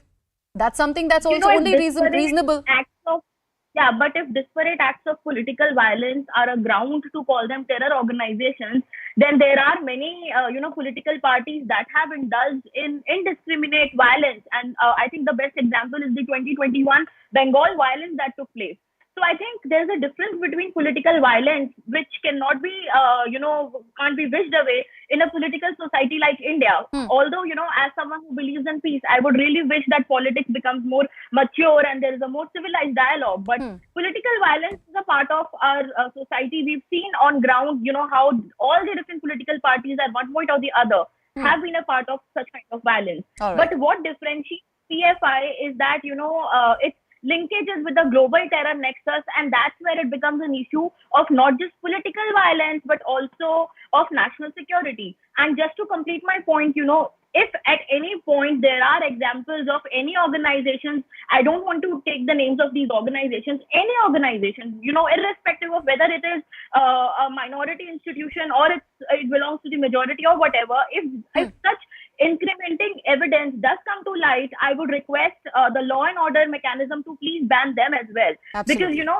living in India, we can't be, on one hand, we want to be the third largest economy by the turn of this decade. And then we are still, grappling with issues like violence in the names of religion. So I don't think, as a civilized person and as a core liberal, I would ever support something like that. Absolutely. All right. Dr. Verma, thank you so much for joining us on the broadcast and giving us your expert opinion on all that has happened after this ban on the Popular Front of India was announced. Let me take this across to my colleague Ritu, who's also joining us live on the broadcast. Ritu, we were on the political reactions that have come in on this big development. Of course, Congress has a certain stand. They are going ahead supporting the ban, but also claiming that other extremist organizations and Hindu right-wing organizations like the RSS also need to be banned if the PFI has been banned. Any reaction by the BJP coming in from the state over this?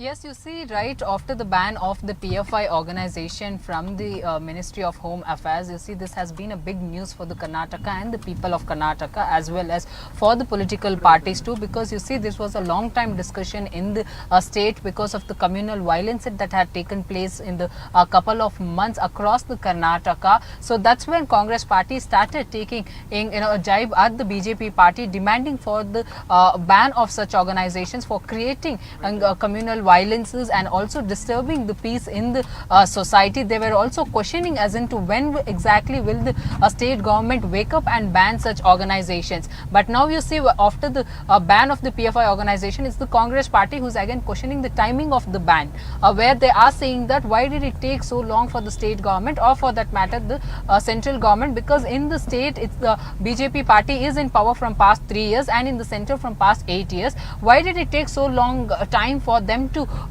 ban these organizations? But along with that, now you see there's another point that has been made from the Congress leaders where they are asking for the ban of the RSS organizations, as they claim that this organization and the other Hindu organizations as well are part of the violence that takes place in the across the Karnataka, and thus there should be a strict action against them too. So there should not be an impartial way of taking in such actions against only one particular organization. So that's something that the Congress leaders are saying. But yes, the BJP party leader as well, the Karnataka General Secretary Ravi Kumar had responded to this kind of statements coming in from any opposition leaders asking for the ban of the RSS. You see, Ravi Kumar says that anyone who is asking for the ban of RSS must be first banned in the Karnataka, of course. But other point that he's also saying is that RSS organization completely believes in serving the people, and thus it has set an example for the other organizations in the India as well as in the overseas, where they are looking forward to build such a strong organization who can serve the society in a better manner. Absolutely, Ritu. In fact, we also have been talking about how there certain violence and of course a murder of right-wing functionaries that has helped the government build up strong case against the Popular Front of India. So let's look at that very evidences as to what led to the ban on the Popular Front of India. And these are the cases that we are looking at. And we begin with the recent one, August 2022, Praveen Nitharu murder case was the first one. Then, of course, in 2012-21, you remember Sanjeet murder case in Kerala. That happened in November. Then in Kerala as well, there was a Nandu murder case that happened. And then if you go to Tamil Nadu in 2019, we had another big murder case that was reported. All these cases put together. Then again, going back to Kerala, where PFI is very, very active, there was the Abhimanyu murder case. 2017, again in Kerala, there was the Bipin murder case that happened. Then Karnataka in 2017, you have the Sharat murder case. Also in Karnataka in 2016, Rudresh murder case. All these cases put together. Back to Karnataka, again in the same year, Praveen Pujari murder case was something that was much talked about. And also in Tamil Nadu in the same year, Sasi Kumar murder case was something. All these violent cases and these murders of these right-wing activists and leaders put together had led to the NIA, also the government, really to build up a foolproof case against the Popular Front of India. And these are the evidences that together has led to the banning of the outfit for 5 years. Let's shift focus to some breaking news that we are getting on the broadcast. Congress leader Kamal Nath has welcomed the ban on the Popular Front of India. He has said that the ban is justified if the centre has concrete evidence that the Popular Front of India is involved in anti-national activities. But what was the centre doing all these years? He also leaves it with a question.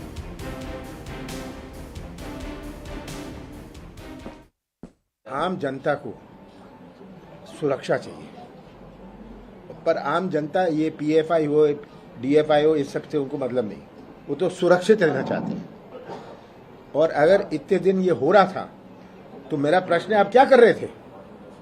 ये साल भर में तो उत्पन्न पैदा नहीं हुई, तो क्या उनको जो सबूत हैं क्या अभी मिले? अगर ये पहले से चल रही थी और ये आतंकवादी संस्थाओं से जुड़ी हुई थी तो आप इतने साल क्या कर रहे थे? ये तो खुलेआम हुआ है, ये तो बात छिपी नहीं है। किस तरह डराया, धमकाया, हर जगह खरीदा।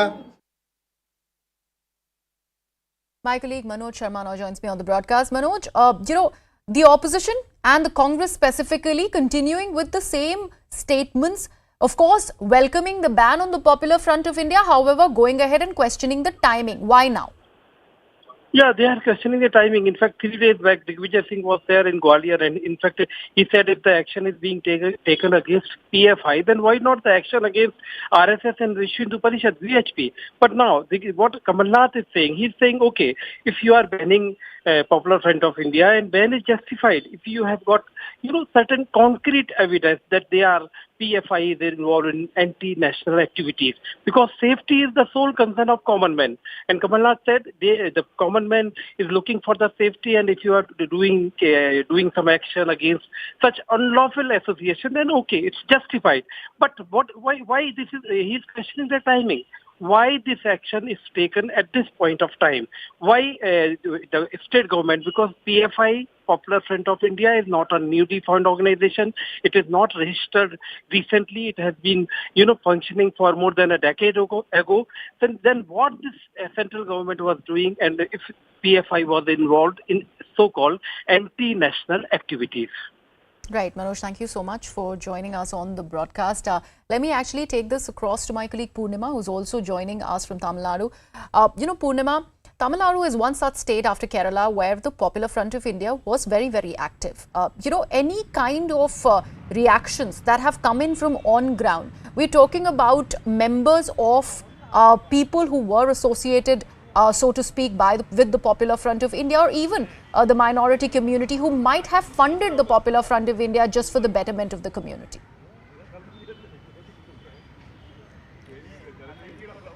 Well, in the state, both the AIADMK as well as the allies of the DMK, including VCK, have in fact reacted to the developments that have taken place. While the AIADMK has welcomed this move, DMK's ally, the VCK, has condemned the banning of the PFI. However, we are at the DMK headquarters. We are waiting for an official reaction from the DMK. So far, the Tamil Nadu government has not reacted. In Tamil Nadu, after the NIA conducted raids across more than 11 locations in at least 4 districts, we've seen how the office of the BJP workers' residences and RSS workers' residences were also under attack in the aftermath of the raids. But so far, the Tamil Nadu government has not responded. BJP, ADMK have welcomed the move by the Home Minister. However, no official reaction yet from the DMK, even as the allies of the DMK have condemned the move by the central government. And what about the resistance that was seen on the ground while the raids were happening for 2 days? Purnima, any such thing that we have witnessed so far, or everything is fine? Well, there were protests by the PFI members in Chennai as well. Some of them tried to block roads in the protests that were conducted, and they were detained immediately by the police. If you look at Coimbatore alone, at least 4,000 police officers have been deployed, considering that there was tense situation after the raids were conducted. And the last 4 days, Coimbatore is seeing a lot of security personnel everywhere around to ensure that no untoward incident takes place. While in Chennai, there were protests so far that were peaceful. In Coimbatore, the situation continues to remain tense. All right, Purnima, stay on with us. We are getting some more breaking news after we shift focus to Maharashtra now. Let's take a look at what is really happening in Navi Mumbai, Maharashtra. Now, the Popular Front of India boards, so the hoardings there, are currently being removed. This is happening at the PFI office in Navi Mumbai. We are also showing you these visuals on the screen. So after the ban on the outfit that has been announced early this morning, now the boards of the Popular Front of India are being removed. These are the visuals coming in from Navi Mumbai. My colleague Mihir is joining me on the broadcast. Yes, Mihir. Absolutely. As you can see the visuals, it's clear that now action has been initiated against Popular Front of India. Remember today, the centre banned the organization after there were consecutive raids. In fact, there were 2 massive crackdowns on Popular Front of India offices across India, and especially in Maharashtra and Mumbai. Several places were raided, as well as office bearers as well as members of PFI were detained and subsequently arrested by the police. So now we are seeing this action based on the latest development. We are seeing that in Mumbai's Navi Mumbai area, this particular office of Popular PFI has, one can see that is seeing some sort of action where the board is being removed. In that particular area, there is a lot of police protection at this point. Remember, there has been agitations and protests ever since strict action has been initiated by the central agencies as well as the state agencies against this PFI organization, and to avoid any sort of untowardly incident, any sort of violence of sorts, there is a lot of police protection in that particular area while that action of removing the poster was being initiated. So after the protests that were seen initially when the raids were being carried out, Mihir, nothing of that sort on ground at the moment, or is there? No, at this point we are not we are not hearing of any reports of any sort of violence or protest or any sort of agitation that could lead to violence on the ground in Mumbai. But the police is making sure that there is ample police protection in sensitive areas where there are PFI officers and PFI. All right, Mihir, I'm really sorry I'd have to interrupt you. We are cutting across to Prime Minister Narendra Modi at the moment. मैं प्रभु श्री राम से कामना करता हूं, उनके जीवन का जो लाभ हमें मिला, वही लाभ उनके सूरों के जरिए आने वाली पीढ़ियों को भी मिलता रहे। साथियों, लता दीदी के साथ जुड़ी हुई मेरी कितनी ही यादें हैं, कितनी ही भावुक और स्नेहिल स्मृतियां हैं। जब भी मेरी उनसे बात होती, उनकी वाणी की युग परिचित मिठास हर बार मुझे मंत्र मुग्ध कर देती। दीदी अक्सर मुझसे कहती थी, मनुष्य उम्र से नहीं कर्म से बड़ा होता है, और जो देश के लिए जितना ज्यादा करे वो उतना ही बड़ा है। मैं मानता हूं कि अयोध्या का ये लता मंगेशकर चौक और उनसे जुड़ी ऐसी सभी स्मृतियां हमें देश के प्रति कर्तव्य बोध का भी एहसास कराएगी।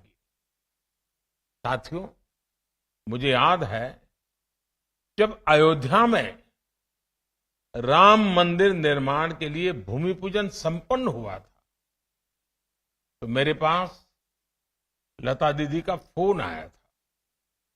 वो बहुत भावुक थी, बहुत खुश थी, बहुत आनंद में भर गई थी और बहुत आशीर्वाद दे रही थी। उन्हें विश्वास नहीं हो रहा था कि आखिरकार राम मंदिर का निर्माण शुरू हो रहा है। आज मुझे लता दीदी का गाया वो भजन भी याद आ रहा है, मन की अयोध्या तब तक सूनी जब तक राम न आए। अयोध्या के भव्य मंदिर में श्री राम आने वाले, और उससे पहले करोड़ों लोगों में राम नाम की प्राण प्रतिष्ठा करने वाली लता दीदी का नाम अयोध्या शहर के साथ हमेशा के लिए स्थापित हो गया है। वहीं रामचरित मानस में कहा गया है, राम ते अधिक राम कर दासा, अर्थात राम जी के भक्त राम जी के भी पहले आते हैं। संभवतः इसलिए राम मंदिर के भव्य निर्माण के पहले उनकी आराधना करने वाली उनकी भक्त लता दीदी की स्मृति में बनाए चौक भी मंदिर से पहले ही बन गया है। साथियों, प्रभु राम तो हमारी सभ्यता के प्रतीक पुरुष है। राम हमारी नैतिकता के, हमारे मूल्यों, हमारी मर्यादा, हमारे कर्तव्य के जीवंत आदर्श है। अयोध्या से लेकर रामेश्वरम तक राम भारत के कण कण में समाये हुए। भगवान राम के आशीर्वाद से आज जिस तेज गति से भव्य राम मंदिर का निर्माण हो रहा है, उसकी तस्वीरें पूरे देश को रोमांचित कर रही है। ये अपनी विरासत पर गर्व, इसकी पुनः प्रतिष्ठा भी है और विकास का नया अध्याय भी है। मुझे खुशी है कि जिस जगह पर लता चौक विकसित किया गया है, वो अयोध्या में सांस्कृतिक महत्व के विभिन्न स्थानों को जोड़ने वाला प्रमुख स्थलों में से एक है। ये चौक राम की पैड़ी के समीप है और सरयू की पावन धारा भी उससे बहुत दूर नहीं है। लता दीदी के नाम पर चौक के निर्माण के लिए इससे बेहतर स्थान और क्या होता। जैसे अयोध्या ने इतने युगों बाद भी राम को हमारे मन में साकार रखा है, वैसे ही लता दीदी के भजनों ने हमारे अंतर मन को राममय बनाए रखा है। मानस का मंत्र श्री रामचंद्र कृपालु भजमन हरण भव भय दारुणम, या फिर मीराबाई का पायो जी मैंने राम रतन धन पायो। अनगिनत ऐसे भजन बापू का प्रिय भजन वैष्णव भजन हो, या फिर जन जन के मन में उतर चुका तुम आशा विश्वास हमारे राम, ऐसे मधुर गीत हो, लता जी की आवाज में इन्हें सुनकर अनेकों देशवासियों ने भगवान राम के दर्शन किए। हमने लता दीदी के स्वरों की दैवीय मधुरता से राम के अलौकिक माधुर्य को अनुभव किया है। और साथियों, संगीत में ये प्रभाव केवल शब्दों और स्वरों से नहीं आता। ये प्रभाव तब आता है जब भजन गाने वाले में वो भावना हो, वो भक्ति हो, राम से वो नाता हो, राम के लिए वो समर्पण हो। इसलिए लताजी द्वारा उच्चारित मंत्रों में, भजनों में केवल उनका कंठ ही नहीं, बल्कि उनकी आस्था, आध्यात्मिकता और पवित्रता भी गूंजती है। साथियों, लता दीदी की आवाज में आज भी वंदे मातरम का आह्वान सुनकर हमारी आंखों के सामने भारत माता का विराट स्वरूप नजर आने लगता है। जिस तरह लता दीदी हमेशा नागरिक कर्तव्यों को लेकर बहुत सजग रही, वैसे ही ये चौक भी अयोध्या में रहने वाले लोगों को, अयोध्या आने वाले लोगों को कर्तव्य परायणता की प्रेरणा देगा। ये चौक, ये वीणा अयोध्या के विकास और अयोध्या की प्रेरणा को भी और अधिक गुंजायमान करेगी। लता दीदी के नाम पर बना ये चौक हमारे देश में कला जगत से जुड़े लोगों के लिए भी प्रेरणा स्थली की तरह कार्य करेगा। ये बताएगा कि भारत की जड़ों से जुड़े रहकर आधुनिकता की ओर बढ़ते हुए भारत की कला और संस्कृति को विश्व के कोने कोने तक पहुंचाना, ये भी हमारा कर्तव्य है। भारत की हजारों वर्ष पुरानी विरासत पर गर्व करते हुए भारत की संस्कृति को नई पीढ़ी तक पहुंचाना, ये भी हमारा दायित्व है। इसके लिए लता दीदी जैसा समर्पण और अपनी संस्कृति के प्रति अगाध प्रेम अनिवार्य है। मुझे विश्वास है भारत के कला जगत के हर साधक को इस चौक से बहुत कुछ सीखने को मिलेगा। लता दीदी के स्वर युगों युगों तक देश के कण कण को जोड़े रखेंगे। इसी विश्वास के साथ अयोध्या वासियों से भी मेरी कुछ अपेक्षाएं हैं। बहुत ही निकट भविष्य में राम मंदिर बनना है। देश के कोटि कोटि लोग अयोध्या आने वाले हैं। आप कल्पना कर सकते हैं अयोध्या वासियों ने अयोध्या को कितना भव्य बनाना होगा, कितना सुंदर बनाना होगा, कितना स्वच्छ बनाना होगा। और इसकी तैयारी आज से ही करनी चाहिए। और ये काम अयोध्या के हर नागरिक को करना है, हर अयोध्या वासी को करना है। तभी जाकर के अयोध्या की आन बान शान, जब कोई भी यात्री आएगा तो राम मंदिर की श्रद्धा के साथ साथ अयोध्या की व्यवस्थाओं को, अयोध्या की भव्यता को, अयोध्या की मेहमान नवाजी को अनुभव करके जाएगा। मेरे अयोध्या के भाइयों बहनों, तैयारियां अभी से शुरू कर दीजिए। और लता दीदी का जन्मदिन हमेशा हमेशा के लिए प्रेरणा देता रहे।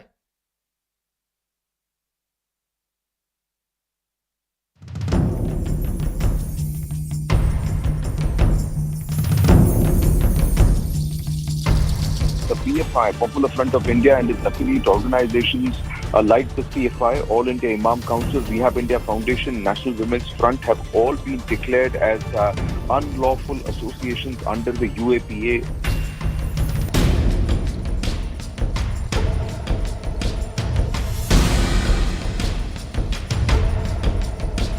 Popular Front of India and its affiliated organizations have been banned. Agencies are telling us that there is incriminating evidence. That's why these raids had to be conducted, and subsequently their ban was initiated by the government. State government took up this issue very seriously, and they were trying to mount a pressure on the central government to ban this organization. Very strong and concrete case has already been built by the central government against the PFI.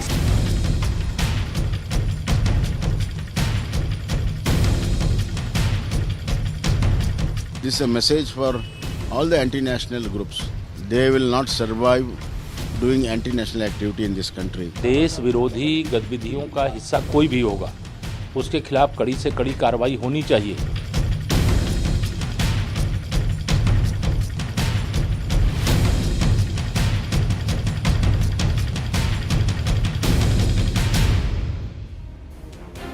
Good afternoon, you're watching CNN News 18 with me, Poonam Burde, and the big story we're tracking at this hour is the sensational development that came this morning, and that's the 5-year ban that has been imposed on the Popular Front of India and several of its affiliates. To all those viewers who are just tuning in, let me tell you what exactly has happened and why the PFI has actually been banned. Remember, this ban follows at least 2 days of intensive raids that were conducted across the country and over 300 arrests. Now, these are the reasons why they have actually been banned. The first big reason is that the government believed that the PFI had a secret agenda to radicalize society. That's reason number one why this ban was initiated. Their links to terror groups like the ISIS were also under the scanner, and the reason for the ban is also one of that. It has the potential to disturb peace in the country. We have seen the PFI's role in several violent situations in the country, especially in the recent past as well. And that's one of the reasons why the PFI has been banned as well. Indulging in illegal activities. We do know that even the Enforcement Directorate was investigating the PFI for getting in money via the Hawala route, via illegal routes from across the border. Prejudicial to the security of India. That's really the biggest reason as to why the Popular Front of India today has been banned for the next 5 years, because the agencies, because the central government believes that the PFI is prejudicial to the sovereignty, to the security of this country. There are breaking inputs coming in thick and fast as far as the ban on PFI is concerned. News coming in from Kerala now, where the PFI State General Secretary has been taken into custody. Security has been beefed up across Kerala. This, of course, is in continuation to the crackdown on the Popular Front of India that continues there. Raids and arrests are happening even as we speak. RSS offices, BJP offices are being fortified as well. That comes in the wake of the attacks we saw on BJP and RSS functionaries in neighbouring Tamil Nadu as well.